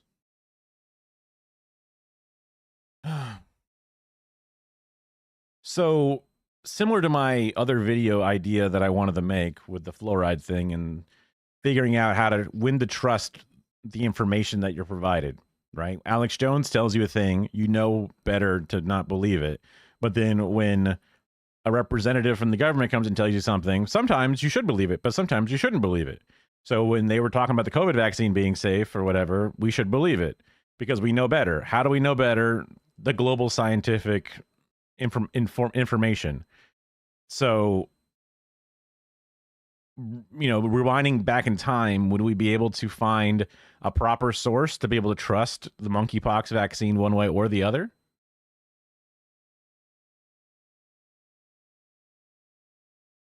The vaccine got fuck shit going on 100%. I haven't heard anything, but then again, they'd be happy to keep it quiet. I forget the exact year, whose administration it was. Not that Democrats would be immune from doing some fuck shit, but they were the ones trying to get people to take the COVID vaccine, and the Republicans were the ones trying to avoid the COVID vaccine. So with that in mind, I think that they would be, if you're going with the typical, they're trying to be on team vaccine right now, they would probably not want to create some evil anti-human vaccine to fuck with the gay population because they're being weird Democrats or something. That's where my assumption would come from. But it could have been even the Trump administration. I don't even fucking remember. So just thinking like, you know, could there be a situation where you would think that you should be able to trust them more than not? And also, is there not a scientific community you can look to that would then give you the lowdown on it one way or the other? Because I don't think it's a group was available for the Tuskegee experiment because that wasn't there. I would be surprised if the CIA was involved in the monkeypox vaccine as of a couple of years ago in America. It might come out to be true. I would be surprised. Maybe I shouldn't be surprised, but I would be surprised. I would be. I don't even like America. I know America does fuck shit, but I would be surprised that it came home that fast in that exact way, that publicly. Because the gay community is a wide community that includes billionaires, right? It's not just, you know, every vaccine plot, but that makes it sound like I guess they're not behind every vaccine, but now we're assuming that was a vaccine plot, which we don't know. They've done hundreds, right, but they don't do... Right. Well, but is there a scientific community consensus around the monkeypox vaccine specifically that they were giving out to people? Because, like I said, the Tuskegee experiment, the scientific community was not allowed in with that one, right? In my imagined truth, like I don't think they were, because I would hope the scientific community would not allow such a thing to happen, so they were excluded. There was the CIA's science involved, but not the scientific community. They wouldn't. I doubt the wider scientific community knows what's going into a specific vaccine, especially if there's a conspiracy behind it. But is there a conspiracy behind the monkeypox vaccine? I guess there's one technically happening right now, but like, you know, a specific proof that, oh, look, there's some garbage in it. Probably exclamation point. I don't know you can just say that. Now I don't know how, I don't even know how to properly look all that shit up.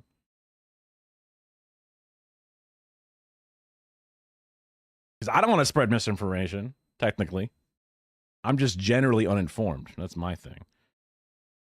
We're talking specifically now, or like 2 years ago, whatever monkeypox was specifically happening.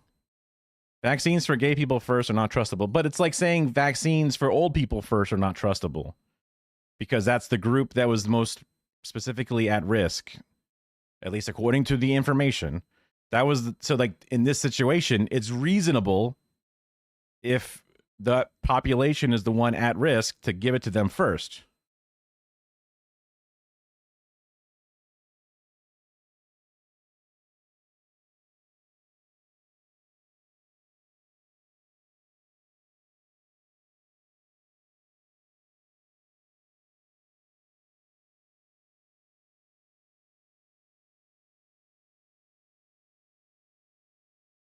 I could imagine that there could have been. I forget the name of the movie where old people die because they're useless or whatever, right? Sterilized, they already did that themselves. they got too old, so.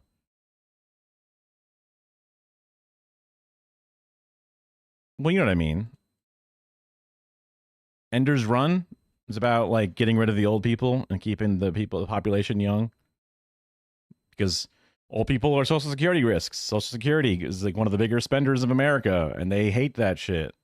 So you just end the problem. Useless eaters kind of stuff. The strong pack, the sick and the old, they fall first.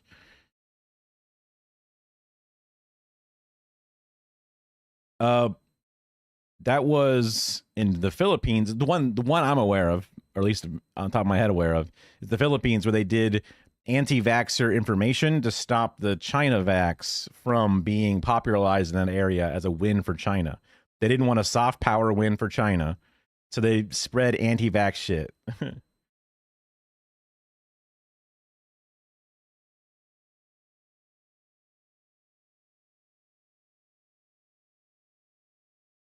The world hasn't ended multiple times, yeah.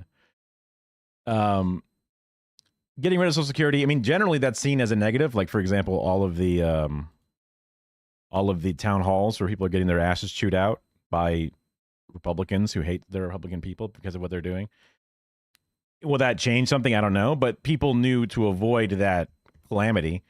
Only under the most recent insanity that is happening in our current politics are people even willing to even go for it. And the proposed changes aren't going to happen for 2 years. So we'll see if they're able to somehow crowbar them enough to get them to upend it and change it. Probably not. But for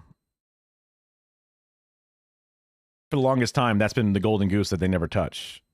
So that could be a reason to then have something to hurt that population specifically as a way of solving that problem without taking all the flack for it, right? As an example of how a reason could be made for it. These are evil things. So there's an evil reason to do anything, right? There's not a good reason to do anything towards the gay population or the old population. There's not a good reason. There's not an ethical reason behind any of it. There's not even a reasonable reason to do anything behind it because it's all evil shit. We're all stronger together, in my opinion, and in many people's opinion.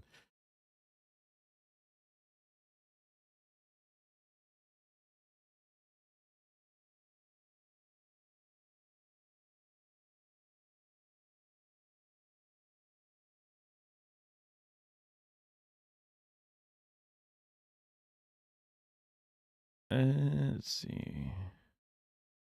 Methods, results, tables. Where's the conclusion? Wait, is it down here? Conclusion. So this is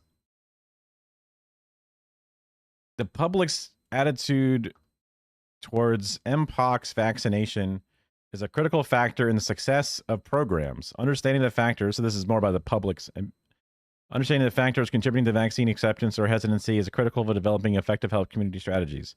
This systematic review and meta-analysis aims to bring together evidence from observational studies and attitudes towards Mpox vaccination, including willingness and rejection. Methods from this review, the review's inception until June 2023, a comprehensive search was conducted across 4 major databases, criteria, blah, blah, blah.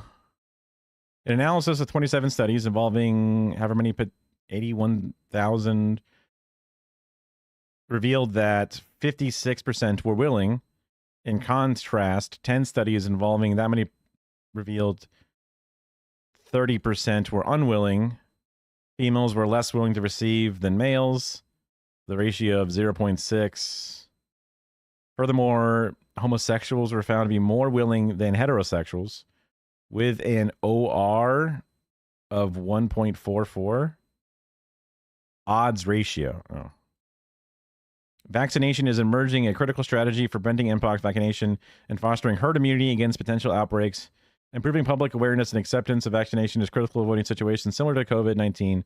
Targeted educational and outreach programs could explain the benefits of vaccination, bridging the information gap, and encouraging proactive public health.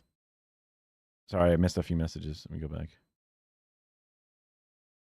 CIA dumped chemicals into the waters of Miami 20 years ago, and we're just finding out they don't stop doing this shit. We don't know about them yet. How come so many Americans are becoming anti-science? I wouldn't say that GOAT is specifically anti-science, but it's concerning that even if the science community is behind something, there's concerns that the CIA could supersede and interject in between. So they say, look, this is safe.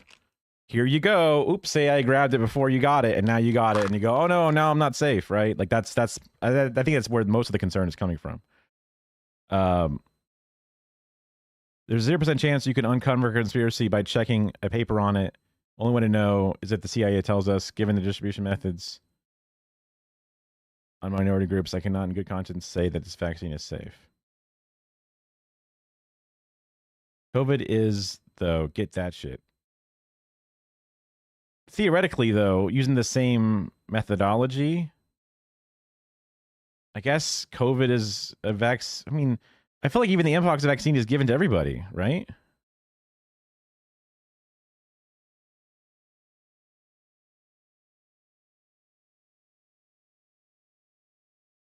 Because even this review talked about people who are gay or heterosexual, homosexual or heterosexual. And there's a difference between the two, but that means most people, I guess people who are straight, like, that's the gay vaccine, brother. I don't want that one. That's for the gays only.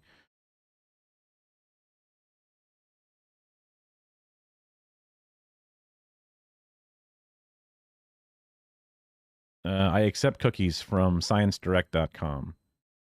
Vaccine effectiveness of third-generation mpox vaccines against mpox and disease severity.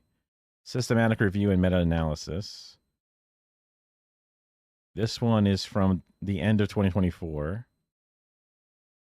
Highlights: before the current outbreak that began in 2022, the real vaccine effectiveness was not known. 1 and 2 dose are highly effective at preventing mpox. Estimating a VE post-exposure, blah, blah, blah, blah, blah, may prevent against severe illness and hospitalization. A total of 12,000 records were identified via primary search, 3,000 via citation chasing. 33 studies were identified of third-generation vaccines, 32 of which were this one, 2 additional studies, blah, blah, blah.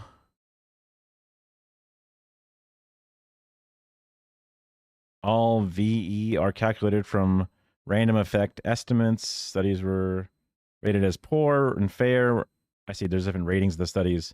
Both 1 and 2 dose are highly effective at preventing. Effectiveness estimates, specifically of PEP, are limited by immortal time bias, predominant mode, mpox transmission, and real-world vaccine timing of administration. What the hell? I'm too dumb to understand this shit. What is this? Download high-res image. View full-size image. That is not a... Did I not hit the right one? Oh, here you go. Methods, cohort findings. One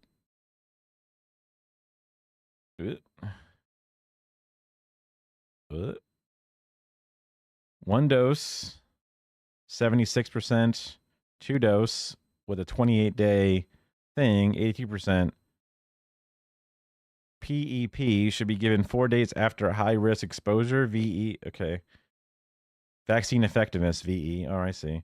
So if you were given mpox exposure less than 14 days, you get the 1 dose of vaccine and you have a 20% chance. It sucks. I guess it's better than nothing, but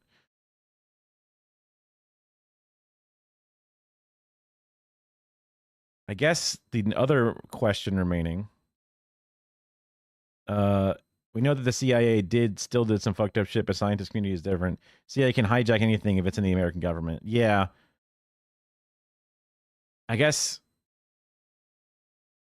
But then, like, imagine if there's like, South, what is it called? It's where Hassan lives. It's that West Hollywood, right? That's a gay section of California, or a heavy gay population. The COVID vaccines being given there, the CIA could interject and fuck with the shipment that goes to that one hospital injection site. Like when I got my COVID shot, I went to some random ass fucking stupid, defunct, discredited hustle school.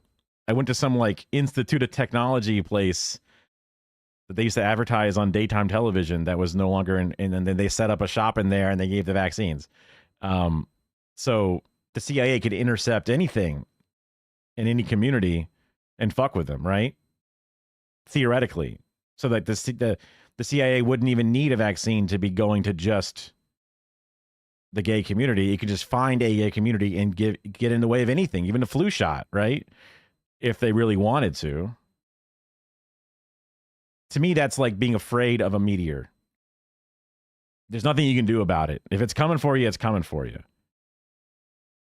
That's my modus operandi as a cishet white guy who has very little to fear in that same arena. But I think about things that I have no control over and that are outside of my control. And otherwise, you're just boxing at shadows the entire time. And it sucks. And it's a legitimate thing that, like, we have to be aware of these problems and eventually just try to disband the CIA, right? But what the fuck? I don't know how to operate in a world that's like that. People aren't aware about how many scientists lost their jobs because of things that the Trump government is doing. Yeah. That's true.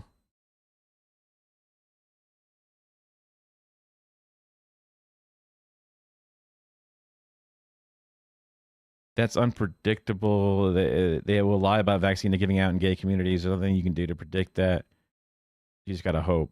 Thinking that way, even foods are water, but people will need to ask first why. Oh, you mean like with all of our shit getting fucked? Yeah. There was some guy who said that our local a pipe burst or a fitting burst outside by our water softener. So we had to give the guys a call and they charged us like $400 to come out and fix it. It really sucks because he did a bad job with the fast drying glue on a different fitting that he made. And then when he's ready to leave, I'm like, hey, is that leaking? And he's like, ah, crap. I was looking to get out of here. And then he had to redo it all. And then he charged me for the extra 30 minutes that he was here. But I'm like, brother, if you just did it right the first time, I wouldn't have been charged. But you were going to leave with my shit leaking permanently. Like, that's fucked. I would have had like horrible water bills for forever without knowing what the hell's going on until I find this drip leak outside by the pipe that's happening 24/7. And like, you charge me for the extra 30 minutes of time? Like, you're the one that did it wrong. I mean, I get it. You got to get paid your labor, but you get that from the boss. Don't get that from me. But he was saying that they took fluoride out of the water, which I had not heard about, but he said that's what happened. And then he also said that they replaced it with extra chlorine. And I'm like, but chlorine and fluoride do very different things. Why would they increase the chlorine? He's like, yeah, what you need is a second tank of just charcoal to get rid of that chlorine. You want to buy that? And I'm like, no, I don't want to buy that. I didn't believe him that he tested my water and saw extra chlorine. I'm thinking he's a fucking liar. And he was a bad worker. And we gave him a house plant because he saw one outside. And I was like, yeah, did you want it? Sure, go ahead. Like, I was being as nice as possible to that dude. And he ripped me off and did some shit wrong.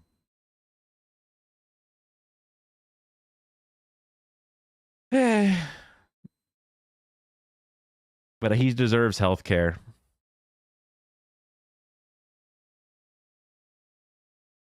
I was a little worried because he was using this like weird glue shit to like glue all of these PVC fittings together.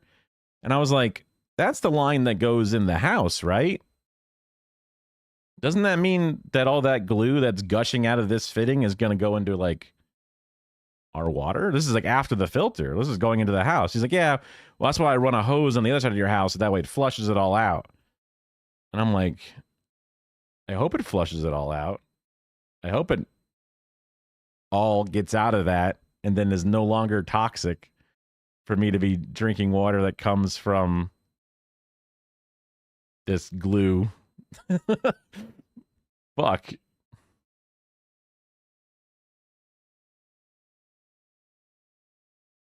I mean, they have to glue it other than getting a whole brand new pipe. It's just,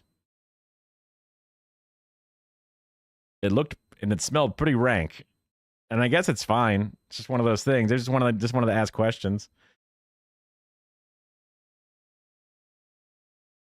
He said he tested the water after the filter.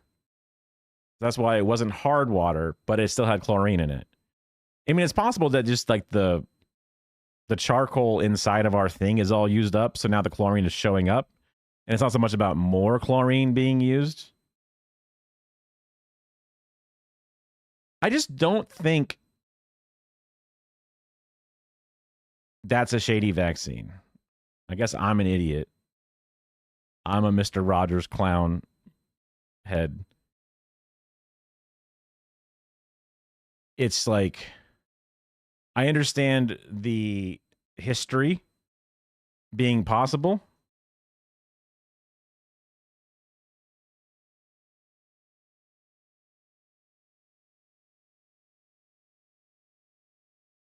But without any other evidence, because like there's been vaccines that like you trust, like the COVID one. I guess how targeted was the vaccine against the gay community?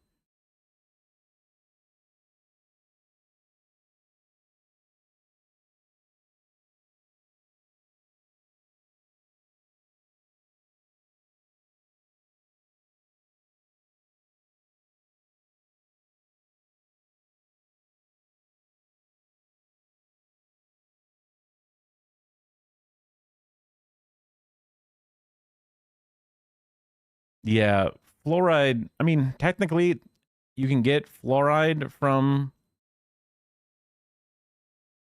all different forms now. Like when it was first there,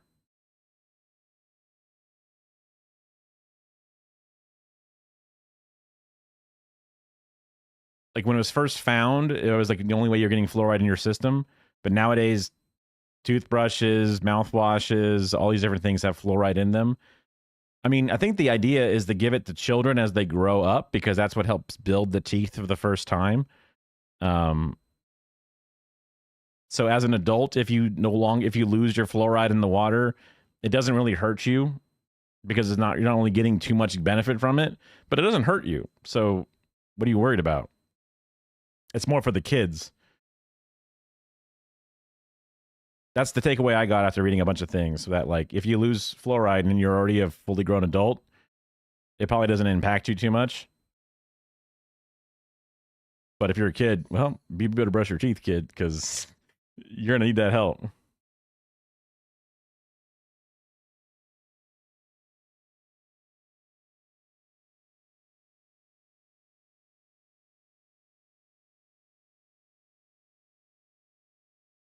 It does for adults and it's different. Probably. I mean, they still put fluoride on my teeth at the dentist now, right? So, and they still put fluoride in adult toothpaste. So, you don't care about fluoride. Water's undrinkable. I guess that would be well, you don't, if you have well water, that's not even municipal water. So, it wouldn't really even be impacting your area one bit. Unless there's like a well water municipal thing that the municipal pipes water to your house. Billionaires use taps. Man, if one thing ever comes after a billionaire, GOAT's going to lose their mind. Luigi Mangione works at the water treatment plant. Oh no, we can't trust anything. I mean, I'd be the same way, honestly. CDC. So this is the CDC Mpox. September of this is literally fucking couple of days ago. 2-dose development against Mpox and smallpox. Oh, you get a double dose. Wow, nice. Getting both recommended doses for the vaccine provides best protection against Mpox. 4 weeks after the first. Whether or not you've been vaccinated, continue to reduce your risk of getting Mpox. Recommendations who should get the vaccine. People who have been vaccinated, who are vaccinated, should still continue to avoid skin-to-skin contact. If you have a certain risk factors that make you eligible, you can help protect yourself from Mpox by getting the Mpox vaccine.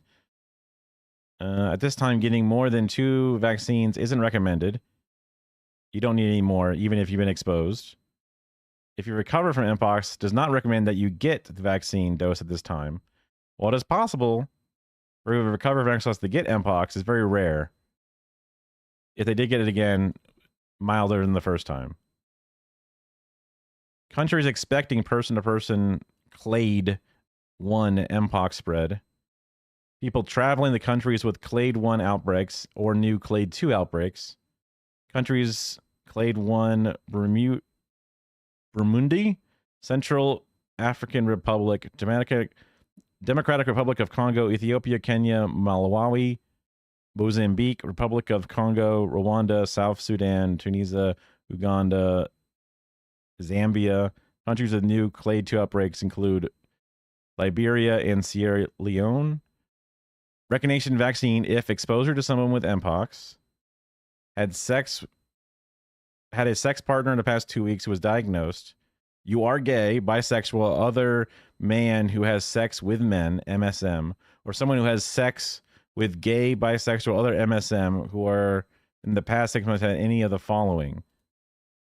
You are a gay, bisexual, other man who has sex with men. MSM. Man, sex, man. Got it. MSM. But a woman having sex with a man, I guess it's chill. Kara, you're all good. In the past 6 months, has had any of the following. A new diagnosis of a different STD, more than one sex partner.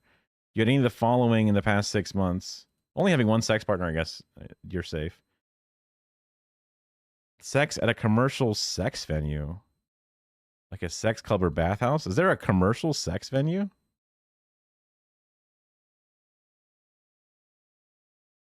Sex related to a large commercial event or geographical area. Uh-oh. Dude, CPAC. Look out, guys. Oh, man, Lindsey Graham. Did he get vaxxed up yet? I hope so. Well, I can't say specifically what I'm hoping for, but I have hopes. You had a sex partner with any of the above risks. You anticipate experiencing any of the above scenarios. If you're traveling, I anticipate having a commercial sex venue. I better get vaxxed up. If you're traveling to a country with a clade 1, blah, blah, blah, new partner, you should not get it if you're straight. No. You have severe allergic reaction. Talk to your provider if you had an allergic reaction. Oh. And then how it's given, whatever. So, like, you had known or suspected exposure, had sex with someone who's had Mpox, and then if you're gay with a man who's had in the last 6 months who's been one of these things. So if you're gay and you've had sex with someone who, as of 6 months ago, has had had other sex partners or has been diagnosed with an STD, then they think you should get the vaccine because that increases the likelihood. But I guess not specifically just gay people in general, but gay people who have sex with people who have had some kind of STD or just had sex with more sex partners.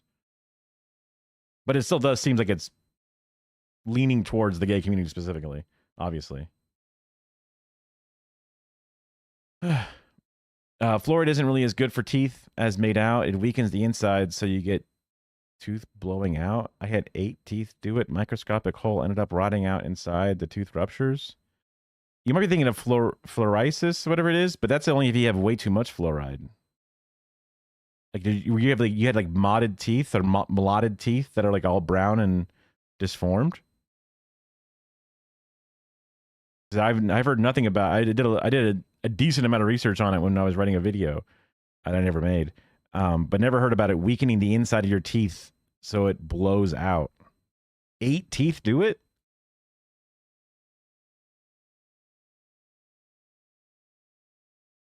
Eight days monkeypox vaccine is probably safe because it's available to everyone now. Nowadays, monkeypox is safe because it's available to everybody.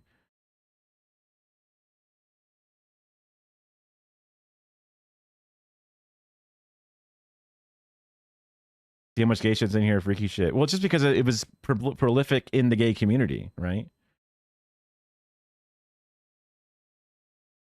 I understand what you're saying about the RFK government, though.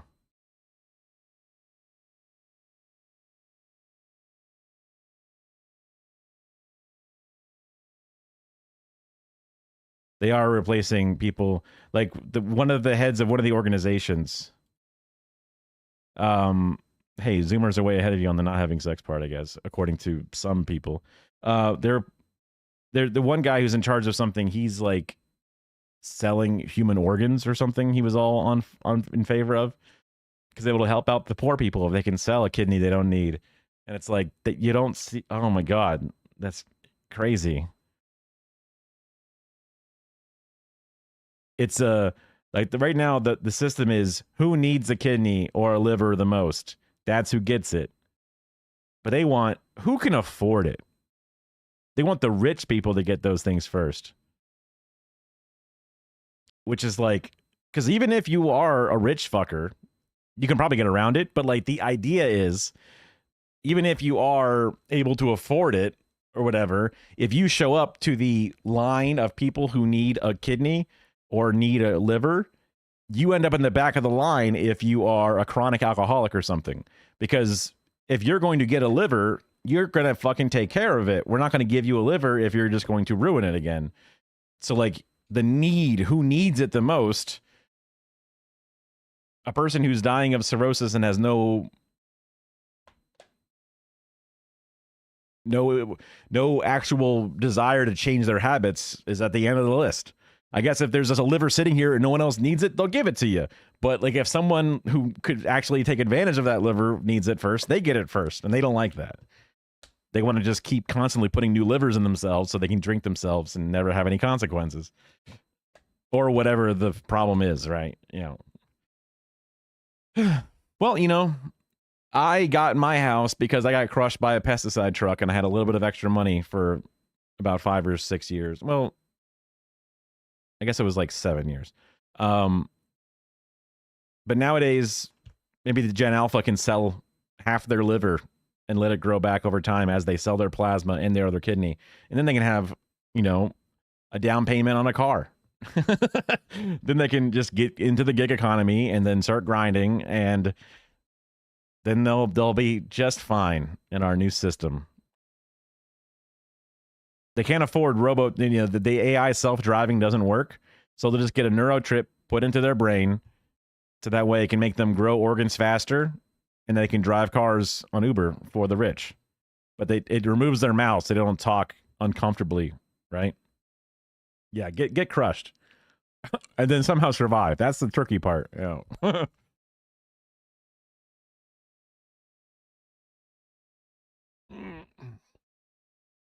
Damn, Kara got up so early. I'm not used to this. Let's see. All right. Cleanser. I'm noticing a pattern in how they title their videos.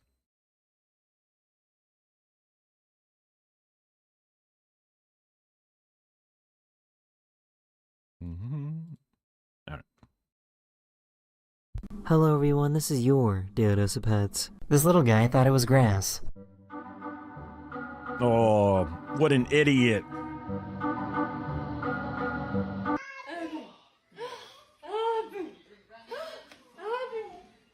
She better not go away. High five. High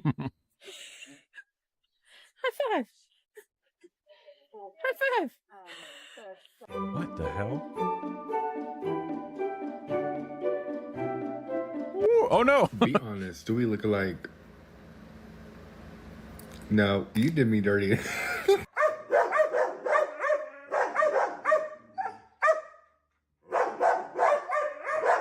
He thought he'd get a cat to scare off the mice. Is that an empty pool you're gonna drop a cat into?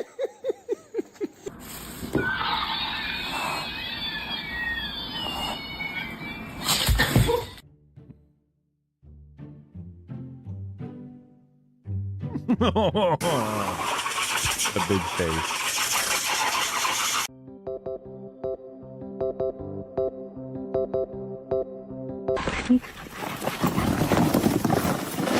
Dogs. Wicked. Now this is a guy that appreciates art.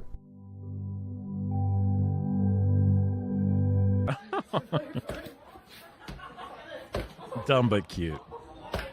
Oh my god. Oh my god.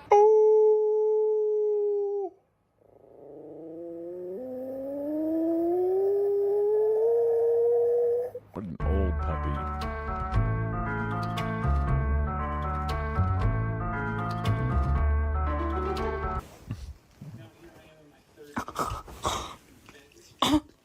Ice cream, dude. I think this cat is in his seat.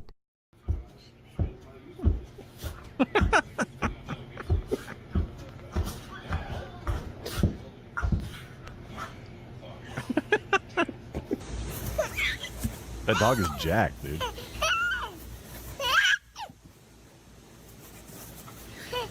It looks like nice grass. I've never seen grass that soft. Like, Y arrastrar. Empujar y arrastrar. Empuja con la palma y arrastra con las yemas de los dedos.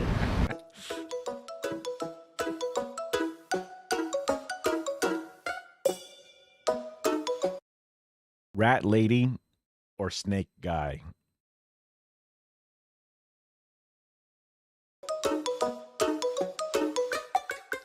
Rat lady for sure.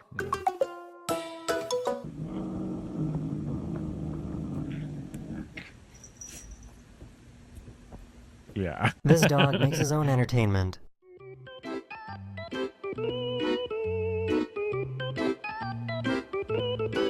He's catching the snow. I hope he's easy if she ever gets on top of the door.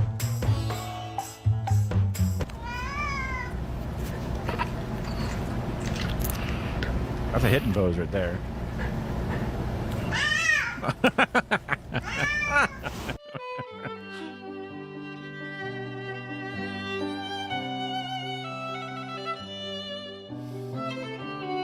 These dogs walk themselves. They're so cute.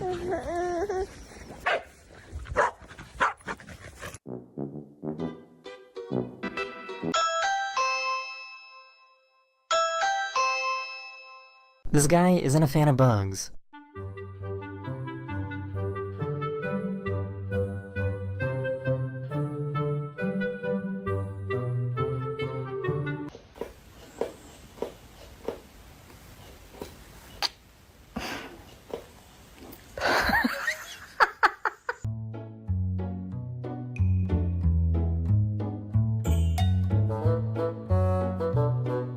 What are you afraid of?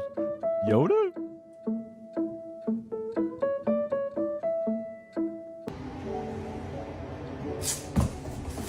Ooh, strong smell, huh? Oh.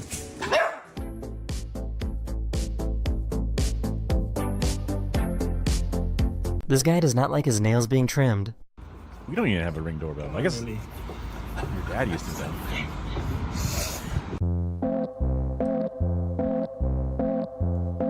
This cat doesn't like it when their owner sneezes.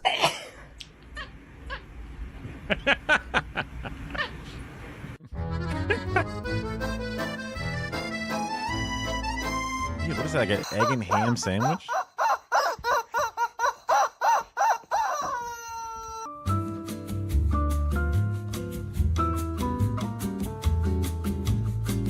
No. I saw this one the other day, I think.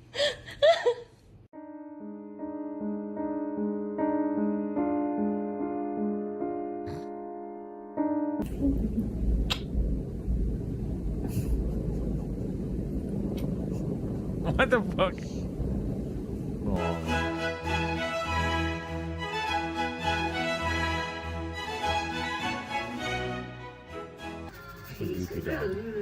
And then they do amazing double track chorus and we think everything's all right again, but are we sure?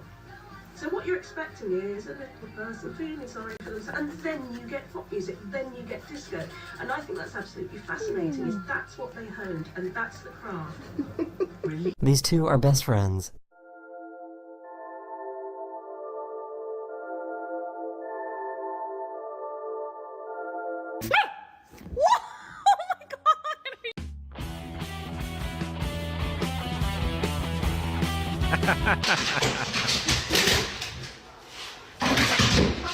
These siblings are not very alike.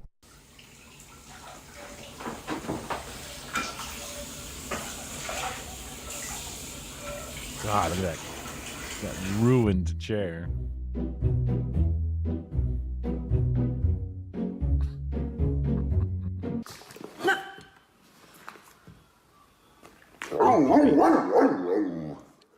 Dude, its head is the level of the counter. That's dangerous.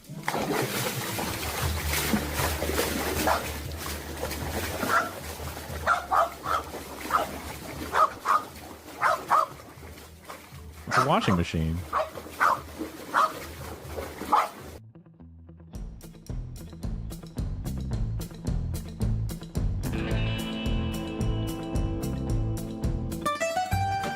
What's that Alaskan Iditarod? Is that what the name of it is? That one big dog sled thing?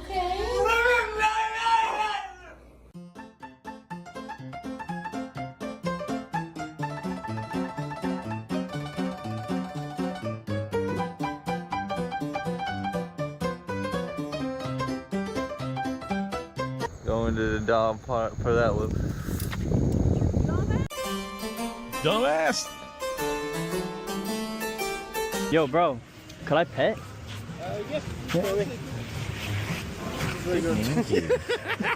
This dog has a problem with others being in his car park.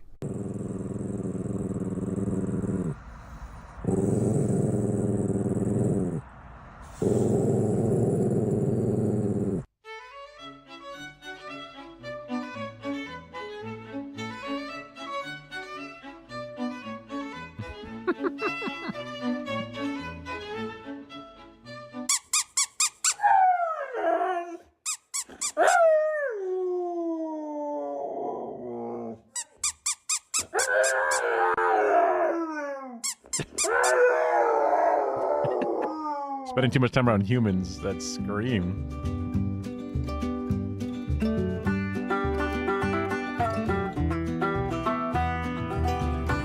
Get me out of here.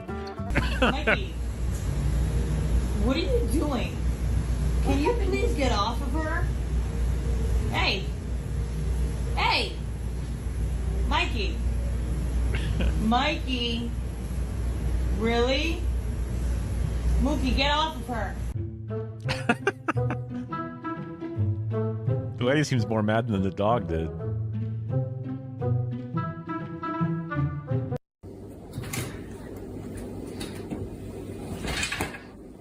What are you doing? Such pretty kitties.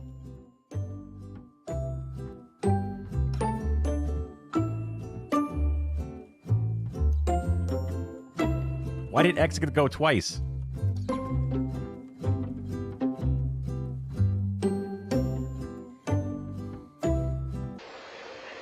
Lost to a cat.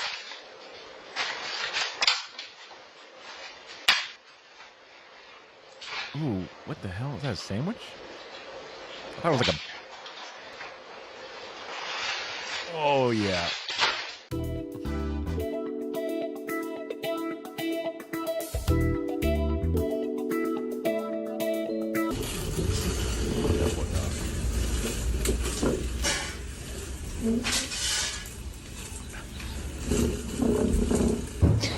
Can I talk to Sky? Yeah, she's right here. Okay. Hi, Skyboo. It's Mama. What are you doing? Sky. What are you doing? I'm sitting here with Kylie. I'm sitting here with Kylie, and we're in West Virginia. Do you want to come to West Virginia? I wish you could right now. This cat likes the muffins a little too much. They should have taken it to West Virginia.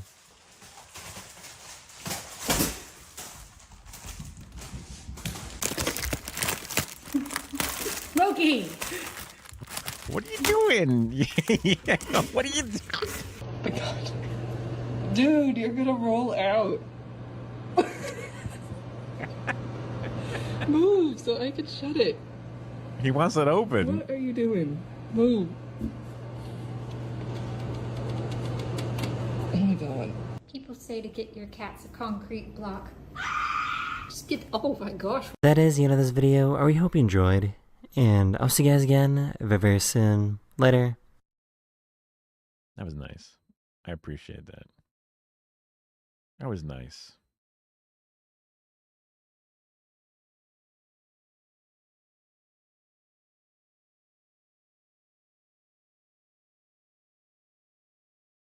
Let's see. That was almost all the ones that I put on the list for today. There is a 2-hour video, which is part 3 of the Debunk series that Minuteman did. Minuteman did. Not very many. There was a couple of nerd videos I put. Oh, there was also this one. Now that Goat's here, this could be good.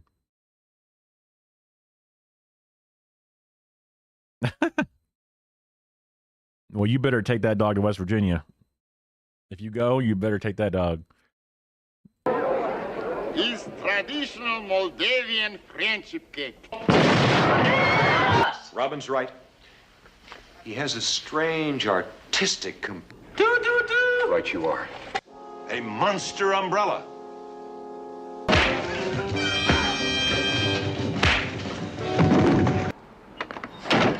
Sorry, Batman. I'm afraid the boy is underage. It's the law.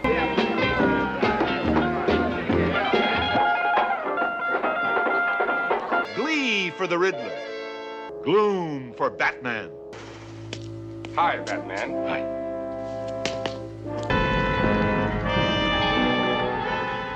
Oh, the irony of it. They discovered this. What? A good likeness. Commissioner Gordon, have Batman and Boy Wonder finally met their match?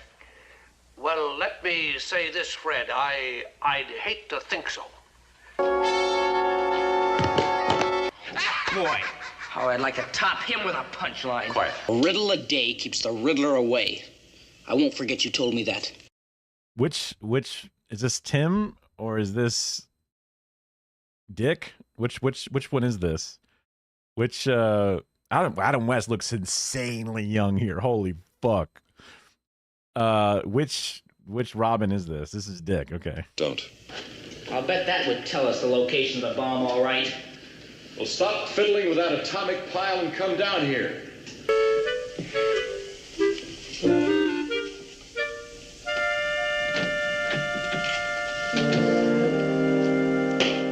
Clock. A stairway. A river. You shake a pretty mean cake, Batman. It's nothing. Holy iceberg. We can expect a crime wave. No, Robin. A cold wave of terror. But we're only human. All too true. We only have so much to give. Aw, come on, you crook. You can't be all bad. Let the poor lady go, huh? Yes, of course. Thank you, Doctor. I suppose you'll be wanting to find Batman now. That's right, Mr. Wayne. I will.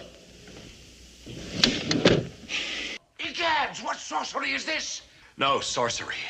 Merely the precaution of a universal drug antidote pill. Naturally, you didn't know I was wearing my special super thermal B long underwear for extreme cold.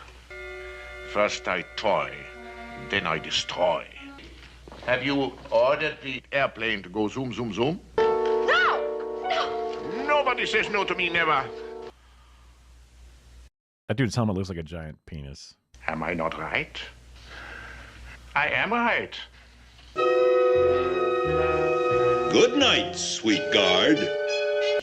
I'll bet Mr. Wayne is out on some yacht, eating sherbet and changing his clothes. That's not true. Hello, criminals, wherever you are out there. Do you hear me, criminals? Our phone number is 555-2345. I give you my solemn word of honor, this line is... Two lonely figures lie quiet, peaceful, serene. Two such magnificent specimens of manhood. Diamante means diamond in Spanish. A riddle a day keeps the Riddler away. What?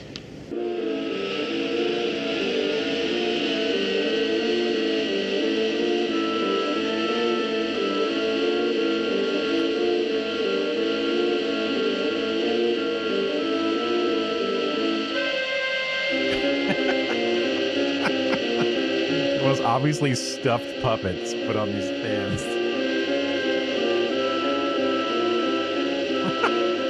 Also, they'd be dead. They would just be dead.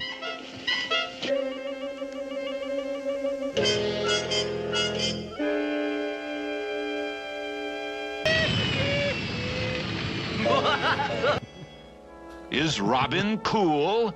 I think you can see a bust of Gotham City's first mayor. And, of course, how could our Museum of Fame exist without Batman and Robin? Sorry, Commissioner. I used the bat rope to get up here because I didn't want to be noticed.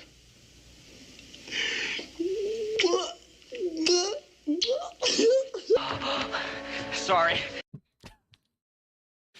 That's a dude making out with his prom date. Ah ha ha, masturbation. Slipped on...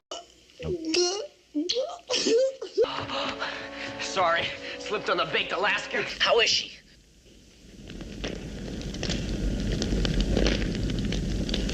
Oh, quite well, Boy Wonder. Bending and winding section. Batman and Robin to die?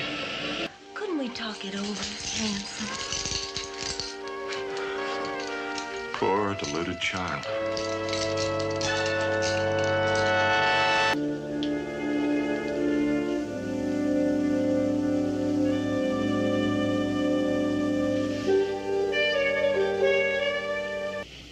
She is. But I'm sort of glad they didn't do you in. Thank you.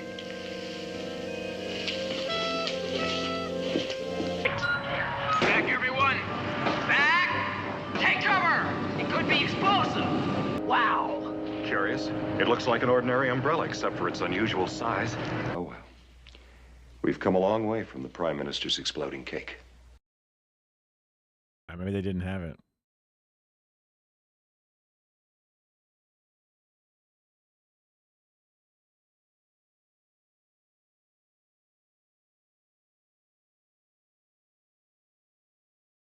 What's the clip?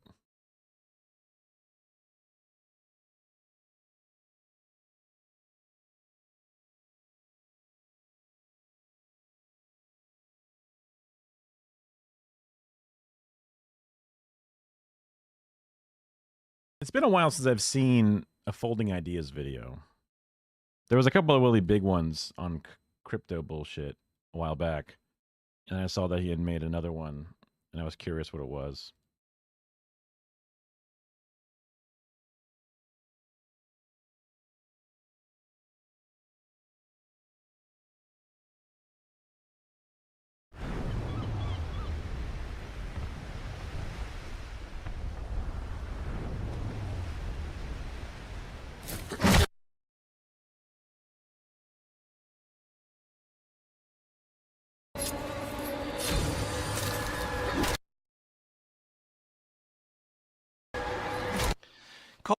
I remember seeing one of the cutscenes in Call of Duty where like you follow this one guy and you're playing him in the first couple of missions, but then you end up getting nuked and die.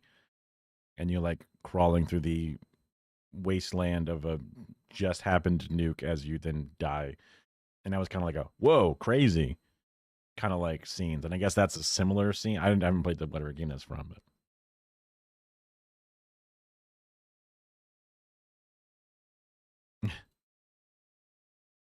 Call of Duty Ghosts might be the worst game I've ever played. Now, that requires...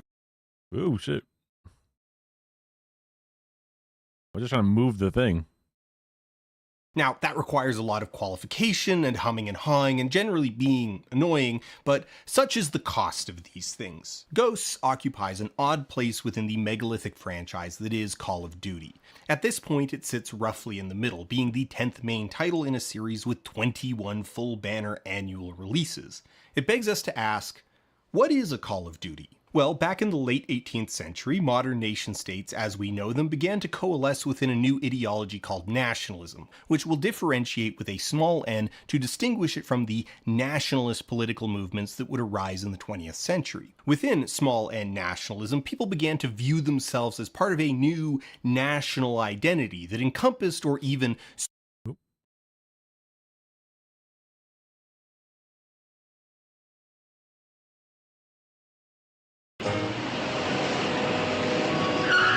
That's a lot. Don't move, I'll get the universal drug antidote. Oh, hell yeah. Reach, Batman! Well, Molly, I was wondering when you'd get around to that. What? You mean you saw through my disguise? A criminal always makes one mistake, Molly. Those straws you gave Robin to breathe through, I spotted the defect in the mask instantly. That was the one hole in your plan. Well, there are gonna be some holes in you, Batman. Foolish girl. You were so bent on your murderous scheme, you failed to notice. In the Batmobile, I burnt off your revolver's firing pin with a hidden bat laser beam. Molly? Got him.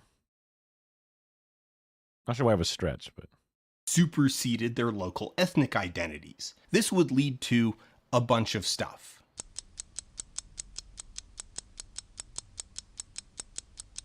As the story goes, when US soldiers started killing and dying during the Great War, it became necessary to start giving medals for doing a particularly admirable job of killing or dying. Additionally, it was felt that the US Medal of Honor had been handed out too frivolously during the Civil War, and the medal risked being trivialized as over 3,000 had been awarded. Okay, this is just...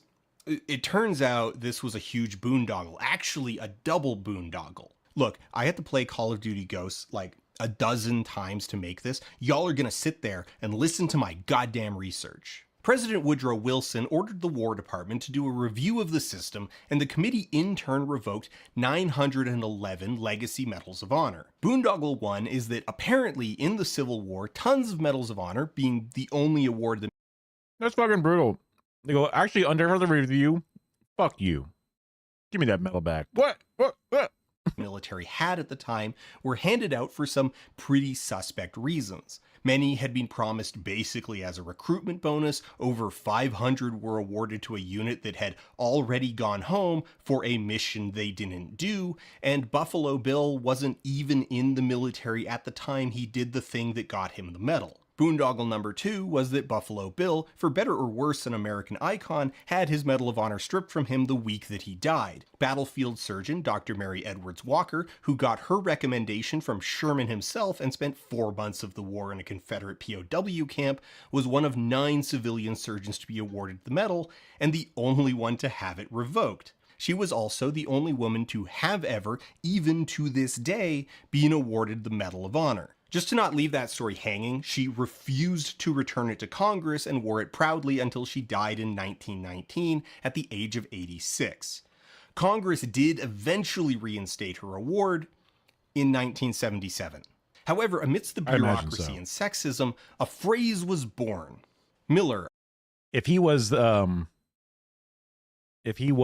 the Alamo, then they were all pretty shitty. Oscar F., Major 361st Infantry, is awarded the Medal of Honor for conspicuous gallantry and intrepidity above and beyond the Call of Duty. And 85 years later, we've got a video game franchise. Since its inception in 2003, the Call of Duty first-person military shooter brand has produced 21 mainline titles and 22 spin-offs. Originating as a cinematic shooter in response to Electronic Arts' Medal of Honor games, those first couple of Call of Duties, they were pretty fun when I played them as a kid. They were also a single-player game focus, even if they had a multiplayer in it. That was just neat to do. Access versus allies, whatever.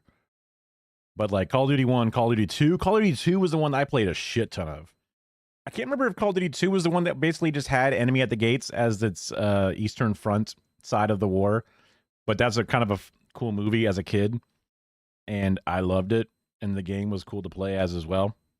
I think it also has a bunch of myths about like, you only get one guy gets a rifle, one guy gets bullets, because when the guy dies, you pick up the rifle. I guess that's supposed to be like a meme or not real, but they had it in the movie and they had it in the game. Which were themselves soft adaptations and expansions of the film Saving Private Ryan under the supervision of Steven Spielberg. The games are known for their giant set-piece levels, heavily scripted sequences, extensive voice cast, cutting-edge visuals, and just all-around high production value. Plus Quickly, the new though, ones, let's yeah. introduce our corporate cast of characters. There was no Kevin Spacey fucking child pedophile guy in the later ones. What, Enemy at the Gates? You forgot about that movie? About the Russian sniper? The franchise as a whole is published by Activision. A movie that also had a love interest in it. Because when you think about a Russian sniper surviving and killing Nazis, he's got to get some tail in the movie or whatever. He's got to have a lady to lust after or something. That's just movies, you know. Now Microsoft Activision Blizzard King. The original game was developed by Infinity Ward, but after the success of the first game, Activision brought in a second studio, Treyarch, to begin working on a third game while Infinity Ward worked on the second. The idea being that the sequel would drop in 2005, and then Activision would already have a sequel to that game ready to go for 2006, which would give Infinity Ward 2 years to make the game after that, and then the game of Leapfrog would continue. Eventually, they would need to bring in 2 more studios, Sledgehammer and Raven, to wrangle the ever-ballooning scope. I don't remember if the movie, I mean, it's been so long, I do not know if the movie was about this sort of, like there's supposed to be like the Ghost of Kiev is kind of a similar thing where there's like this one particular soldier who's supposed to be almost supernaturally spooking the other forces because of how often they do stuff. You can, by the box art, you probably recognize it, yeah. So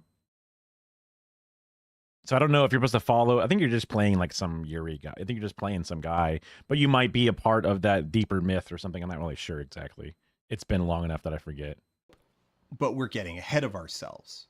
This plan for a yearly release paid off huge when the fourth game, subtitled Modern Warfare, smashed sales records and catapulted Call of Duty from being a merely successful franchise into being the video game franchise, a cultural shorthand for the idea of a video game. Indeed, Call of Duty was pushing the leading edge of production value so hard that the franchise became the definition of AAA video games. In the same way your grandmother could describe all video game consoles as a... I'm sure they're going to talk about how, like, I know in one of the Call of Duty games, they talk about, like, basically, I forget which, there's a certain trail, not the Trail of Tears, but there's like a specific war crime of like a road bombing or something, and they say the Russians did it in Call of Duty, but actually America did it. And then they just like rewrite history in Call of Duty. And also Call of Duty is a game that is heavily vetted via the Department of Defense or whatever, where they like give them the ability to have certain assets and use things, but they only get like their final say in the matter over things. That's crazy. I mean, I remember seeing the statistics of all the civilians. Yeah, propaganda stuff. Yeah, basically, 100%. Like, well, look, we'll help you when we'll give you some funding. See? You'd love it. You, as a capitalist, are so happy to get some free money out of it. And we're happy to change the scope of the narrative specifically. Ah, look, a war crime we did, now the Russians did it. Hate the Russians, not the Americans. A Nintendo, AAA video games could be simply a Call of Duty. Ghosts, released in 2013, is the 10th mainline title in the series, the 6th made by developers Infinity Ward.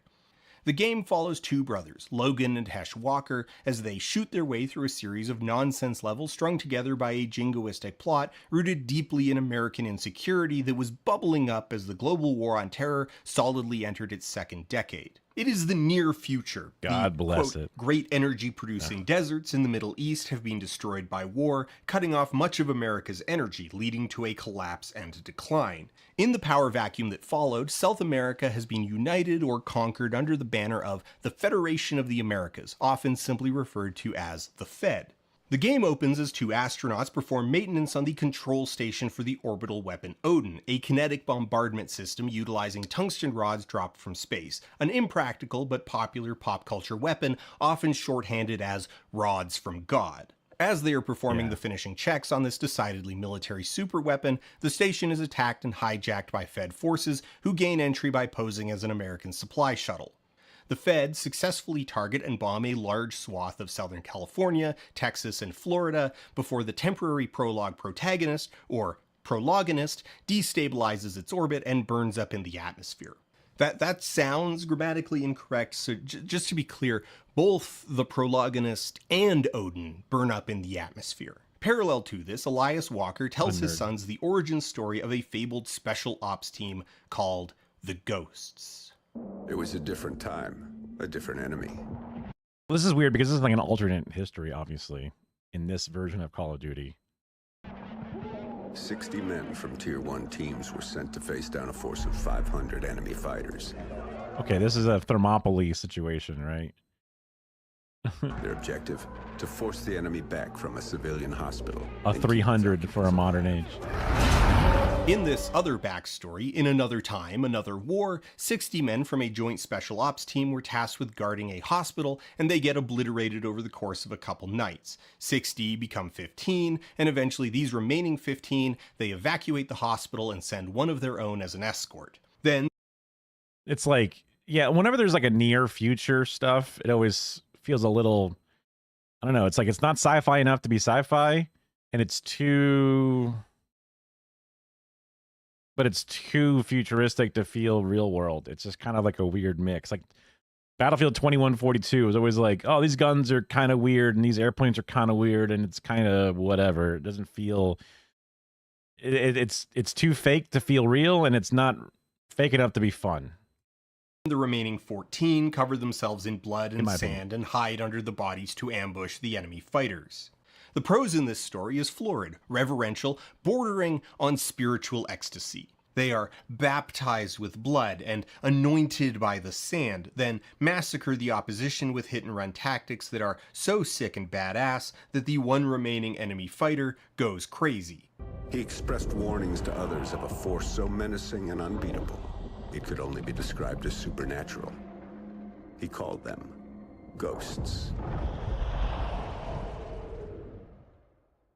God damn it, it's even got the ellipsis right there in the subtitles. I feel like this is what folding ideas sounds like to people who don't like folding ideas.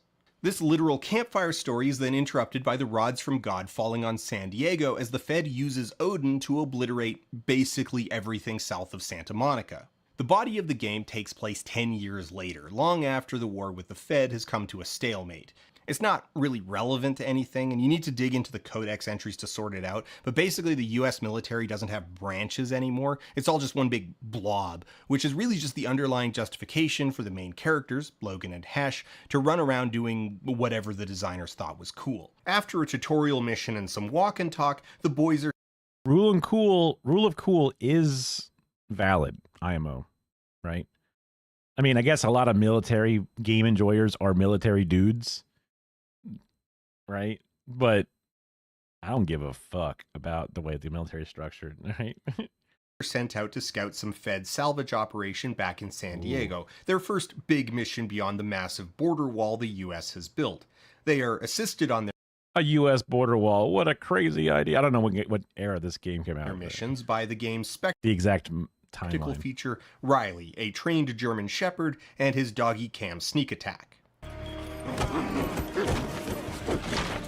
Despite the lengthy geopolitical setup and Being held mauled up to death by a backstory, dog. the game's lore is extremely front-loaded, and the meat of the game revolves around a man named Rourke, a ghost and Dad's former commanding officer. Oh, spoiler, Dad's a ghost, like that's why he knows all their backstory and stuff, but not like a cool ghost. He's an assassin, special ops, badass.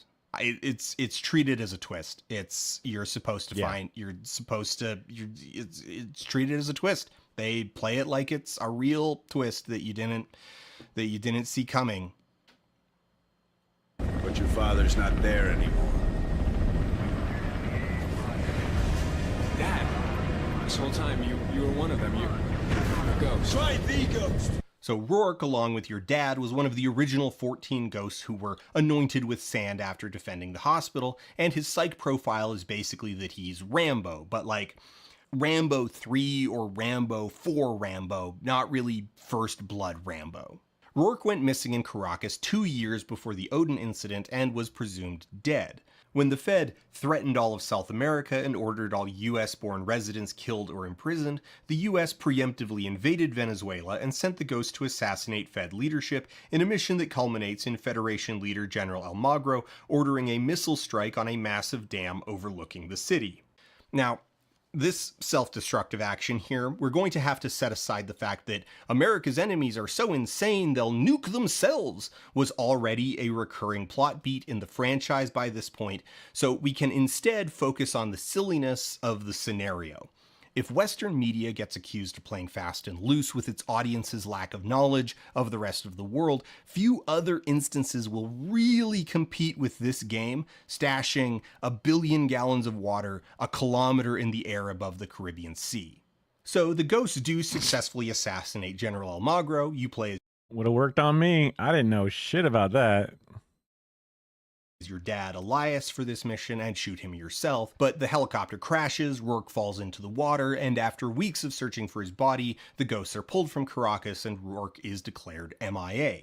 Since he's the antagonist, he obviously survived, and now he holds a grudge against the ghosts for a combination of not rescuing him and not having the decency to die trying to rescue him. He was instead captured by the Fed and tortured in a jungle pit where they used all the old standards: isolation, temperature extremes, sleep deprivation, stress positions, keeping him wet, presumably Oh, just like all the things we've used before. direct physical and verbal abuse, and they feed him psychoactive poisons, implicitly ayahuasca. This process, stylized for the cinematic, blows all of the white off of him as black alien crystals burst out of his skin. That's interesting iconography. That might come up later. Rourke was their ghost now. The perfect weapon to use against us. He becomes the main villain of the entire game, and he's Bane, the Batman villain, specifically the Bane from The Dark Knight Rises, a 2 steps ahead criminal mastermind with seemingly limitless resources to pour into a plan that uses lofty geopolitical ambitions as a smokescreen for a personal grudge against a couple specific dudes. There's a series of Rourke-focused missions, including backstory, then an infiltration mission to find where he's hiding, an assault on the hideout. Everything always comes back to Batman. I don't know. I guess I just fuck up like that. I don't plan it out. It just happens. Capturing Rourke, then getting hijacked by Rourke's people and dumped in the jungle, after which the game switches to hardcore filler mode. There's a winter science facility level in Chile, then an oil rig level in Antarctica, then an underwater level in the Atlantic, then a factory level in Brazil, somewhere north of Rio. After blowing up the factory, the team heads to a safe house in the remains of Las Vegas to hang out, where they get ambushed and captured by Rourke again. You are right, Elias. I'm not a ghost. I'm the man that hunts them and sends them back to the other side. I'm a YouTuber. I'm a ghost hunter. Dad, I'm a ghost. There's a sinking aircraft carrier, then a tank mission, and a second space mission, and then finally you fight Rourke on a train. The thing you learn in all of that faffing about, maybe a nugget per mission, is that the Fed has cloned Odin. That wreckage way back in the San Diego level where Doggy Cam was a mechanic, that was Odin, and I guess that information isn't exactly hidden, but it's really downplayed. This is definitely the place. Stoker 6, we got something here. Looks like it's digging through some wreckage. What do you mean? What kind of wreckage? Not sure. It's guarded, but we're gonna push through. It's actually kind of amazing how good a job the game does of making this theoretically important discovery feel utterly beneath notice. The crashed satellite looks unremarkable in the muddy brown gloom that pervades the game, and all leading lines direct the player away from it. You get a glimpse at the top of the hill, but the shape of the hill and the people shooting at you from down below pull your attention downwards and then to the left. When you exit the cave, the shooting is again coming from the left, pulling your view away from the crash site. Even when you exit the building and traverse a catwalk that goes right next to the satellite, the game makes sure there's people shooting at you off to the left, pulling your attention away from the wreckage.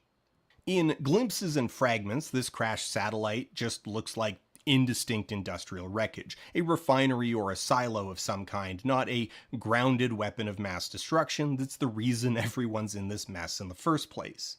The only way to really appreciate that it's the wreckage of Odin is to sit around and explore, but this is a game that very much does not want you to explore. Cinematic shooters are 90% high-gloss hallways. That's kind of the core pitch. You trade freedom to wander for extremely intricate scripted sequences and spectacle.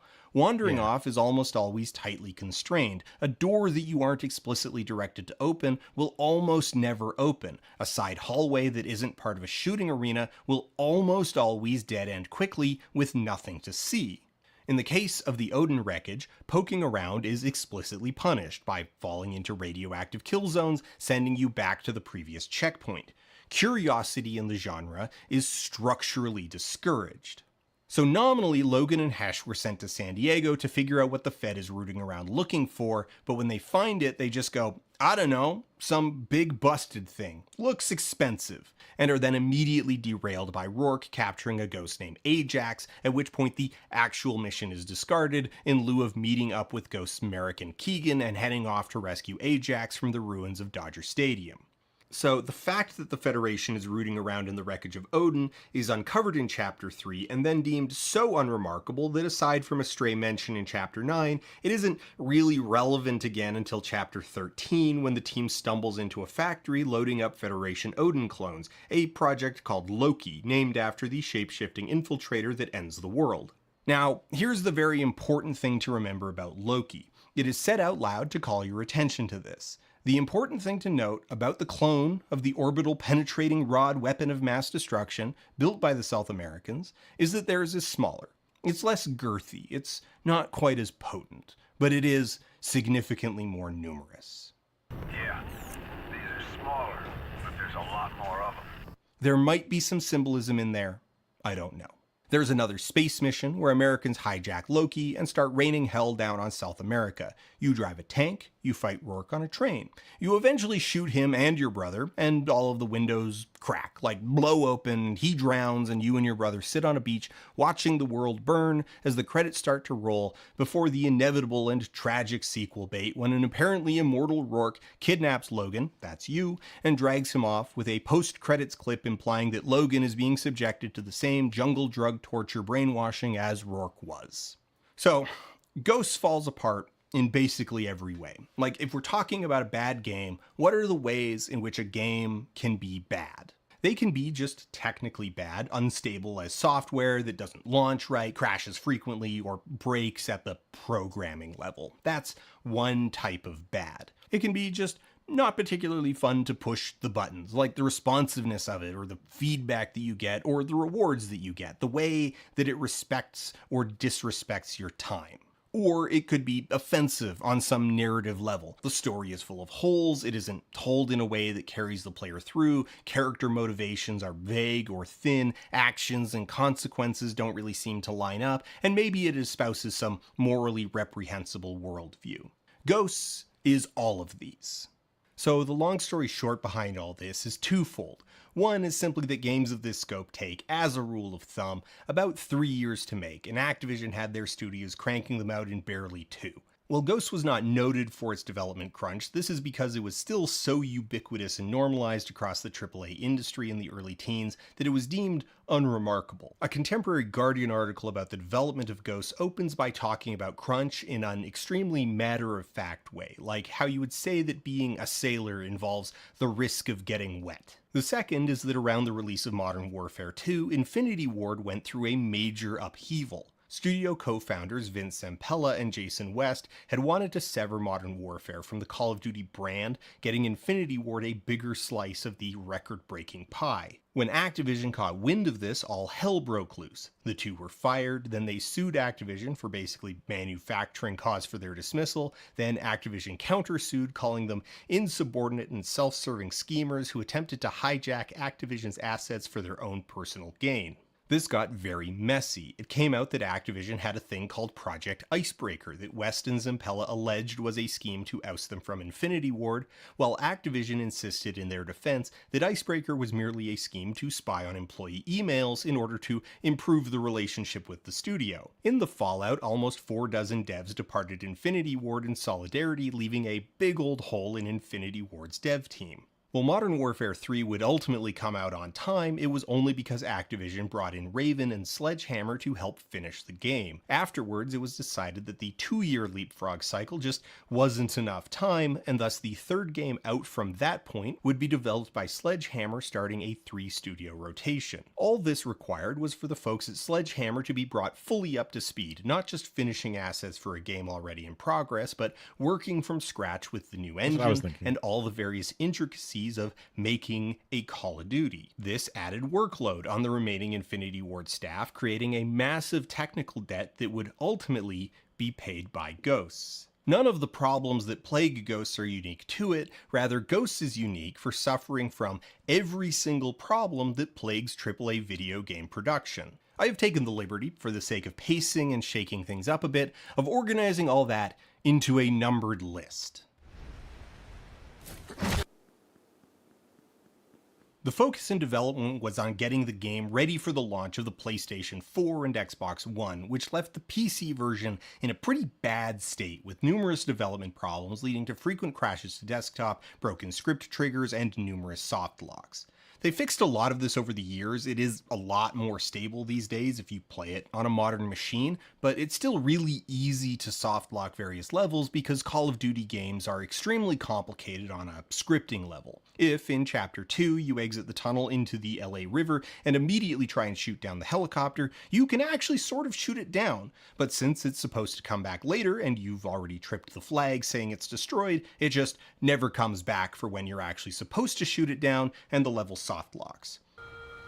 I hear more literal birds than I hear helicopters. Alright, well, only one option. Too good.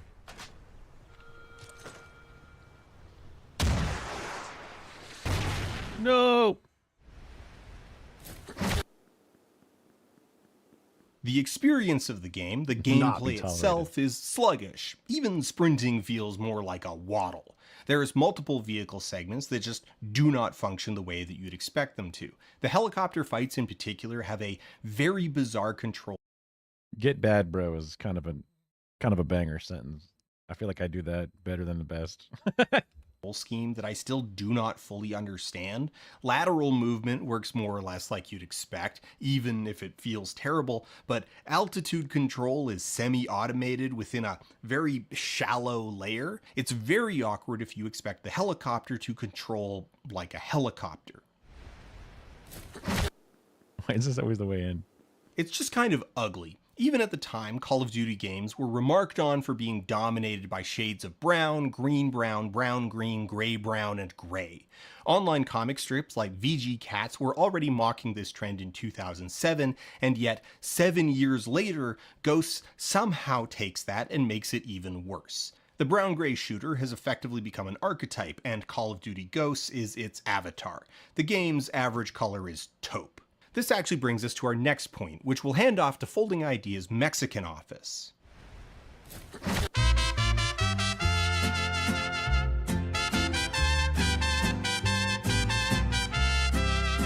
A major marketing point was the hiring of Oscar-winning screenwriter Stephen Gaghan to pen the script. Now, Gaghan won an Oscar for Traffic, a movie with its own, let's say, interesting relationship with Latin America. Traffic can be almost single-handedly credited with convincing audiences that Mexico looks like piss, which in turn became the visual language of hot places that are also dangerous, which became the visual language of war writ large, which is in part why Call of Duty Ghosts looks the way it does. In all fairness to Gaghan, I just happen to have a copy of the published shooting script, and it doesn't say anywhere, Mexico, a land the color of piss, everything is a shade of piss, even the sky. So that one's more on Soderbergh, or, well, Peter Andrews, who's just Steven Soderbergh with a Carhartt beanie and a Leica. Gaghan's pedigree as a writer is honestly, like most writers, a little mixed. He wrote Traffic and Syriana, but he also wrote Abandoned and The Alamo, and not relevant to Ghosts, but still funny, he would eventually write and direct the 2020 film Doolittle starring Robert Downey Jr. Oh, good heavens! The writing of a video game is complicated. There's More dragons so in for it? a game like Call of Duty than most, but there are elements that we can pretty safely put in Gaghan's lap, like the mission briefings with their absolutely tortured stoic prose. The sand stuck to their skin like a shroud, changing them, anointing them. This is just kind of a whirlpool of hell. The performances aren't saving the script, but the script isn't giving the performers material worth saving. Dad, this whole time you were one of them. You're a ghost. Try the ghost! The bulk of the story is very stupid and is plagued with obvious backfills that are emergent from the way that the game is made. The cinematic shooter is so reliant on massive set-piece events that they have become the cart leading the horse. This aspect is basically an open secret of how the game and an embarrassing number of modern blockbusters are made, but it is rarely as obvious as it is with Ghosts. Cool moments were devised first, production was started, and artists and coders and scripters were put to work building a sinking aircraft carrier years before a writer would be sent in to figure out why an aircraft carrier is sinking. After all, enemy gunships and boats just move around on predefined paths. The exact model of helicopter, the flags being flown, or the uniforms on soldiers can all be swapped later. For a big part of the process, they're just floating cubes and other placeholders anyway. Even the dialogue and character interactions have the hallmarks of being as unintrusive and generic as possible. Characters are mostly an ephemeral presence barking immediate orders into your ears. Sync on Riley. Move to the next floor. The door's down! Flash now! Keep an eye on your depth gauge. Position clear! Lay your charges! Logan, pick up Riley! The why of what you're doing simply needs to be kept to a minimum presence so it can slot in easily at a later time. This is why every mission has, on average, one moment that actually matters. The character learns or accomplishes one thing, frequently by watching a video or reading a document, and the significance of that thing is more often than not shuffled into the interstitial monologues that serve as loading screens. You're sent to blow up an oil derrick off the coast of Antarctica in a bluff to lure away the Fed's Navy, but that doesn't make any sense. Not as a plan and not as the motivation driving you through the mission. It's simply the results that you're told afterwards, and then later that diverted Navy just shows up and sinks the US's last remaining aircraft carrier anyway. The crashed Odin in Chapter 2 is so conspicuously unremarked upon that it's entirely possible that it wasn't even decided what rubble the Fed soldiers would be searching through at the time the mission was started. Like, not to get repetitive here, but this is the full exchange. This is definitely the place. Stoker 6, we got something here. Looks like they're digging through some wreckage. What do you mean? What kind of wreckage? Not sure. It's guarded, but we're gonna push through. You don't interact with it, it's surrounded by killer radiation, so you can't try and do anything with it. Merrick and Keegan don't ask about it, and despite the fact that you were sent out explicitly to figure out what the Fed were doing in San Diego, this information is seemingly never relayed. The thought that the Fed is trying to salvage Odin in order to make their own isn't floated as a possibility, even as the characters are watching the Fed launch mystery ballistic missiles that NORAD loses track of after launch. NORAD was able to say conclusively The missile launched in the Yucatan did not hit the USA. There isn't even a beat where a character puts two and two together the moment that they walk into the room and see Loki being loaded up. Even the bit with Loki is like, okay, they walk into the room, they see something, there's a bunch of radio chatter about it, and then they move on. This level could be 95% completed without the artists even knowing what's going to go in that slot. These events, these thoughts, are all siloed from one another, interacting only through the narrow tunnels between missions. There is simply zero internal cohesion to the story. It's so obviously and shoddily a series of set pieces that were hastily strung together. It's actually difficult to keep them in order in the memory simply because there's so little logical connection between them. In the game, you infiltrate the lab to get files on the missile program, blow up the oil derrick to lure away the Navy, then sink the last destroyer guarding Brazil so you can sabotage the factory. But we could just as easily make it that during the factory sabotage mission, we uncover Loki. Then we blow up the destroyer so we can get access to the oil derrick, which as a 1-2 punch will lure the Navy and the Pacific towards the Atlantic so we can infiltrate the lab and steal the access codes needed to subvert Loki. All it would need to replace is a few lines of dialogue and the interstitial monologues. Other missions are less egregious, but never properly escape this artifact of their creation. Missions are in the order that makes a reasonable amount of narrative sense while breaking up the mechanics. Many of these set pieces are extremely obvious in their influences. Again, it's basically an open secret that Call of Duty level designers just look for moments from movies and go, wouldn't it be cool if you could play that? But I don't know, it just feels so hack when the inspiration is so obvious. Rourke allows himself to be captured for no particular reason except that it allows the game to recreate the opening of The Dark Knight Rises. One level is lifted in pretty equal measure from The Dark Knight and Transformers Dark of the Moon. The game doesn't really have mechanics, it has the simulation of mechanics. In a typical game, hell, let's get saucy and say, in a real game, the player is given a suite of interactions that they can perform, and it is then given to the player the freedom to figure out how to best string together these interactions to accomplish their goals. Ghosts instead gives you a gun and a context prompt. Things like night vision goggles, thermal optics, the dog Riley, a blinding strobe light, a motion tracker, and gas grenades aren't tools that you are given, tutorialized on, and then expected to deploy at your discretion. They are gimmicks that pop up at predetermined moments and persist in your toolkit for only as long as deemed necessary. Logan, sync up with Riley. Here we go. Now, there are a lot of compromises that are made in the service of the cinematic in cinematic shooter. The player is ultimately on rather tight rails with little freedom in how they approach the world. This is not inherently bad. Roller coasters are literally on rails, and roller coasters are really, really fun.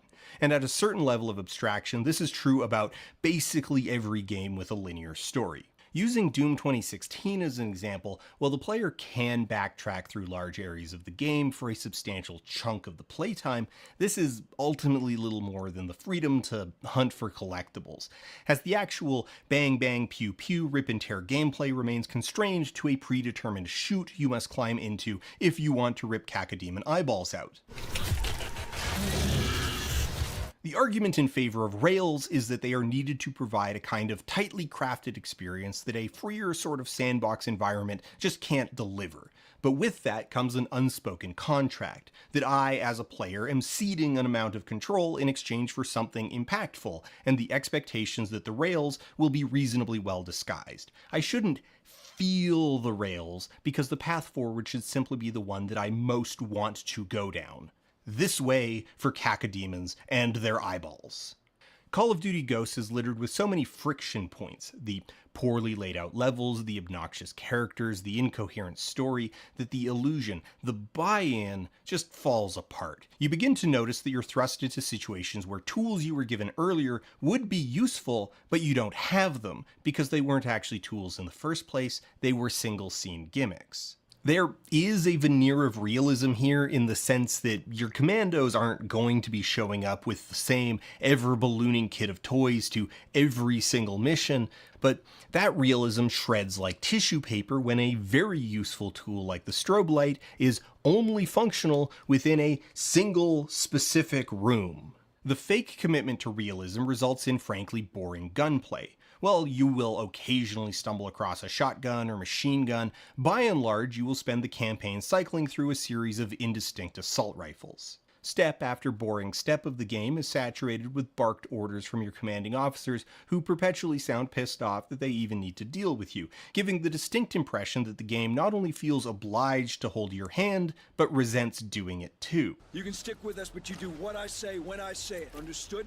Put all in a package, Ghosts is a great simulation of what an escort quest must feel like from the perspective of the NPC. Help, I'm trapped in a numbered list factory. The bosses stole my passport. If you're reading this, tell my wife I'm still alive. Please send rescue. Ghosts are cringe. The amount of worshipful religious prose that is poured out talking about the ghosts is weird and embarrassing, especially given that the source of most of that is Elias talking about himself. And this really happened. So the legend goes. But it really reaches the next level after Elias is killed. In the story, the ghosts are a quasi-official interdepartmental unit consisting entirely of 14 people. There were 15 soldiers left at the hospital, one of them was sent to escort evacuees, 14 stayed behind to be anointed by sand. That event, in and of itself, is within the lifetime of all of the game's characters. Merrick, Rourke, Elias, Ajax, and Keegan were all there. They are first-generation ghosts. Logan and Hesh are implied to be the first initiated ghosts ever. From the events of the game, the ghosts are depicted as both quite new, very exclusive, and badass to the point that prior to Rourke killing Ajax, the unit has suffered 0 confirmed casualties. So, with all of this framing, it's all just so deeply cringe when Hesh spends a loading screen detailing all the ghost funerary rites and customs like they're a deeply rooted tradition with generations of practice. In the event a ghost is killed, his remains are placed face down, with his head pointed in the direction of his home, his weapon next to him. We do it this way, so that when our fallen are taken to the other side, they can watch over us and keep an eye on our enemy. Let's talk about the dog. Ghosts had 2 big elements that became the backbone of the marketing campaign for the game. The lesser of these is the aforementioned hiring of Oscar-winning screenwriter Stephen Gaghan to pen the script. The big one was Riley the dog. This is someone you care about. This is a squad member. He does everything from sniffing out explosives to protecting the team. Riley is only mechanically available to the player in 2 chapters. He's less like a squad member and more like a specialty grenade that you have access to for 3 specific gunfights. He's barely in the game. There's a whole thing in chapter 14, that's the one where your dad dies, and Riley kind of appears out of nowhere and then gets shot, and you need to carry him through the rest of the level. After that, they show him at the start of the aircraft carrier mission, the one where the carrier sinks, but since there's a 3 days later fade in between, Riley is just sort of quietly ushered out of existence in the uncertainty of that transition. The political undercurrents of the story are repulsive and reflect the madness of an America trapped in a quagmire of its own making and desperate for a new villain. Diegetically, America is on the back foot, is in decline following the collapse of the, quote, energy-producing deserts, and is embroiled in a defensive war against a superior foe. At least, that's what we're told. Since so much of the story is really about Rourke's personal grudge, the geopolitics sink into the distant background. America being in some nebulous decline is simply the prerequisite to justify the conflict, to make it a fair fight. America built an orbital weapon of mass destruction when they were in decline, so, take that for what it's worth. So let's actually look at how Rourke fits into all of this thematically. We have this soup of action set pieces strung together by a plot written around them. What emerges from that soup? The theme that comes through, loud and clear, is that Rourke gives the Fed their potency. The plan to hijack Odin is cooked up by Rourke. The attack on Santa Monica is Rourke, and Loki is Rourke's doing. All the various filler tasks ultimately revolve around getting ahead of Rourke. Rourke is an attempt at deracializing an inherently racialized conflict. You simply cannot have a conflict between the United States and Venezuela without invoking the specter of US interventionism in South America. What do you mean by political? That doesn't mean anything, right? The question, is this a political game, doesn't actually mean anything, because it's what does the word political mean to you? Do we touch topics that bear a resemblance to the geopolitics of the world we live in today? Hell yeah, because this is that is the subject matter of modern warfare. Despite the developers' insistence that their games are simply good, sugary fun that happens to resemble something in the shape of geopolitics, kind of like a candy cigarette, they do remain aware of the implications of the things they make, and in the early teens were visibly sensitive to the pushback. They received criticism for how the Arab factions in Call of Duty 4 were depicted, with a nuclear suicide bombing, so Modern Warfare 2 instead revolves around the threat of a duplicitous US general, and then in Modern Warfare 3 it was revealed that the nuke had actually been the machinations not of al-Assad, but of that game's antagonist, Vladimir Makarov. Rourke is in one sense a safe antagonist. It makes the game about Americans fighting Americans, white people fighting a white person whose most vocal motivation is simple revenge. However, in the same way that the levels are generic vessels for MacGuffins to be placed into at a later date, the natural endpoint of a production pipeline that demands endless crunch, Rourke is the endpoint of corporate cowardice.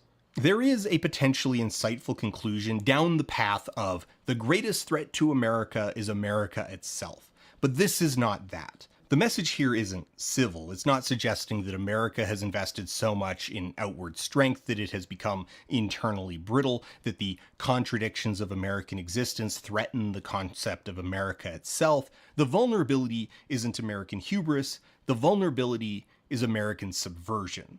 The game plays to the sensibilities of an America in tension with the war on terror, the war in Iraq, and the war in Afghanistan. As these wars were solidly entering their second decade, the narrative of a righteous war, always suspect in the first place, was decidedly faltering. America's presence was clearly not a stabilizing force, and they had become an intractable quagmire. So in Ghosts, the Middle East is simply written out of the picture in passive voice, the destruction of the oil-producing deserts. No one's fault, just a thing that happened. The Fed, which is to say South America, is described as invasive, creeping, consuming, an inexorable force moving northwards to take over America for no reason but conquest. In the cutscenes, they are an organic, oily mass crawling across the map and staining it. They are a perverting force, a subverting enemy that will invade American space, take America's things, and turn them against America. The enemy is both impossibly strong and utterly impotent. Their power is not strength in their own right, but their ability to pervert.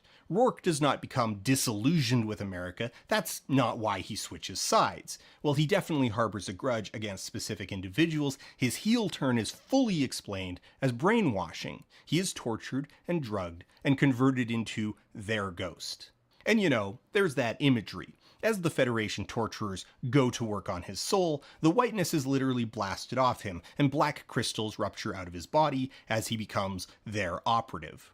In an attempt at telling an underdog story, Ghosts creates a world where American paranoia is fully justified, where American orbital weapons are good and right, but Federation orbital weapons are an abomination, and also decidedly less potent, but more numerous. It is a world where the Fed is wrong to see America as an existential threat and behave accordingly, but it is simply pragmatic for America to assassinate Federation leadership. The hordes are coming, they're sending their murderers, their drug dealers, and their rapists to corrupt America. The wall is simply a necessity.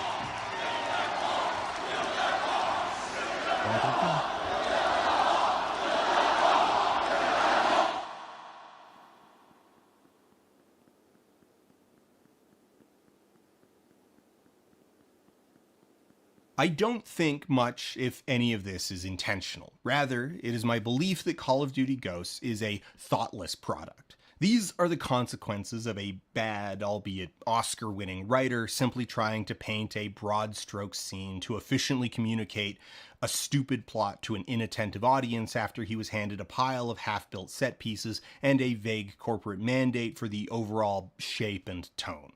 But in that thoughtlessness, in the reliance on stereotype and trope, Ghost tapped into an anxiety of the moment it was created in, a desperate need for America to be righteous and justified, for its paranoia to be a foresight of something real. Given that we are now living in the consequences of that paranoia, the odious results of that anxiety, I find Call of Duty Ghosts repulsive. The worst game I have ever played. Wow, that sure was an episode, wasn't it? And to think, he didn't even get around to mentioning the fish AI, the role of NORAD as the US military's head command, seemingly implying that Canada has been annexed, the controversy of the developers reusing motion capture data from Modern Warfare 2, the reality of American energy production, or the fact that Eminem's song Survival was released as a pre-order bonus. Well, anyway, it's a long way back to Canada from here in Mexico, where I most certainly am because I am in Mexico and most definitely not in southern Alberta, so I'm going to get right on moseying. Until next time, keep your tangos frosty and your LZ cleared.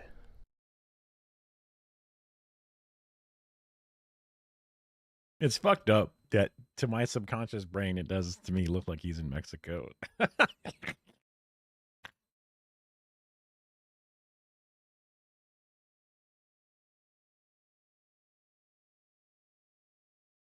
I wonder if it's just because of the relationship to the current world we're in and how it predated all of it and also wasn't that good is what drove him to specifically make this thing. The wall,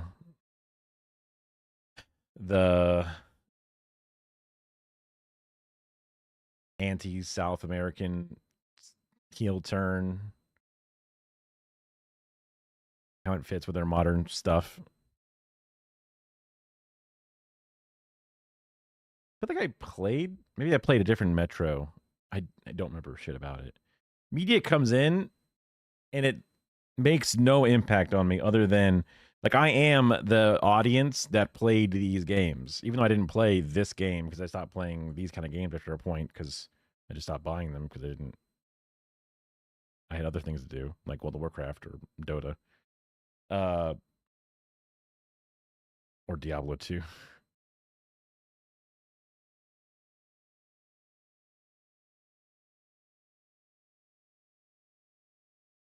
Were the black smoke monsters humans?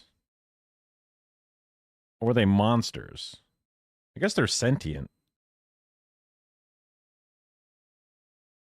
Maybe. I don't remember, honestly.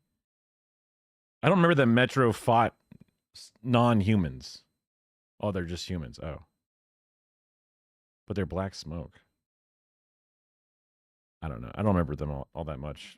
I remember it's like a nuclear... It's like a in the sewers kind of game. And you're only on the surface for a second. You go, it's pain. I need my meds. I'm out of here. That's all I remember from the Metro games. It made me a little dizzy playing those games because of how dark it was. Oh.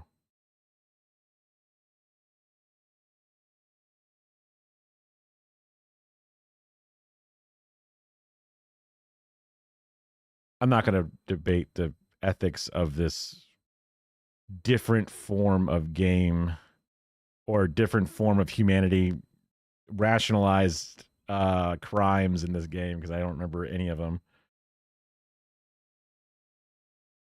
So, boo Metro, I guess.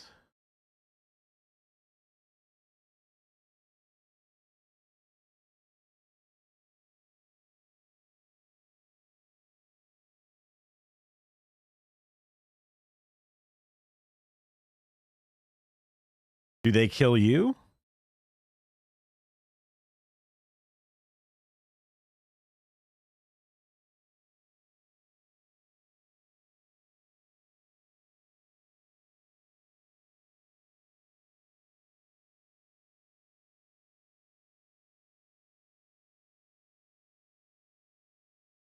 Like I'm thinking of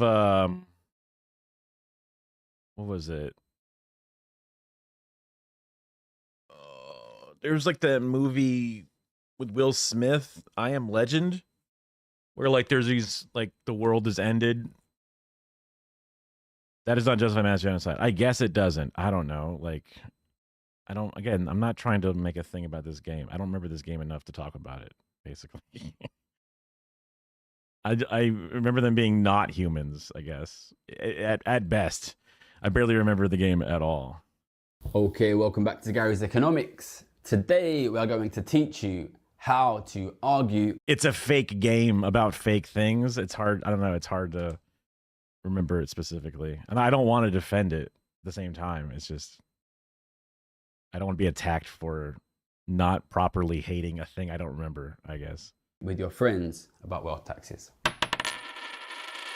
Okay, so we are filming this in early August 2025 in an exceptionally exciting time to be an economist, to be involved in global economics, global politics. All of the traditional political parties all over the world are dying. That's happening all across Europe. It's happening here in the UK as well. We've just seen probably the death of the Conservative Party coming up very soon. Labour Party in power are very I've heard that shit before. Unpopular. All of the traditional political parties are super unpopular. And that is because it is becoming increasingly obvious to everybody that the economic status quo is not working. What that means is there is a phenomenal opportunity now to decide as a society which way our economies are going to go. Everybody knows this, the billionaires know it, that's why they're aggressively funding the far right, and that is why the far right is moving ahead in this debate of how we shift our economy. But it doesn't have to go that way. A lot of people don't like the far right ideas, they don't like anti-immigrant, anti-foreigner ideas, and there is a massive, massive space to basically take possession of this argument. Basically, the old ideas about the economy are dying, and the new ideas are yet to be born. And I think we are in a great position to dominate the conversation about the economy going forward. I think we're in this interesting space where kind of the economic status quo over the last 30 years has failed, and you have the far right coming in, and I think we are basically probably the best positioned guys to compete with them. But what we don't have is the billionaire funding of the far right. So what I am depending on is a kind of different model of how to educate people, how to win people over, which is I educate you, you understand the economics of the situation as fully as possible, and you use that understanding to educate your friends and educate your family. We are using a human amplification model, I suppose, as opposed to the billionaire and the money amplification model. This, even though this is a British guy, he kind of talks a lot about global economics and a lot of different stuff. He's kind of blown up and gotten popular. He did a lot of studying, made a lot of money in the stock market, but didn't really, he pushed back on a lot of the bullshit, has predicted things in different ways than the traditional people, and seems to be more on the left for an economics guy than anyone else.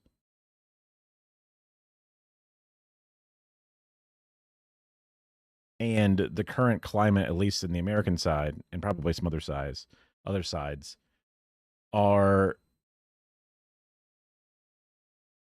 we're in the weird accelerationist universe where things are getting worse faster and faster, and the worst people are put into power to do some of the worst shit, which is going to galvanize and make people pay attention to things more than they ever have before.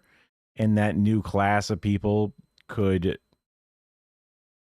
make even a stalling, worthless opposition require to rise to the moment, or to allow a new formation to either transform or replace the opposition.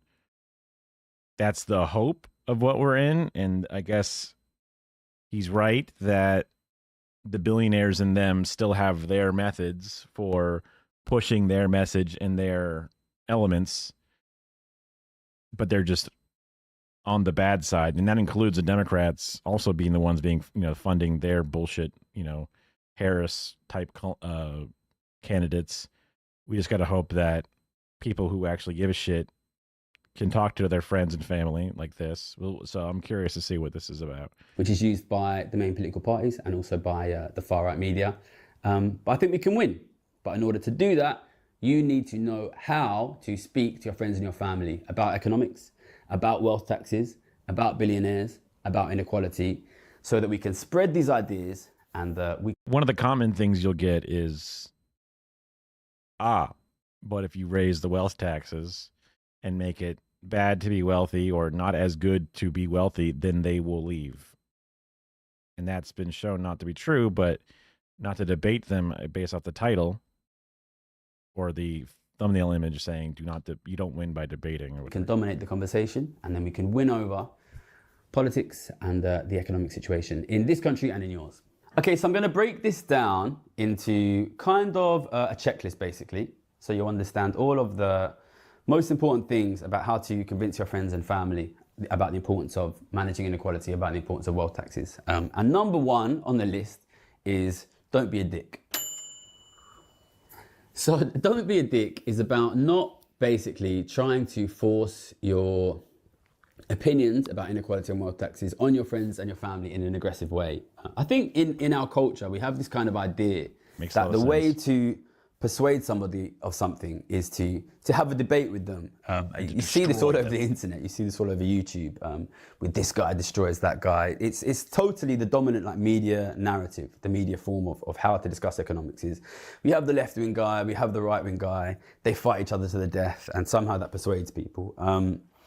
Basically, having done this work of persuading people on the economy for many years now, I'm convinced that debates almost never convince anyone of anything, and they're just not a good way to persuade people of things. The first thing is you need to recognize where we are as an economy and as a society. And again, this is relevant for the UK and for every other Western country. Living standards are falling quite quickly.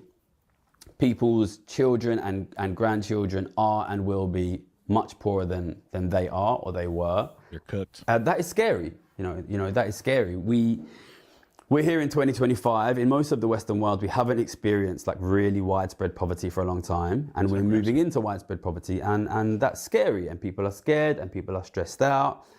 People don't know why it's happening. People don't know what to believe, and yeah, people are scared. People are told the problem is foreigners. People are told the problem is immigrants. And really, there's not a lot of good economics education. People are running around. They're scared and they're worried. And if you want to speak to them, you need to understand that. And if you come in aggressively, if you force people into a debate they don't want to have, if you shout people down, if you try and win debates against people, you're probably just going to force people kind of further into their own echo chamber, into their own thoughts, into their own sort of spaces of fear. And I think when people are scared, it's just really, really difficult to move people into a positive space. If we're going to fix this, it's going to have to be through sort of building unity between the middle class and the working class. And I don't think we're going to achieve that by shouting at each other. Yeah, so the key thing, number one, don't be a dick. Understand that different people are in different situations. Here in the UK recently, we've had a lot of recent far-right protests at hotels of refugees and this kind of thing. And there has been obviously counter-protests where people on the left go and sort of shout at them. And I understand that. I understand people on the left want to protect refugees, want to protect immigrants. It's important to recognize that people who might not be on the same side as you are scared, and they're in an economically difficult situation, and in many cases they're struggling to look after their kids. They're worried about their kids' futures. They're being told the problem is foreigners. They're being told the problem is immigrants. I was following the idea of don't be a dick and don't debate or trick people into a debate or holding it against their will. But if motherfuckers are out there protesting against immigrants, and now you're gonna, well, let's see if I'm worried he's gonna say, don't go out there and counter protest that. So what, just let them protest against immigrants? I don't know in the moment that they're out there yelling in the streets that people shouldn't have a right to exist, you should go out there and say, yes, they do. And then this is not talking to your friends though, right? Hold on, let's see. I think the problem is growing inequality. I think the problem is billionaires. But you're not going to persuade these people just by going down and shouting at them. You need to. I understand that shouting at them is not going to. I understand that shouting at them at the protest is not going to. But that's But when the people in the building that they're protesting outside of, right? They're protesting outside of a bunch of immigrants who live in a certain thing or whatever, right? People look outside and go, oh my God, they hate us. They're going to kill us. This is not good, right? You counter protesting them goes, oh, look, people still care about us. That's the whole point of the counter protest, is to tell them, fuck you, we don't agree with you. And to anyone that's, being attacked, we're on your side. That's the point of the counter protest. Because the protest is there, not them trying to convince the immigrants that they should die or something. That's not what the fucking right wing, they're just trying to say, we don't like them. We want the government to kill them. And you need to be there to say, well, we don't. It's just so you know. And then just so everybody knows. Right. And then later on, when you're at work and you're talking to your coworker, you talk them off the cliff if they're getting close or something. Whatever. Let's see. You be able to be compassionate to people who are in different situations than you. That means they might be getting different ideas from the media. They might be in different financial positions. When I talk about the economy, I'm always very aware that I am a rich person. I don't need to worry about paying the bills. If I'm talking to somebody who's not in that situation, I need to recognize that they're in a different position. If you're a poorer person and you're talking to a richer person, you need to recognize when you're talking about things like taxing the rich, they're going to be scared you're thinking about taxing them. The situation of a poor person is super different to the middle class. Obviously, the middle class don't have this problem of worrying about paying the bills, of worrying about feeding their kids. But the middle class is also being squeezed here. They're worried about things like, will my kids be able to live the same kind of life that I did? Will my kids be able to afford a home? Will my kids be able to afford a family? If you can't understand, with a bit of compassion, the position of people who might be in a different situation than you, you're never going to persuade anyone. So that's it. Have a little bit of understanding, have a little bit of thoughtfulness.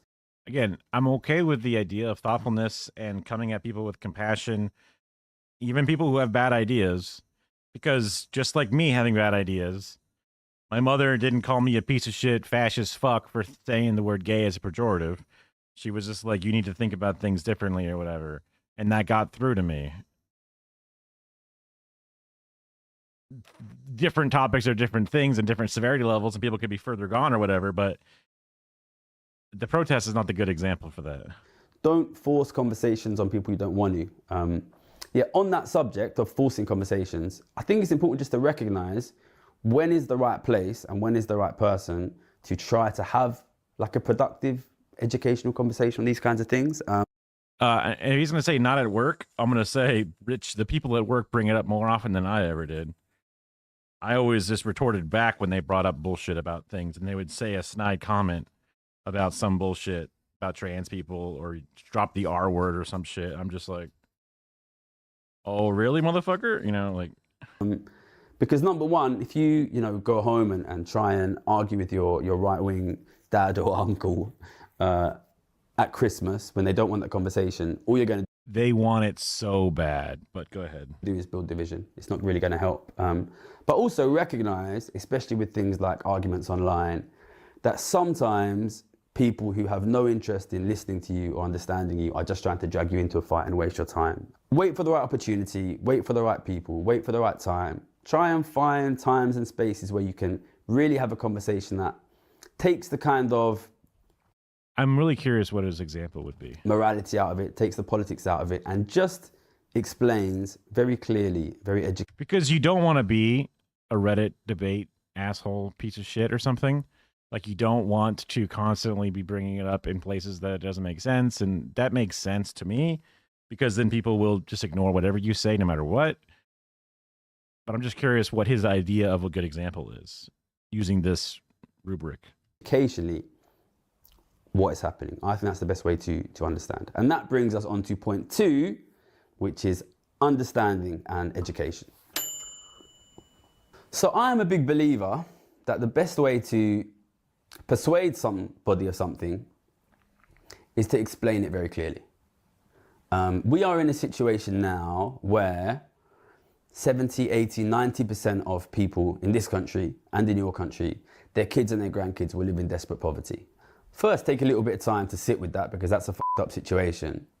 But also recognize that that means, unless you're talking to a very rich person, the person you are speaking to has a strong self-interest for the future of their family to agree with you. You should be coming into this debate in a situation that what your aim is to protect your kids from poverty and to protect their kids from poverty. That is the truth of the situation here. For 90% of the people in the country, the working class and the middle class, unless you can unite, do something about growing inequality, you will not be able to protect your kids from poverty. So your base stance for any, I'm not going to use the term debate because I don't think debates help, for any conversation about the economy should be, if we don't do something, both my kids and your kids will live in poverty. So we need to do something about that. And your main goal should be to very, very clearly explain that point. Because if you can explain that point clearly, then it's not going to be about left or right. It's not going to be about morality. It's going to be about the very clear I'm not against shared this. interest. Sorry, my feet are all fucked up. So I have a thing where I like pick my feet sometimes when I get bored or nervous or whatever.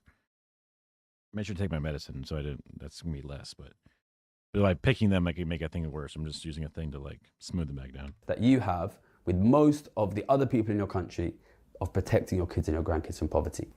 Okay, so how do you effectively, clearly educate the people you are talking to make it clear to them that you're trying to protect their kids from poverty?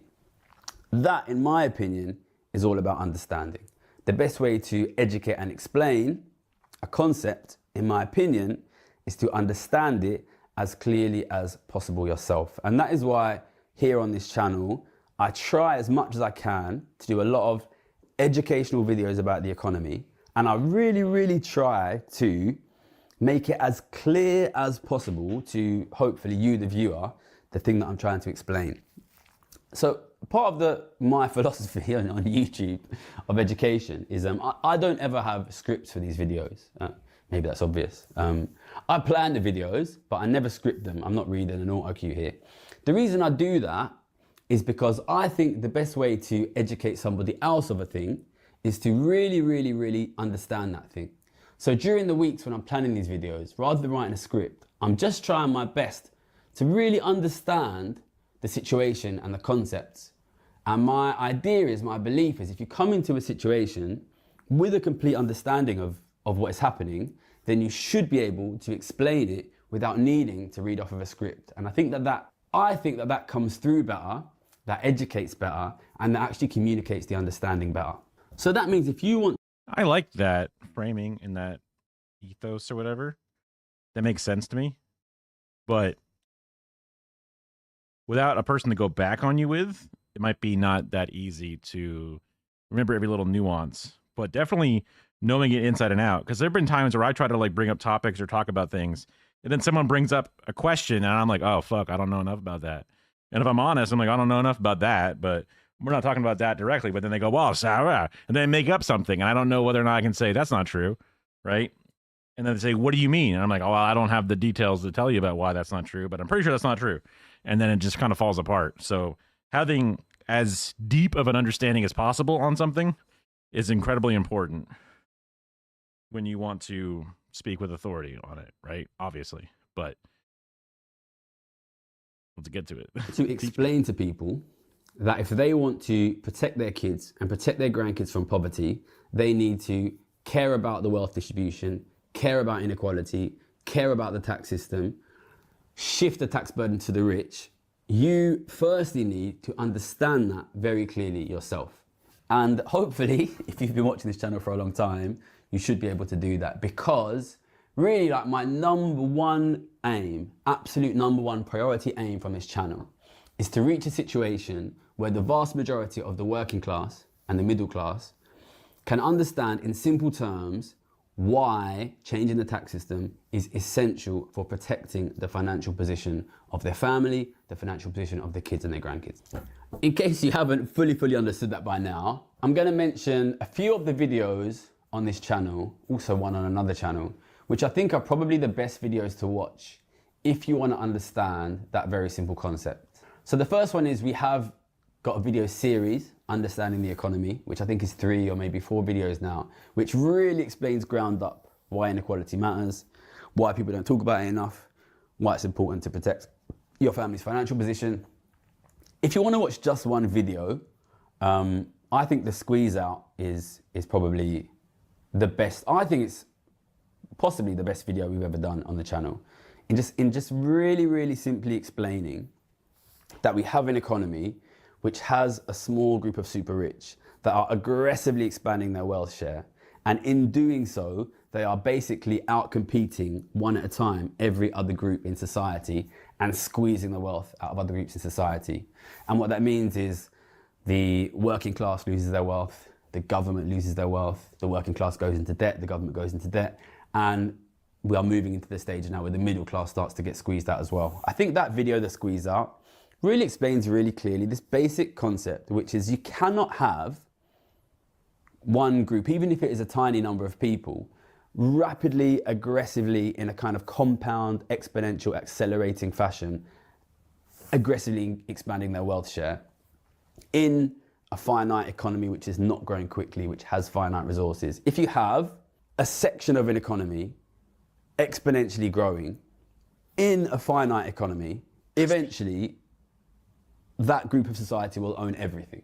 And what that means is nobody else, including your kids, including your grandkids, including your government, will own anything. And I often use the metaphor of a cancer because really what this is exactly a cancer. What you have is a group of society that is aggressively, when a cancer starts, it's very small, right? But the problem with cancer is it grows very quickly. It grows at an exponential rate. So when it starts growing, it's growing, but then it starts to grow super, super quickly. And relatively quickly, it takes over the entire host and it destroys the host. And this is what the very rich will do in our society if untreated. So I think The Squeeze Out is a great video. The series, the Understanding the Economy series is a great video. We'll link all of these in the comments. I also think if you want like a really short one, I think the interview I did with Krishna Guru Murthy at Channel 4 is another really good like basic description. But really everything on this channel is about trying to educate you very clearly on these simple concepts, these very, very simple concepts.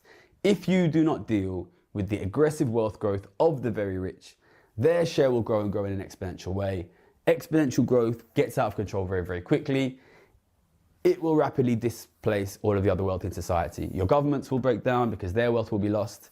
And the middle class and the working class will also break down. And that is why you need to deal with it. So understand this simple concept. And I think it's important to recognize when you deal with this, we exist in a political... Okay, these are kind of meandering and going nowhere things, which is the problem with no scripts.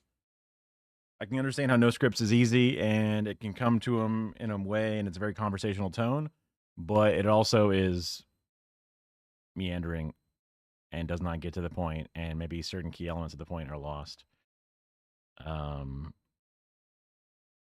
It's just... Oh, he guys gets to some parts here.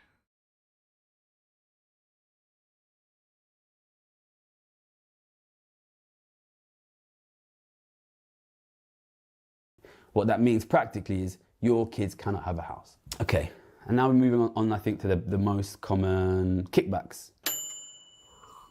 All right, so now I'm going to address some of the main pushbacks against the idea that we need to tax the very rich, that we need to tax wealth, not wealth. This is what I'm looking for. And I'm just going to go through them one after another.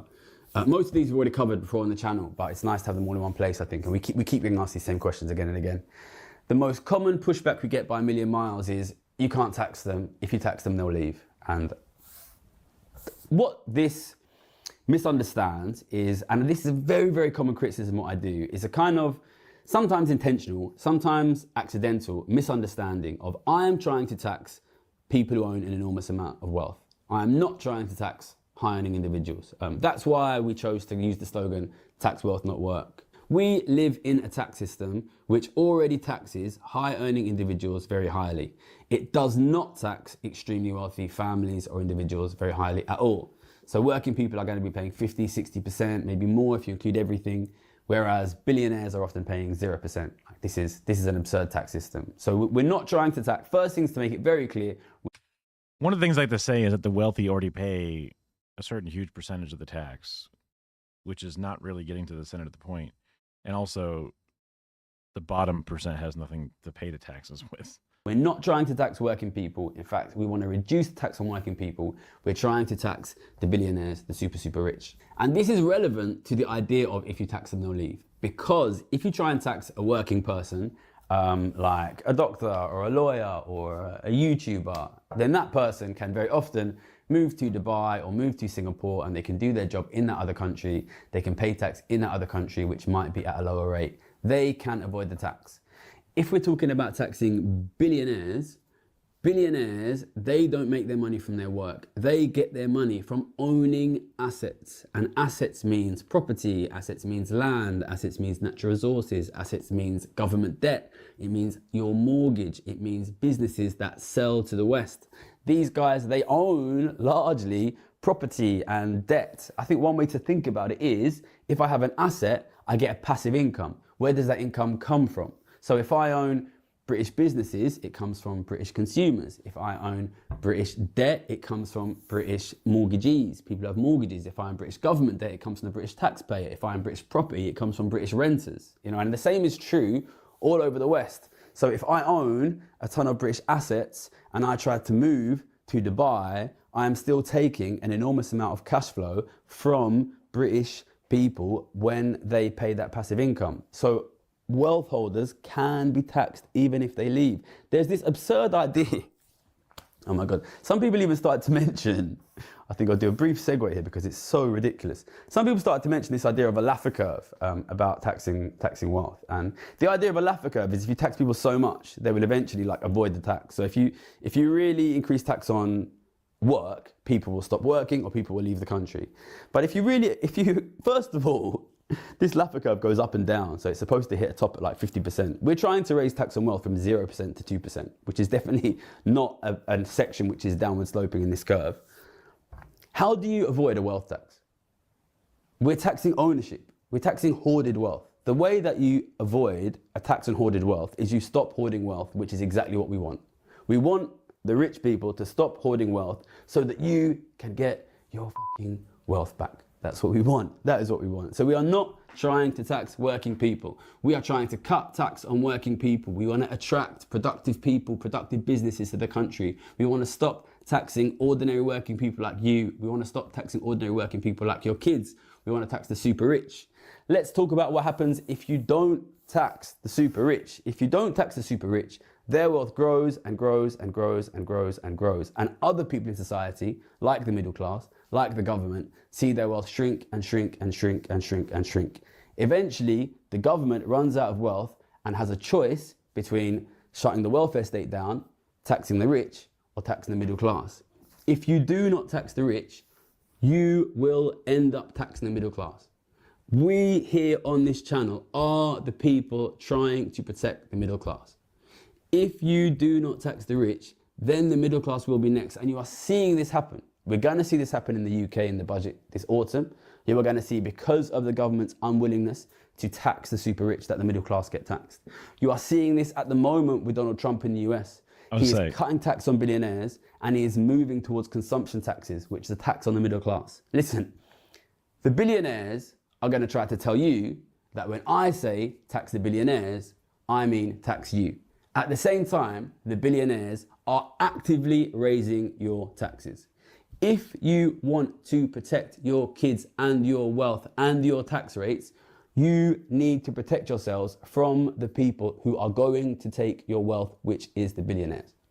Now, this is related to the next point, which I'll just cover quickly, which is taxing rich people is really, really hard, so we shouldn't do it.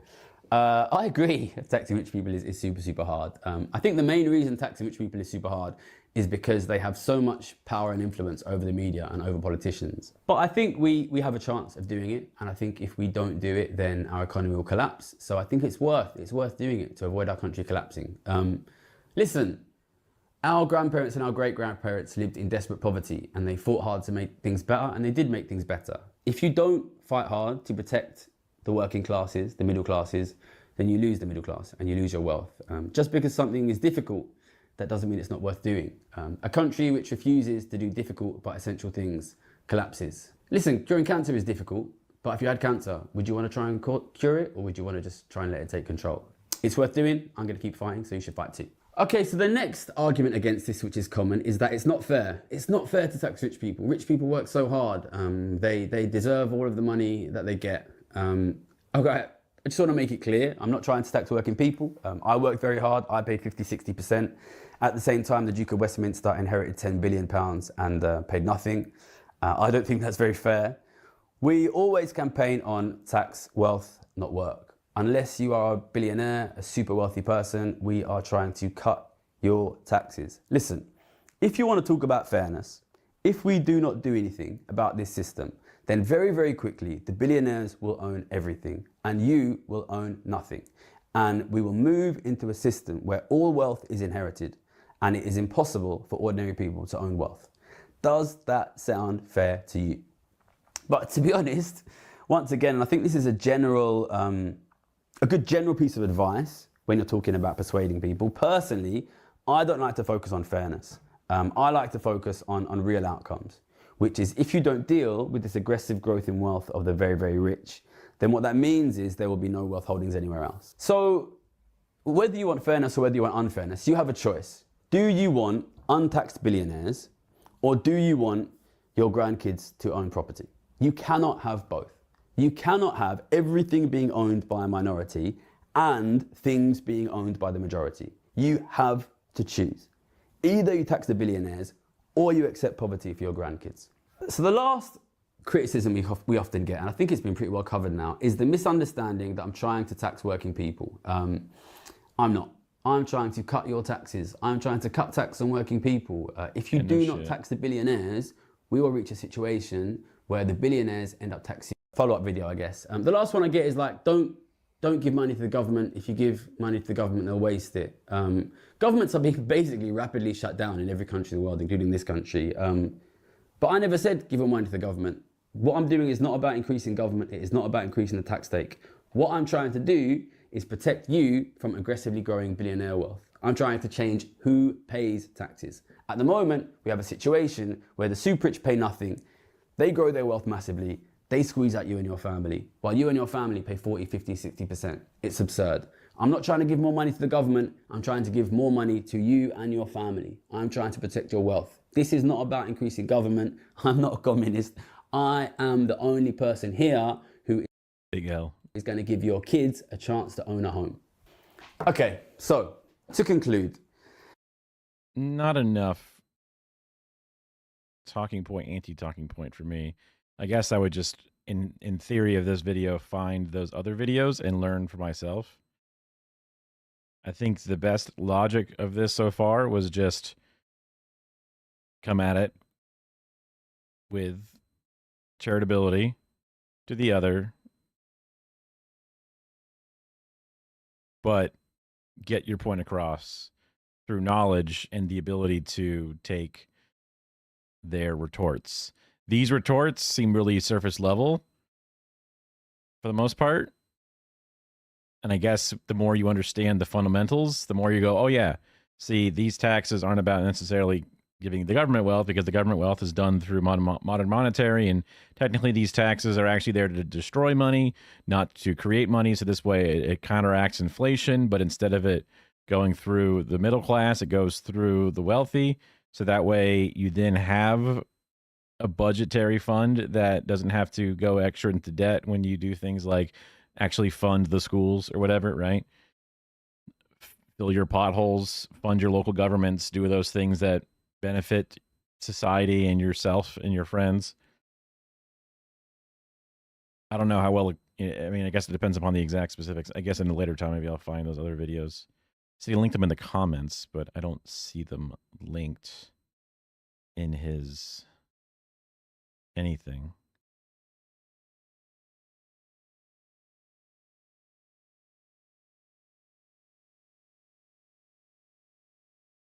Could just be going to his channel. What's the situation that we're in is big and it's scary. The economic situation is going to worsen really, really quickly. People are scared, man. People are scared and people are right to be scared. It's important to understand that when people are scared and they see their family situation deteriorating and they don't understand why, there's a very understandable, instinctive, reflexive response which is I want to find the most powerful person I can and I want to try to get them to protect me. And if you look throughout history, you will see time and again, at times of serious economic deterioration, people vote for strongman dictators. That's going to happen now. That is going to happen now because people are scared. In my opinion, the way to deal with fear is understanding. If people understand the situation and how to respond to the situation, then they can act in a meaningful way to protect their interests. While people are scared, they're going to rush to kind of beg the protection of the billionaires, and they're going to end up trying to be protected by the exact people who are going to eat their kids. So let's educate, let's make things clear, let's make things clear to the public. What is happening is wealth inequality is increasing. That means the share that used to be held by you, by ordinary families, by ordinary governments, is disappearing and is being held by the super rich. If you take that back, you can own wealth and you can have a good standard of living. If you don't take that back, the situation will worsen, it will grow, it will accelerate like a cancer, and your kids will live in poverty. The way to protect yourself is to raise taxes on the super rich so that wealth can start flowing back to ordinary families like yours. I know it's a lot to take in. When I first started understanding that the economy was going to collapse back in 2011, I kind of had a mental breakdown. So I know like it's a big deal. But you don't have time to have a mental breakdown right now. You need to protect your kids, you need to protect your grandkids. And the way to do that is to understand the problem and to educate your friends and your family. Listen, there is a massive space in politics. We can fill it. If we don't fill it, it's going to get filled by some pretty bad guys. So support us, support the channel, understand, educate your friends, educate your family. Tax wealth, not work. Thank you very much. Meh. Perhaps a reason to look at some other videos. The unscripted nature might mean it's safe to do 2x or 1.5x instead. All right. One last video before I do some video editing. Just because might as well. I'm feeling good. I'm feeling saucy.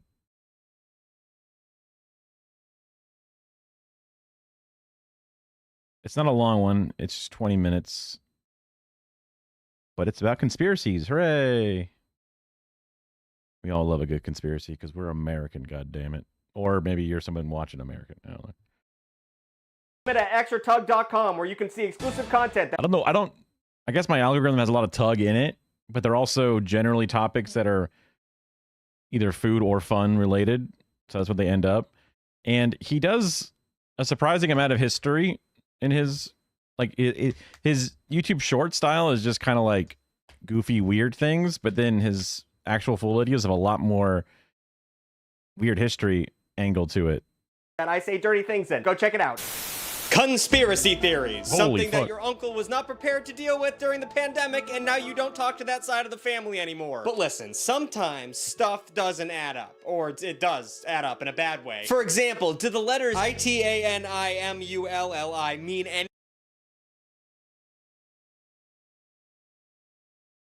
Oh, backwards, Illuminati. I was like, why is that? anything to you? That's right, it's Illuminati spelled backwards. Are you scared yet? Well, if you add .com to the end of that backwards spelling, things get a little bit scarier. If you take that little domain name and throw it into the Google search bar, you will be brought directly to the homepage of the NSA. That's right, everybody, the government is evil. Case closed, pussies. That's right, secret societies exist. I knew my uncle was onto something when he kept mentioning rock against communism. I'm sure that doesn't have any secret side meaning that's horrible. Of course, only after a few minutes of research do you find that that redirected domain name was the work of a couple pranksters in Utah, Mormons. But for many people, their brains are too small and pea-like to not freak out over what originally is a joke. The joke is then upgraded. I thought we watched... Wait, did we watch this already? Or was this a different one?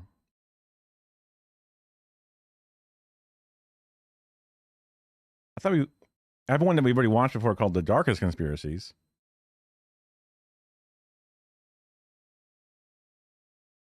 And I thought I remembered this one.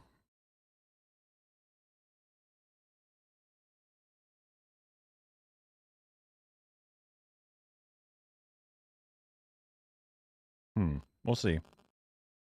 to misinformation, which eventually becomes confirmation bias. Which, if you don't know what confirmation bias is, the definition from Google is tendency to search for, interpret, and favor information that confirms our prior beliefs or values. And that leads to a bunch of incredibly stupid and unbelievably bad shit happening across this great United States. So it's kind of hard to know where to stand with these ideas of conspiracy. On the one hand, if you already think the government is controlled by liars from elite backgrounds, which in most respects it is, then imagining them in conspiratorial acts of surveillance and assorted subterfuge is not that big of an intellectual leap. If that sentence sounded too smart for my normal script writing, that's because Yeah, I've definitely seen this one before, but I know what I can do. I can go into my React sources and search for this link.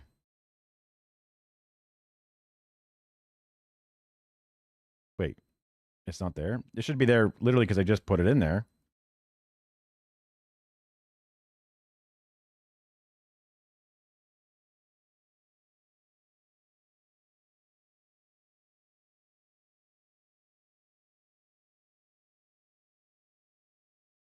Okay, well, it's not in here, but I feel like we've watched this before. What the fuck? I didn't write that. Shout out Jimmy for that big word sentence. But on the other hand, if you think everything is made up and the points don't matter, It's also possible I just didn't put the right one in there. We definitely watched it before, so I'm going to just switch to the other one. What the fuck? How am I this bad at this? Reptilian humanoid. Oh, I love this. I love that. That's a thing. head to extratug.com right now where you can see me absolutely completely naked. Well, that's not true. Chris, zoom out, let them know I'm not completely naked. But it's an exclusive video content on extratug.com if you want to check that out. It does get a little raunchy, at least.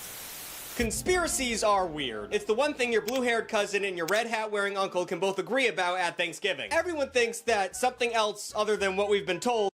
There's something about people that can do their hair. Like, it's so impressive, but it's also so expensive and time-consuming. But damn, is it nice looking. That's some awesome looking hair. Much better than this hair. And probably just as expensive and time consuming.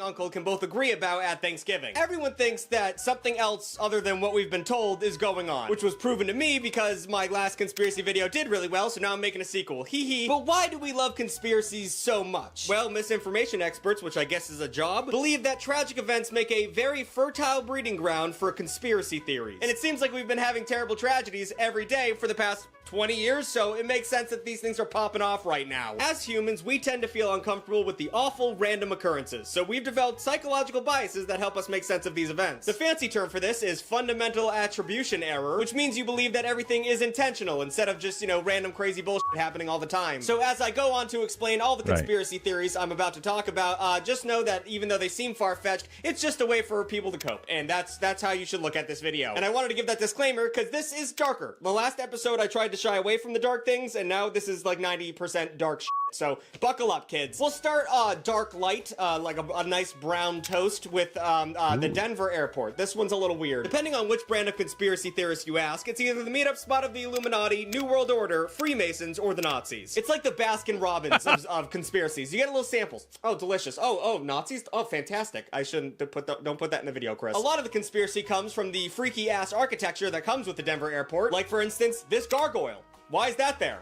I'm trying to calm down before a flight and you're going to show me a literal stone demon? That doesn't seem correct. But apparently gargoyles are there to ward Coming out of luggage. off evil spirits, so I guess that their mentality was correct in that sense. But maybe read the room. This isn't Notre Dame. This is an airport. The biggest airport in America, maybe the world, but it's an airport. And if you think that gargoyles are weird, wait until you see the Children of the World Dream of Peace mural. That's in the airport. The soldiers in the gas mask. Well, I know somebody, that looks like 40K terrain, it's funny. I know somebody that would say that is anti-Semitic. What? These children asking for world peace at the UN art? No one saying we love Israel, saying give peace a chance. How dare they? And then that guy had them take it down. Masks is giving off strong Nazi vibes, and the crying mom suggests that all the children of the world aren't dreaming of peace, they're dead. The painting is supposed to be a commentary of the horrors of war, which, why is this in an airport? The conspiracy theorists think it's a depiction of the apocalypse, which I don't blame them. And that validates the next Denver airport conspiracy, which is... But do they think that the artist has a sneak preview picture of the apocalypse. Like, I don't understand how that could possibly, like, the end of the world will probably look like that as we do it to ourselves, but not like specifically that, but it will just look like that because that's what's going to be the bad thing that happens to us. That the 470,000 square feet of underground space beneath the airport will host bunkers for the rich and powerful after the apocalypse. Now, in reality, or what they tell us, is that all those tunnels and shit is to move luggage everywhere, and you know, you don't do it up top, you do it down below like at Disney. And it is one of the busiest airports in the world, so it makes sense you'd need all that stuff under there, but I don't know. That's a lot of stuff under the airport. I don't know why they have all that. All the secrets aside, All those Hamas tunnels under the airport. We had to bomb the airport because they had Hamas tunnels. There's a whole command center down there. Actually, turns out tunnels are useful in certain pieces of, you know, geography. And also, they fucking built the tunnels too, assholes. Anyway, unrelated to Israel shit. Okay. this stuff does sound insane, but there's always just enough room for misinformation to slip in and make it all make sense. For example, there's a dedication stone in the airport that states the airport was funded by the New World Airport Commission, which, not a good look, fellas. I understand that's probably not related to the New World Order, but it definitely has a lot of the same words. And conspiracy theorists will be quick to point out that there actually isn't a New World Airport Commission. That's not a real thing, and that it's all a thinly veiled reference to the New World Order. But it turns out it's just the name a group of local small businesses chose when they banded together to promote the airport by putting together a time capsule. So it was just a bunch of local businesses being like, let's make a fun little time capsule and pick a silly little name, and they didn't really think that your uncle on 4chan would be getting The billionaires are not going to the airport. They're going to the private jets, which I guess might be at some part of the airport, but they're going to the private jets flying to their fucking New Zealand bunkers. You know, they're going to their other bunkers that are located across the United States. It's just, they're not going to the fucking airport. deep into this shit. And the connections get even looser after that. In front of the gas mask Nazi mural, there's a small inlay on the floor featuring the letters AU is gold. AG is something else. So it does look like a weird thing.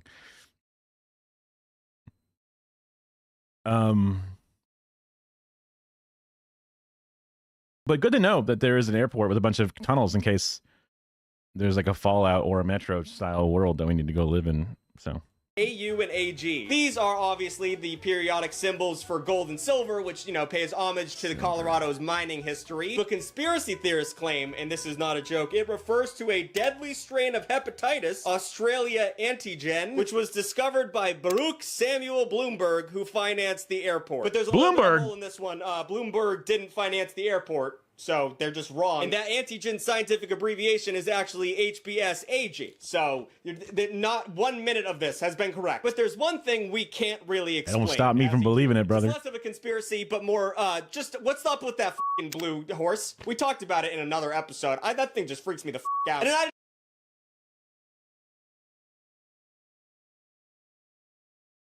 is that anatomically correct? Enhance.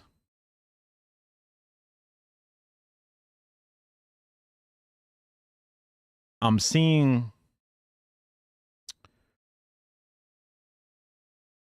wait, it's built in, sorry. Okay. I'm seeing what looks like a sack here. Right? I'm very zoomed in, so the shading is a little off here. It's Blucifer. You can even see a little shine of light right there. And a little bit of darkness happening. I feel like I'm seeing something going on down there.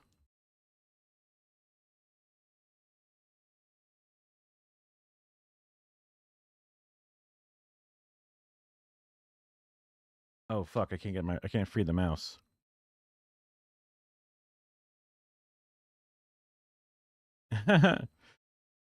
Hold on. Stand by. Source searcher. Capture main.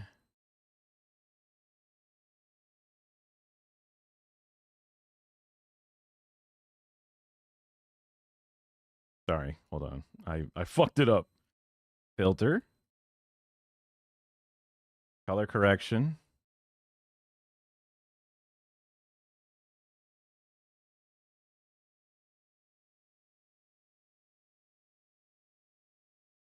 Enhance.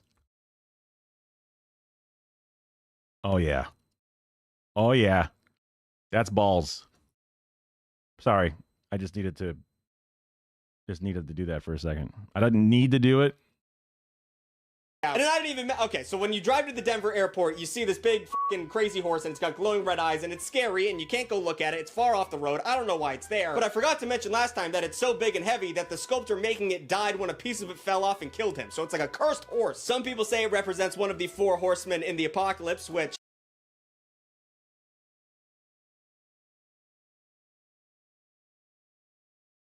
That wasn't in my tax folder, and there was no short stack goblins intermingling, okay? I mean, you could point to any horse and say that. There'd have to be 4. My tax folder only has taxes in it. Thank you very much. Okay. King. 1 horse is not, that doesn't count. But at the end of the day, bad vibes. Bad vibes from the beginning to the end of the Denver airport. Have you ever been in there? It's fucking terrifying to try and get to your flight. You have to take a train. It is gigantic. Like I said, it's bigger than San Francisco. Did I say that yet? I don't know, Chris. I'm losing my mind. Next up in the conspiracy gauntlet is a conspiracy theory that I don't even think it's that far-fetched, but it might not, I don't know. Total's tangent, unfortunately. I'm just going to do it. I have a folder on my desktop called The Finger Thing.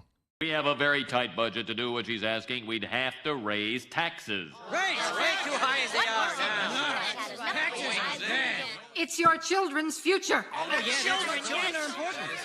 Yes. It'll cost you. Oh, the taxes. Right. It's not going to raise taxes. Come on. All right, that's a good point. It's good. Yes. Oh, yeah, the taxes. The finger thing means the taxes. So that's, I have a folder on my desk or somewhere in my computer called The Finger Thing because it means the taxes. Because I'm a broken man who can only think about things in the Simpsons quotes. Oh God, my tabs. Oh, my tabs.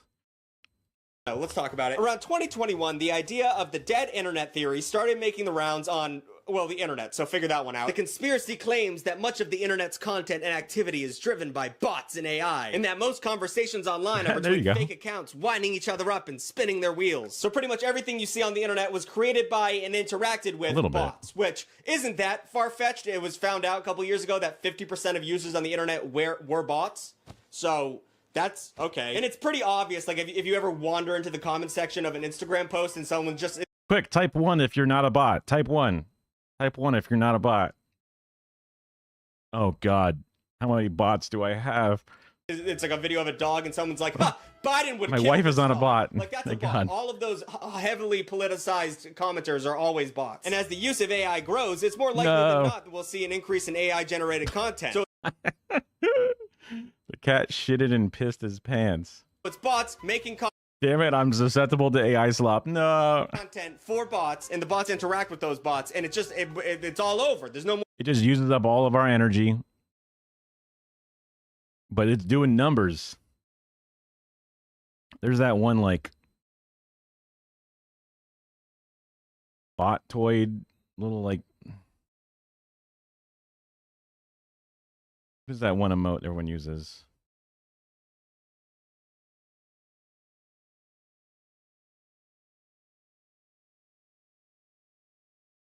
I'm typing in bot and row and nothing is... Maybe over here.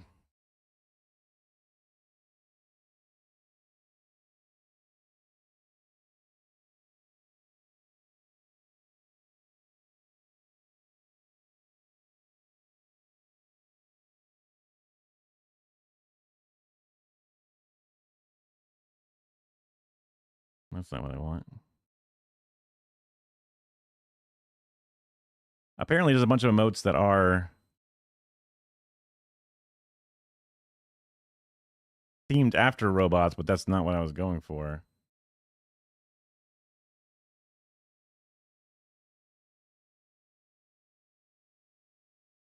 Weird.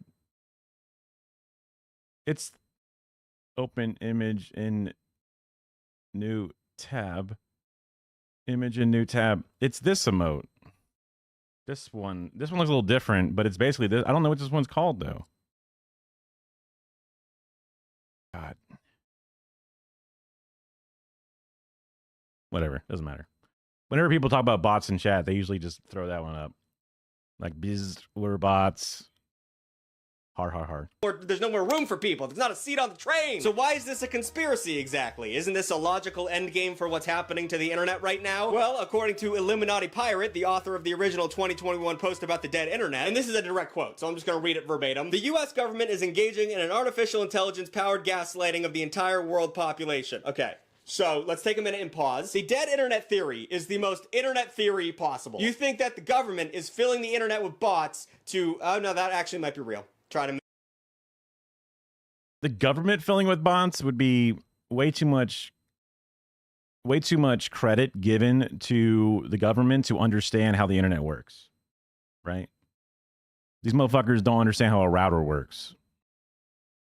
They ain't gonna be, realizing the power of subverting people by having comment sections and things, filling up their mentions and whatever. Like, they don't know enough about any of that shit. They barely log on to begin with. So, negatory on that one. Dead internet theory is just that the internet sucks and that there are advertising and tracking bots all over the place. You go to Amazon and you look up some random fucking product and it has 700,000 reviews and you go, fuck off. No, it doesn't. Like, you're a liar.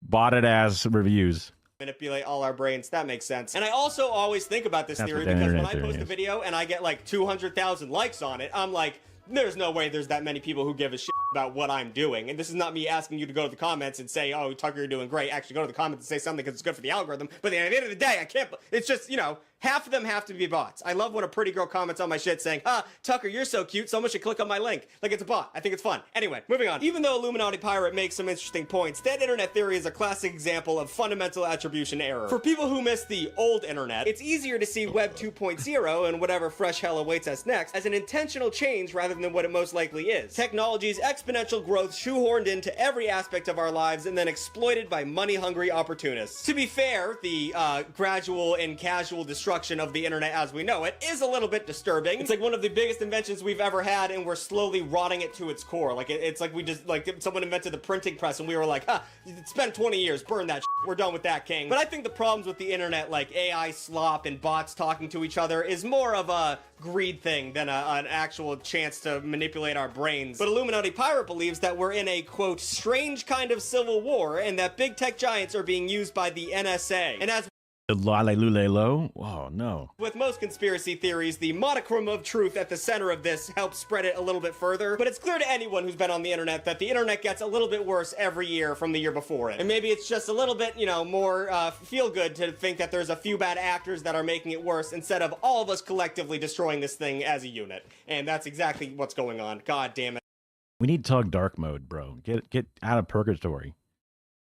Go to a nice gray spot. However, I do find the dead internet theory to be interesting because it's like the next big thing, Like, I wasn't around for all the old school conspiracy theories, like the 9/11 ones and shit like that. Like, this is cool. I'm here. I'm on the wave. But sometimes it's nice to revisit a classic. Let's talk about lizard people real quick. Or to be more exact, shape-shifting reptilians who take on human form to infiltrate the government. This is a real thing that a lot of people believe, so let's talk about it real quick. The modern roots of this idea can be traced back to the creator of Conan the Barbarian, Robert E. Howard, who wrote the That's a hard fucking picture of him. What the fuck? He looks like goddamn, like, Al Capone or something. This dude wearing a fucking white hat fedora made Conan the Barbarian? That's crazy. Also, fuck. How do I, is it working? Yes, it is. Go. Arnold's just so yacked, dude. What a fucking specimen. Bro. I'm glad I was not of the age to, like, get all muscle focused when I was interested in his stuff. Because, god damn, dude. Like, having appreciation for exercise and muscles and shit. And obviously, he's roided up. Horse fucking steroids were destroying his heart, and then he made enough money that he could buy a new one, basically. So good on him or whatever, but fuck is he fucking insane in his body. Incredibly amazing to look at. No wonder 80s guys are just this way. The Barbarian, Robert E. Howard, who wrote The Shadow Kingdom in 1929. The story featured serpent men who would imitate humans and was inspired by the writings of Russian conspiracy theorist Helena Blavatsky, who believed a secret brotherhood of spiritual masters lived underground in Tibet. So this didn't start out too. Tibet, huh? There was the weird slave children fascists that lived in Tibet. I wonder what year these things all started. Science fiction writers like H.P. Lovecraft then popularized the old reptilian idea until a decade later when these horror stories inspired American occultist Maurice Doreal's Emerald Tablets of Thoth the Atlantean, which Doreal claimed was a translation of actual tablets he found in the Great Pyramid of Giza. What the f***? Doreal's pseudo-historical blend of the spiritual themes of Blavatsky and imagery of Howard was a huge inspiration to the father of modern lizard people, David Icke. I don't know. You can't talk about shape-shifting reptilians without this guy. He is the forefather of bringing this to the public. A former soccer player and broadcaster, he has become one of the world's leading conspiracy theorists. According to Isn't he like a Nazi? In 1990, a psychic told him that he would soon be contacted by the spiritual world. In the following year, he was calling himself the, quote, son of the Godhead and talking about the end of the world on British television. Icke, whoever he is, has gone on to publish 20 books, and usually they're a blend of conspiracy theories and spiritualism, but all of the books end up with having one overall thesis, which is, let me quote, interdimensional reptilian beings named the Archons have been taking over the planet and created a hybrid race of reptilian shapeshifters called the Babylonian Brotherhood to rule humans by fear. Real, like, people go to jobs and they believe this, and they get to vote. I don't know what's going on. With lizard people as his anchor, he spent the last 3 decades riffing on ideas such as our dystopian reality is being monitored by Saturn via the hollow moon. The universe is made up of vibrational energy and the world is just a holographic projection. And that time is an illusion, which at the end of the, like 2 of those was just like, whatever, whatever, you can't prove it's not real. So the dude who's writing all of this, Icke, at times he seems harmless, you know, he's just warning people about the Archons and how they're going to melt our brains. But he's also made countless claims that presidents, prime ministers, royalty, celebrities, and bankers are running pedophile rings, and that's not good. These type of allegations have disastrous consequences if we remember Pizzagate, and also anti-Semitism. That shows up in almost every conspiracy theory if you dig too deep. Icke has accused many high-profile Jews of being lizard people, but he claims that he isn't an anti-Semite because he isn't saying Jews are bad, just that lots of reptilians are posing as Jews and doing bad things. So that's a little bit of a cop-out, I would say. However, he's also said that Jews were behind the slave trade, controlled the KKK, are fronts for far-right groups, and that they funded the Holocaust. So, not... It's like, I don't say people that wear red armbands are bad. I'm just saying the Nazis are bad. I guess other way around. I don't know. my metaphor fell apart immediately. I thought it was better than it was. But you can't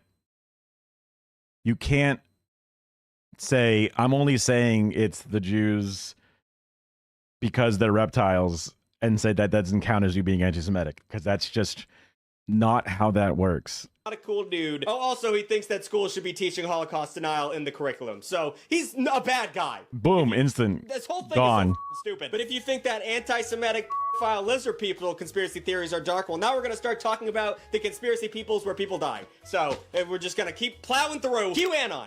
That was crazy. I don't know if it's still going, honestly. The news cycle moves so fast that it might seem like an entire lifetime ago, but QAnon played a huge role in right-wing political discourse for 4 TaraCaneCorso.com. TaraCaneCorso.com. Women for Trump. You can grab my pussy, sir. years. It was an insane game of like an... And that includes my mother, who's a woman for Trump. Literally, the mother I knew is dead. By literally, I mean figuratively, metaphorically. But King Kane Corso, yeah. Adjacent political Mad Libs that had a vice grip on every boomer in this goddamn country. Which is ironic because this conspiracy theory is so deeply ingrained in internet culture that you didn't think old people would be into it. But my conspiracy theory is that our uncles all got stuck inside because of COVID and they had nothing to do but look at the computer. And our generation is good at looking through the bullshit. We've been raised on the internet, so we can just like... They're either doomers or coomers. Only two ways to go, brother. Which way, Western man?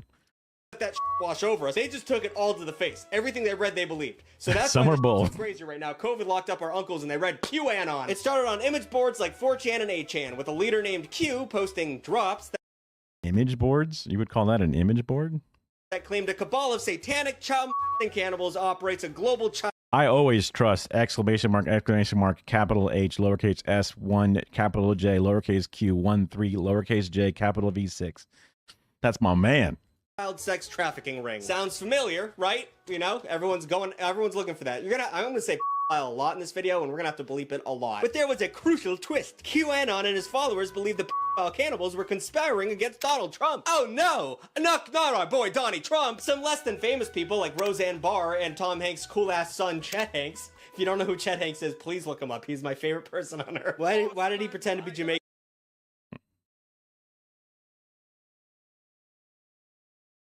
Is it cultural appropriation or cultural appreciation when Chet Hanks does the patois accent? For a while. I don't get it. But they were vocal in their support for QAnon, and all of a sudden it became a legitimate political force. Known dipshits Marjorie Taylor Greene and Lauren Boebert were both unabashed QAnon followers, and now they serve. Dude, she got so close to losing her district, too. I mean, Boebert sucks. Green is, based off the information that I've seen and whatever, she's worse in a lot of different ways. But Boebert sucks bad, too.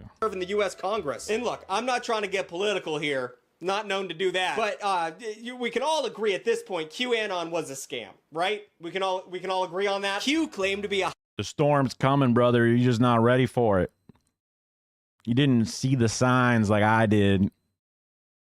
high-level government insider with top-secret clearance, but we now know that it was the brainchild of a millennial nerd named Ron. Wait, really? Watkins. The posts were always nonsense. Like, he specifically made them to be more of brain teasers and memes than anything that actually said anything. Like, Chris, go ahead and throw up that weird QAnon drop for me. Go ahead. Right. I had no idea that there was a thing. What is this? Is this actually Anderson Cooper as a child in some crazy fucking nepotism bedroom? Right, like, what, you can glean a million different things from this. Q would also drop some cryptic, fun, political slam poetry. Chris, go ahead and play a little, like, smooth jazz while I read this like a beatnik. We stand, we fight, together. Organized riots being planned, countermeasures in place, resistance far smaller than portrayed by me. I need a beret, very thin sunglasses, and a cigarette.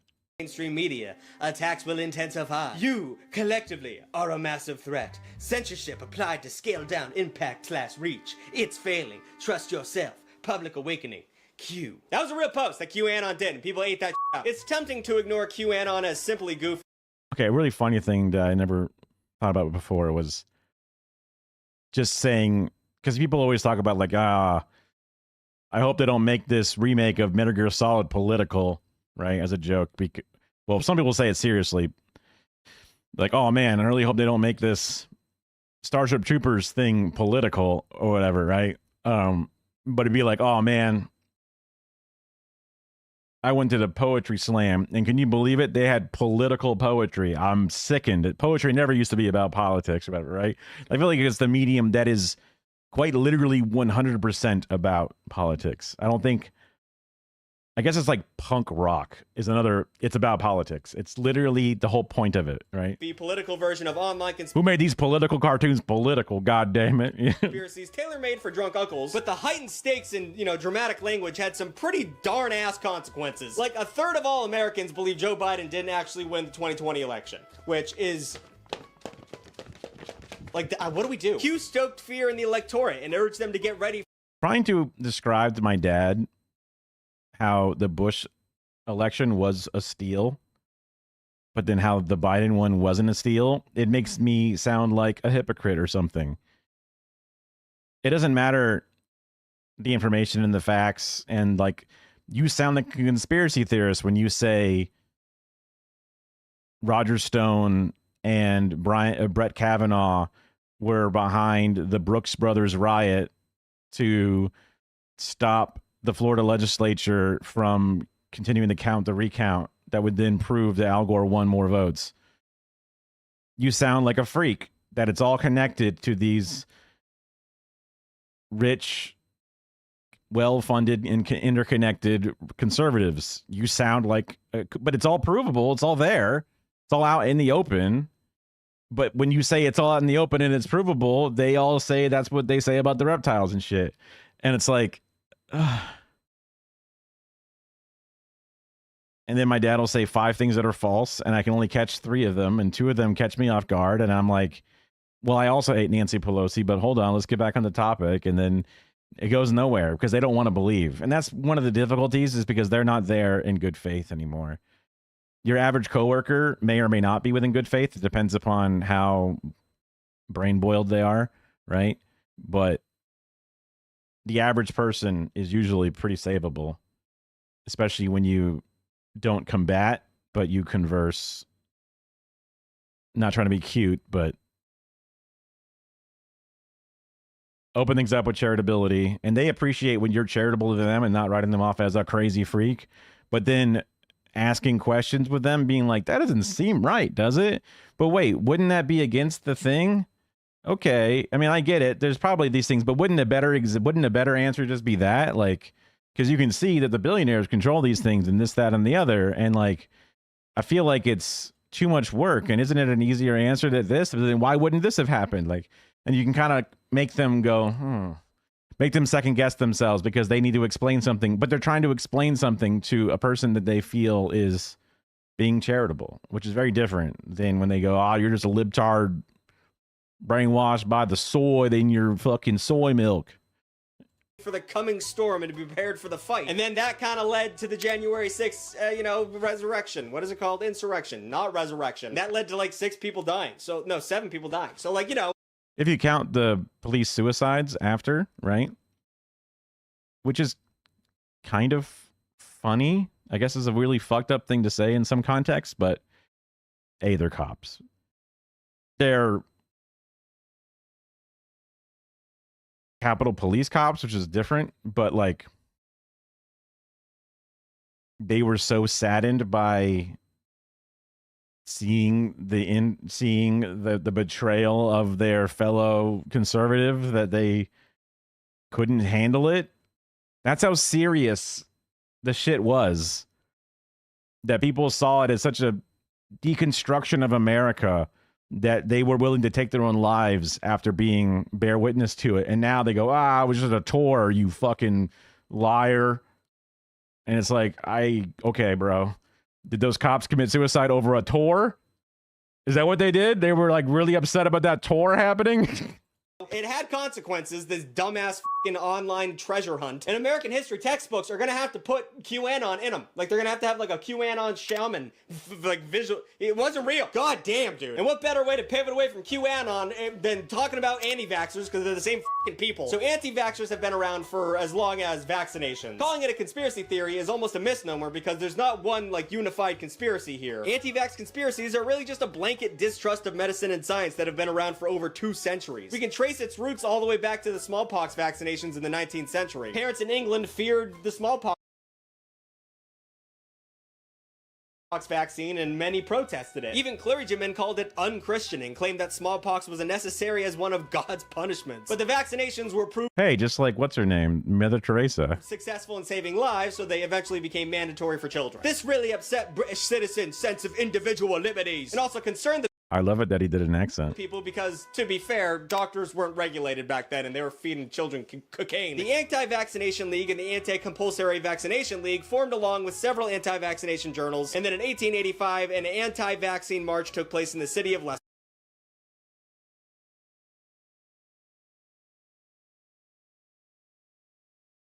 Cows growing out of them is the theme. Out of his butt, out of his arm, out of her mouth, out of her leg, nose, eye. They tested on cows, maybe? Upwards of 100,000 people took part Also, I think there's some racist shit in there too. In the event, which included a child-sized coffin and an effigy of the inventor of the smallpox vaccination. This was pretty much the trajectory of every other major vaccination, with things like diphtheria vaccinations, tetanus vaccinations, all causing controversy in the 1970s. And then measles, Never getting over the fact that my dad said that vaccines don't need to be done multiple times. It's a hoax. And I'm like, Dad, you have to get a tetanus shot every 10 years if you want it to be effective. And he said, that's not a vaccine. And I said, yes, it is, Dad. It's a vaccine for tetanus. Yes, it is. And he wouldn't believe me. I looked it up and he just didn't care. He's not allowed to be wrong. Fuck. And my dad, there's so much of me from my dad that it fucking pisses me off. I guess mostly because just thinking on it, you know, everyone's individual failures are in some part their own fault, but also other parts the world that they lived in. But my dad's unwillingness to address himself, unwillingness to, like, he's willing to go work out and get strong, but he's not willing to work on his personality. That's the frustrating thing to me. He sees himself as perfect.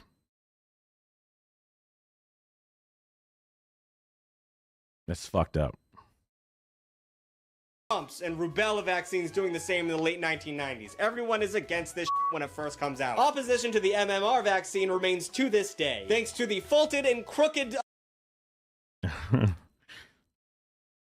Because tetanus causes lockjaw. Like, so it's like they're actively trying to not silence you. They want to free your jaw. And yet it's like, no way, brother. I got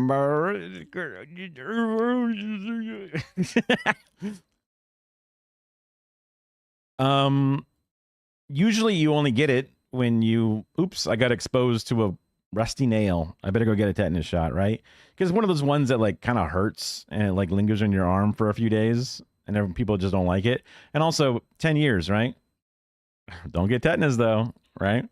I mean, it's a very specific virus.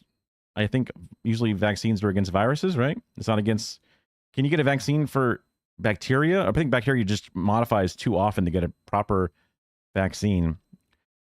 Technically, even some viruses like cold and flu obviously change a lot, but you get boosters for those, and then tetanus would, I guess, be similar. But I just don't know if vaccine is specifically for antiviral only, or if it's just for prevention of pathogen spreading diseases. But I guess you can get a lung cancer vaccine, which is like a cancer, which is like just like a fucking genetic issue of your cells mutating wildly and growing out of control. So I guess a vaccine literally works for anything. But anyway, it's some sort of bug that is on dirty metals in the dirt that then gets on metals that can then get into your bloodstream. And that's a problem. Yeah. I know, just didn't know that normally bacteria are just very good at evolving. But basically, yeah, your immune system attacks almost all problems the same, right?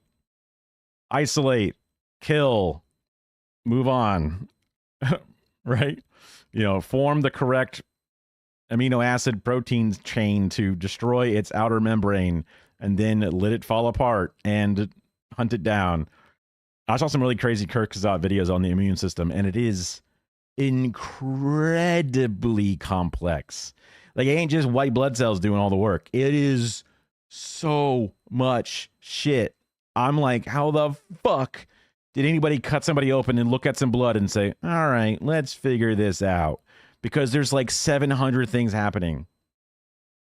Studies done by a doctor named... Scientists, I salute you. I honestly should go suck the dicks of 10 scientists just because, like, the world that they have built for us. I just owe it, like a civic duty, like a scientific civic duty. Andrew Wake. Or vaginas, or whatever, you know, obviously, probably a good, I was going to say a majority, but probably a decent balance just because of misogyny or whatever it is. But science has been done by all genders.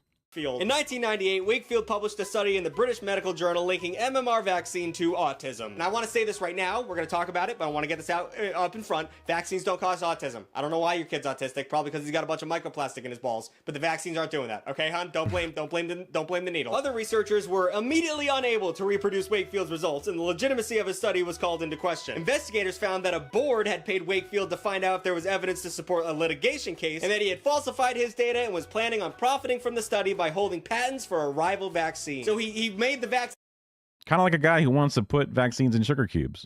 Interesting. look bad so he could sell his other vaccine and make money. There was nothing good in this study. He wasn't doing it for any good reason. Oh, and he was also pretty f***ed up in the way he gathered his fake data anyways. He performed spinal taps on children when they didn't need them. And like people are going out looking for files of Pizzagate. This is a little bit worse than that. This is real and it actually happened. In this next I wouldn't necessarily say it's worse than pedophilia, but what the fuck? Yeah, it's crazy, dude. On a growing spine. one's actually real. He paid kids for samples of their blood at his own child's birthday party. Bad guy, bad guy. Eventually, his paper was retracted and he was removed from the UK medical register, but the genie was already out of the bottle. Former 90s That's just big pharma smearing an otherwise great guy. MTV star Jenny McCarthy. Do you know who she is? Probably not, besides the Is that an Xbox 360 headset? I recognize that specific gray and white combination. fact that she's a anti-vaxxing dumbass bitch. She became a vocal opponent of vaccines, often citing Wakefield. Oh, I remember this. This is insane, dude. Looking back on this, and then also the media coverage of this moment, where this lady is like, "Give me a kiss," and he's like, "No," and then she's like, takes a kiss from a child. Everyone's like, "What a bitch! That guy shouldn't have been so fucking annoyed by that."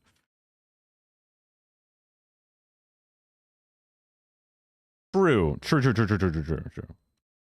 Study. She even wrote the foreword to Wakefield's 2010 anti-vax book. Her television appearances telling the sympathetic story of her child's struggle with autism gave rise to the anti-vax movement in the US, and that movement is seeing real results. Not only is the anti-vaxxer RFK the Secretary of Health in the United States, but as I was researching this, there was a f***ing outbreak of measles in Texas, and one kid has already died because he was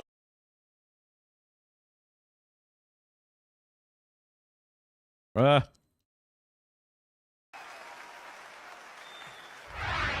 Music Award goes to...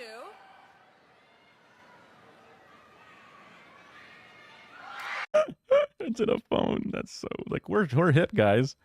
Check out our Samsung Galaxy One phone.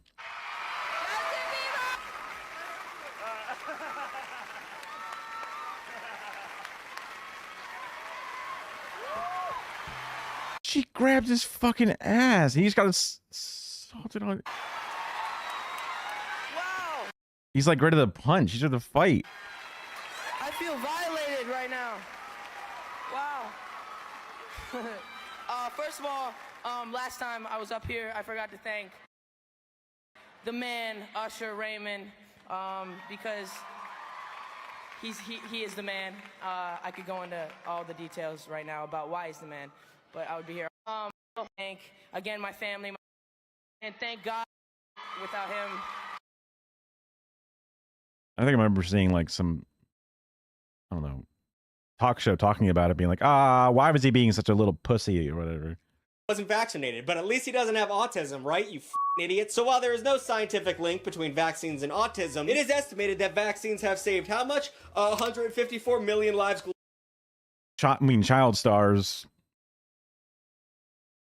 don't have a good track record, right?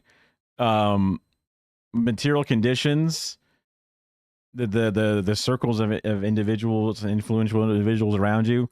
Like I, at some point, knew that I was going to be a good kid, air quotes, right?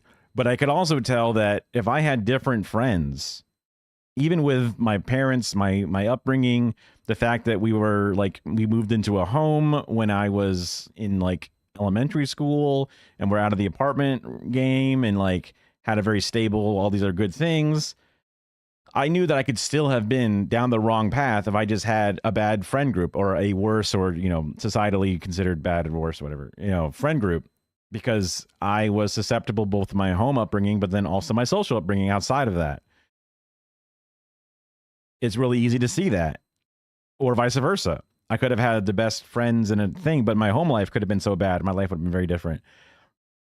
So these child actors being put into this Hollywood or just predatory money work exploitation system seems to fuck them up a lot. So pretty obviously that's a very toxic and bad environment for individuals, including that, right? Like it's happening on stage. Imagine what's happening in the green rooms or backstage. Crazy. And also, that's a boy, right? That's when it's not supposed to happen. So imagine when it's happening to young women. God damn.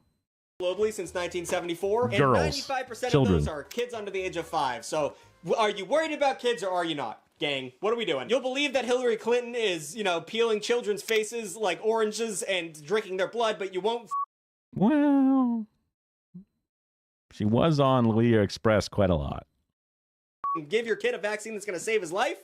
You're stupid. You're a dumb idiot. All right, okay. Now this is the darkest we're going to be talking about. We're at the dark back of the script. So here we go. 9/11. Jumping right in. In case you've forgotten, which I don't know how anyone would do that. On September 11th, 2001, 2,977 people were killed during a coordinated terrorist attack by Al Qaeda. Jokes aside. I round up to 3,000, but also depending on how you factor in the high spike in cancer outbreaks among first responders and stuff. I mean, it depends about how you want to define the deaths and the cause. It was a terrible generation-defining thing. Like it was probably the worst thing that I'm going to be alive for. If you were alive during it, you. Oh, Tug, you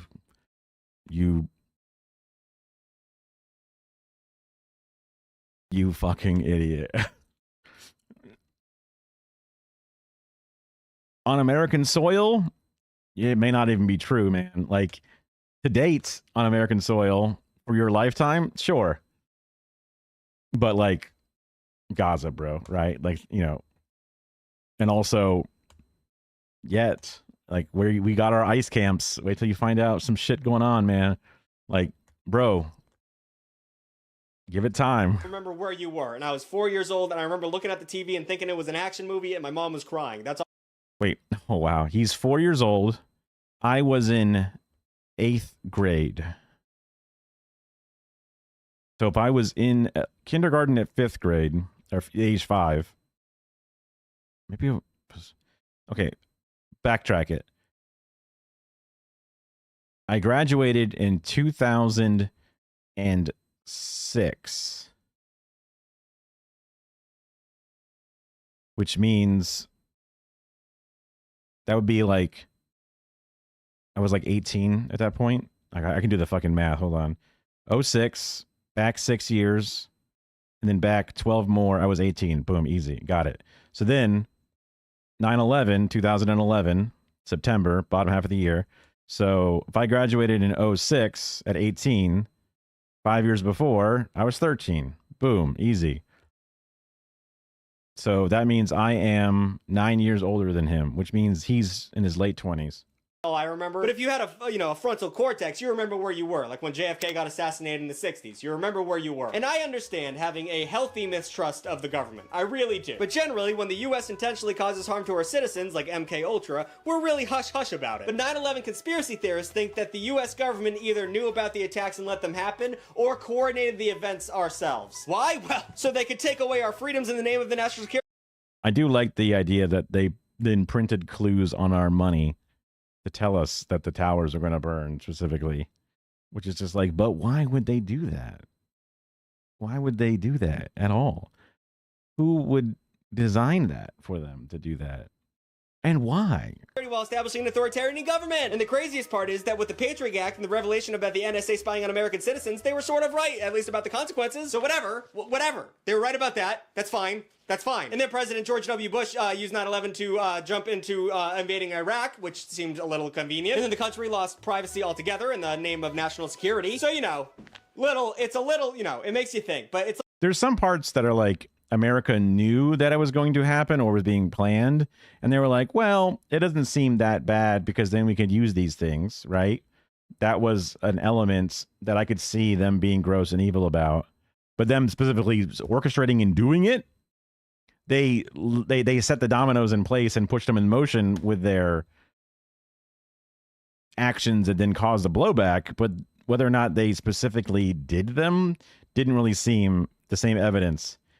Whether or not we had a similar, like, remember the Maine, where it's like there's a tragedy that is either directly created or lied about in order to boast this war with Spain. I could see them allowing some form of attack to happen so they can then justify. I would assume they probably would not have thought it was that bad, right? If that's the case, but maybe they would have known how bad it was.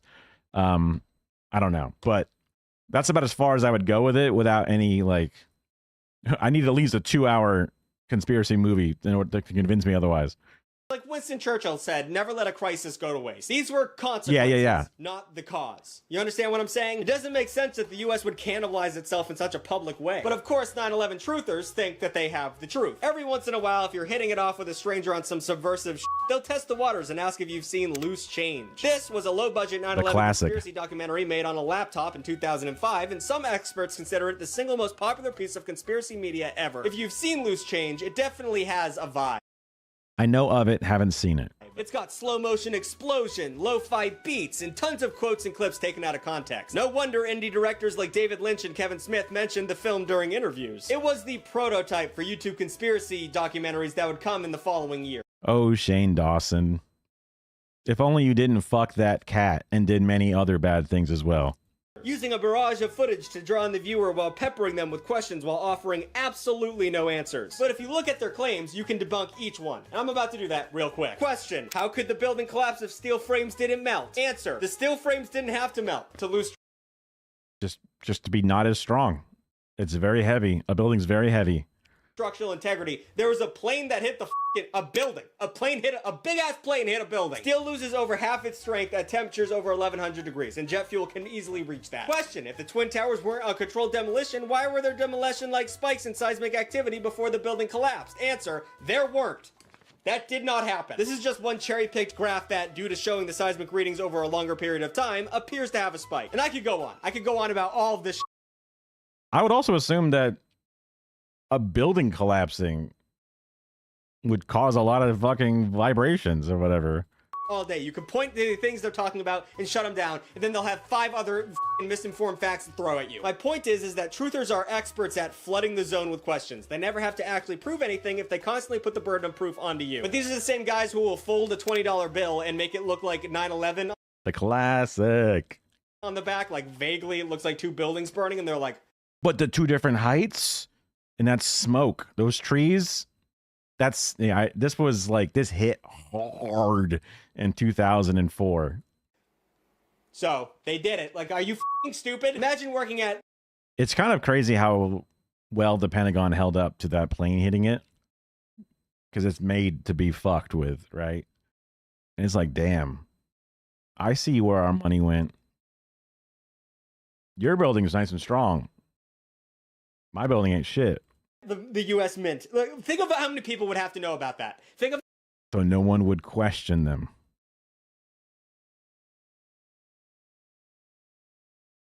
I don't know if they ever said Flight 96 or whatever, the one that, like, where the passengers fought against them and made it crash off target. I don't think they ever said, I think the going theory was that it was supposed to go to the White House. That would have been crazy. Like, 9/11 was already insane crazy. But if it fucking hit the White House, now granted, the president wasn't even in the White House. It definitely, like, blew up. It scarred the outside and did a bunch of damage, but I don't think it, like, severely hit, But it's like George Bush wasn't even there that day. He was reading books to kids and shit. So it would have been just a big nothing burger. That's why he planned it that way.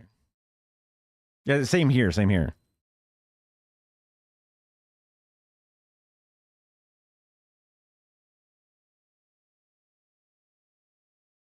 The 757 damage and caused a large fire that took several days to extinguish. Holy shit. What? Why?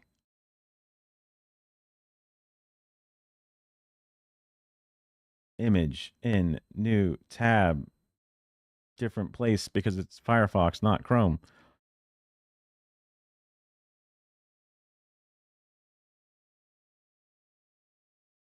Like, to me, that's not that bad.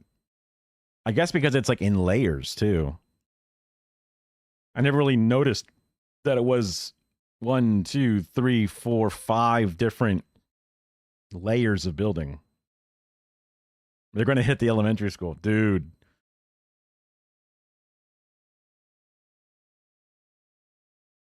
They got that first layer, though.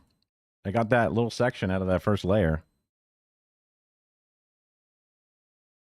I don't know if the different parts of the shape, the Pentagon, have their, like, oh, this is the foreign policy section. This is the, you know, tracking down people on Facebook section. Like,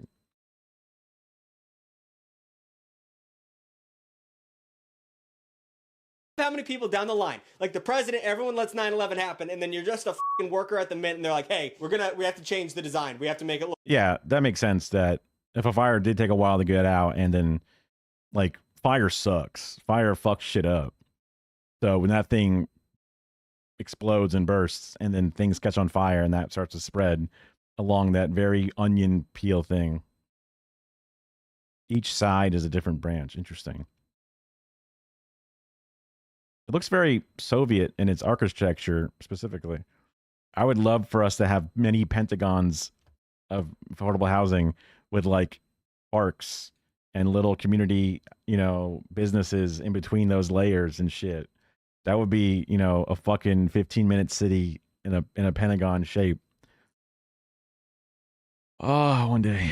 Look like 9/11 on the back of this. Don't tell anyone. But sometimes, you know, I enjoy a good. This is the part of the video where I admit I'm definitely a bit of a conspiracy theorist. I've been acting slightly detached from every conspiracy we've talked about in terms of, you know, keeping up the flow of the video. But you're all about to hear what kind of guy I am, because this next conspiracy theory is that motherfucker didn't kill himself. Epstein, no fucking shot that dude killed himself. And that's technically Why is this in the video about conspiracies? I don't understand. a conspiracy, but like, no, it's not. It's so obvious that it's one of the few things that unites everyone on the case. At one point, 45% of Americans believe this disgraced financier and convicted sex offender was murdered in his jail cell. It's just so Only 45%? convenient that the night he supposedly hung himself, all of the cameras went down and the guards on duty were asleep?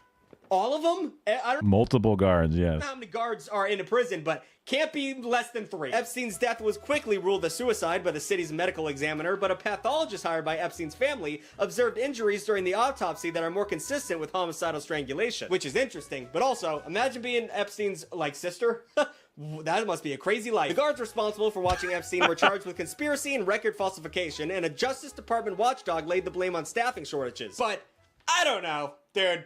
I don't know, you know? Maybe I'm falling victim to that old fundamental attribution error, but between the sketchy circumstances surrounding his death and the powerful people he had a relationship with, which has not been released yet, we have the names, they just won't release them, I can't help but think that it would be in a lot of people's interest if this motherfucker died instead of singing like a jailbird. It's already known in the 90s Epstein used his relationship with Victoria's Secret CEO Les Wexner to gain access to young models, and Epstein's connections ran deep, and let's just say we're less than savory. You know, Michael Jackson, Prince Andrew, Kevin Spacey, Bill Clinton, Donald Trump, like the dream team of sexual predators, the Mount Rushmore. And I think it's crazy that Trump supporters are like, show us the names, show us the names. Like, there's so many pictures of, Chris, put it up, I always do, Chris, please put this up. There are so many pictures of your guy with this dude. Like, even if he wasn't going to the island, dude, like, he's homies with this guy. They probably talked about some shit. It wasn't all business. I mean, I get it, rich people hang out, but like, that's a lot of pictures with this guy. Remember how pissed we were when we found out Ellen DeGeneres was friends with George W. Bush? This is that times a billion. But there's just no way that everyone who went to that island when it was innocent. Everyone's gonna have a scapegoat story. Crazy, but like, at the end of the day, King, one of you was doing this shit. Well, he wasn't offering that, and everyone's like, another night where no one wanted to be a pedophile. Crazy. Like, it's people are going there for that reason, and you can't all not be the reason. So do I think that there's a secret society that drinks blood and runs the world? No, I do not. I feel like that's wishful thinking.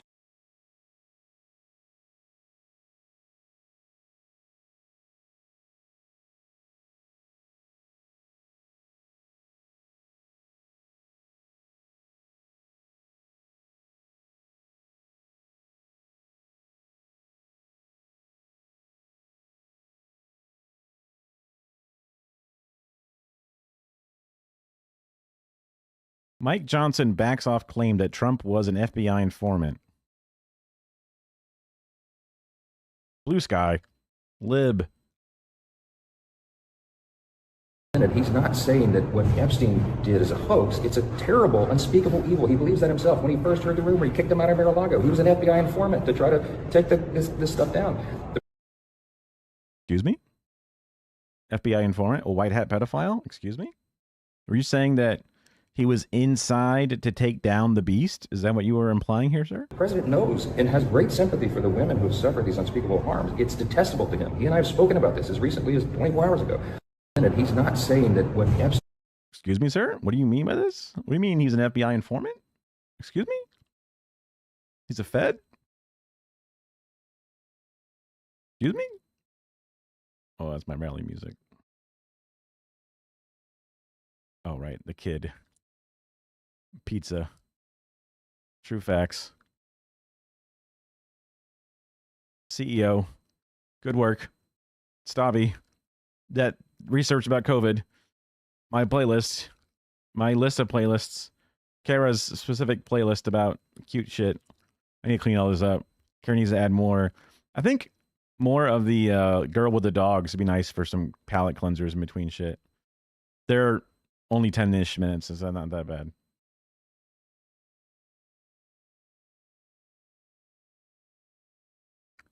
But that's the problem with conspiracies like Epstein. In the chaos, there is a little bit of believability. I sure as hell don't believe there's any good billionaires. The issue is that searching for one larger... He was just mad. He said himself that he didn't think he was a pedo. Even after he was known to be a pedo and we're talking about these things, he's like, no. He hired my waitresses, my help, to go to his shit. And I told him to stop doing that because I work hard to get my subservient slaves.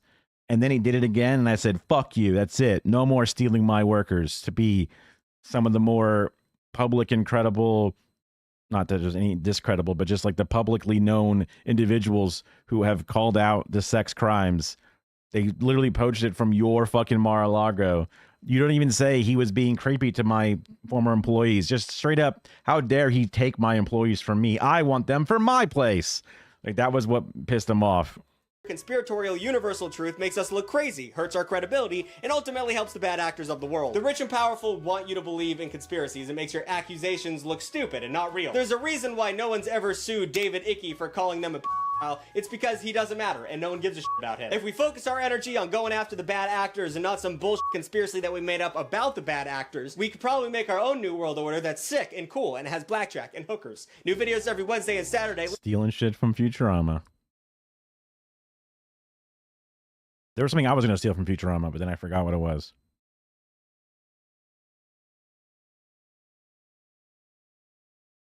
Yes.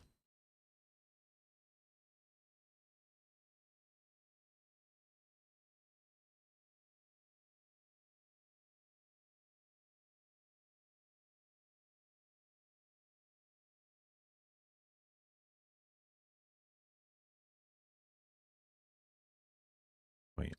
Oh. This is a terrible search.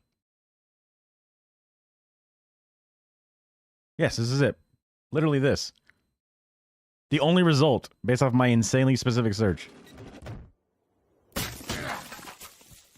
Welcome to Roswell, President Truman. Fellas, this visit's top secret. No one's to know about it, except the senior officers, scientists, and a single conspiracy not no one will believe.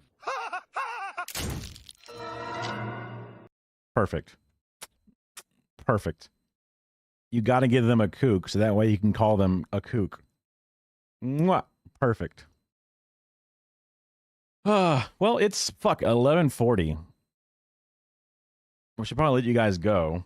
I've been going for just under 8 hours. Half day, literally half. Half for me. I have some energy, so I can actually edit today and make sure I have my shit in order for some shit happening this week. Sudden spike of anxiety that actually is not that intense because I'm on meds, but double checking that I don't have anything today. Nope. It's a dentist on Thursday. We're going to end stream early on Thursday, that's for sure. My 6-month cleaning. That's it. thought I had more bullshit coming up. At the end of the month, I have my How to Edit a Video Edit series. This upcoming Sunday is an important DSA general body meeting because I need to record some footage of that to then use in the video editing thing or other stuff. I love my SSRIs. Incredibly helpful to control my generalized anxiety, my social anxiety, as well as my intermittent explosive disorder, which is a form of anger or inability to control my anger and frustration that I feel like I behaviorally adapted from my father. And I somehow have that hooked into my personality more than I want. And despite knowing that things like the sound you make when you sneeze are socially learned, and the way that you can be frustrated among your loved ones, which is different than among the public, I still have not been able to overcome it. But long ramble, the medicines help significantly with that. I still have some bad relapses here and there. Carol will tell you. I'm a guy who's willing to yell. Getting better. Every day you're going to get better. Yay meds. Yay meds. I hope RFK Jr. does not actually take away SSRIs from the public, because what the fuck, man? That'd be really annoying. But I'm going to try to finish up the majority of this editing, so that way we're all set. And I actually have time to like let somebody look it over and then make some adjustments to it before the Wednesday expected deadline or whatever. And I'm also trying to keep track of my hours on the jobs. That way I keep an idea of how much time I'm charging people for. Anyway. Good stream. Bunch of banger videos, in my opinion. Banger conversations. I need to, just thinking to myself, beyond just video editing for other people, I need to crank up my ability to write scripts for myself so I can actually make a YouTube channel, because just doing the streaming to 4 people or less ain't gonna cut it, right? Otherwise, I got to get a fucking job and stop doing this anyway. So problem either way. Also, I should try to maybe start up some fan channels where I edit videos of other people's bullshit. If that happens, I probably would not be able to stream 8 hours every single night. I don't know. I'll have to balance out work-life balance and a few other things. But we're down 2 months of my 6 months already. So this plan is not working out. I need to expedite things.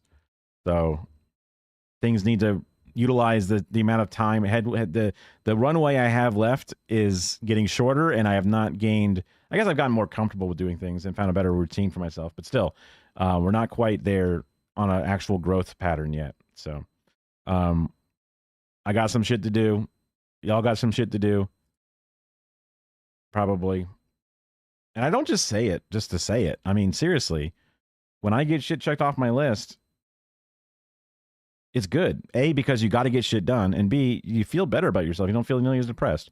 So I don't just say it to say it. I mean, I kind of say it to say it because everyone needs to sign off. But get something checked off your list. Even a little thing. Anyway, see you tomorrow. Bye-bye. Bye-bye. Bye-bye. Bye-bye. Bye-bye. Bye-bye. Bye. Oh, there's my buttons. Bye.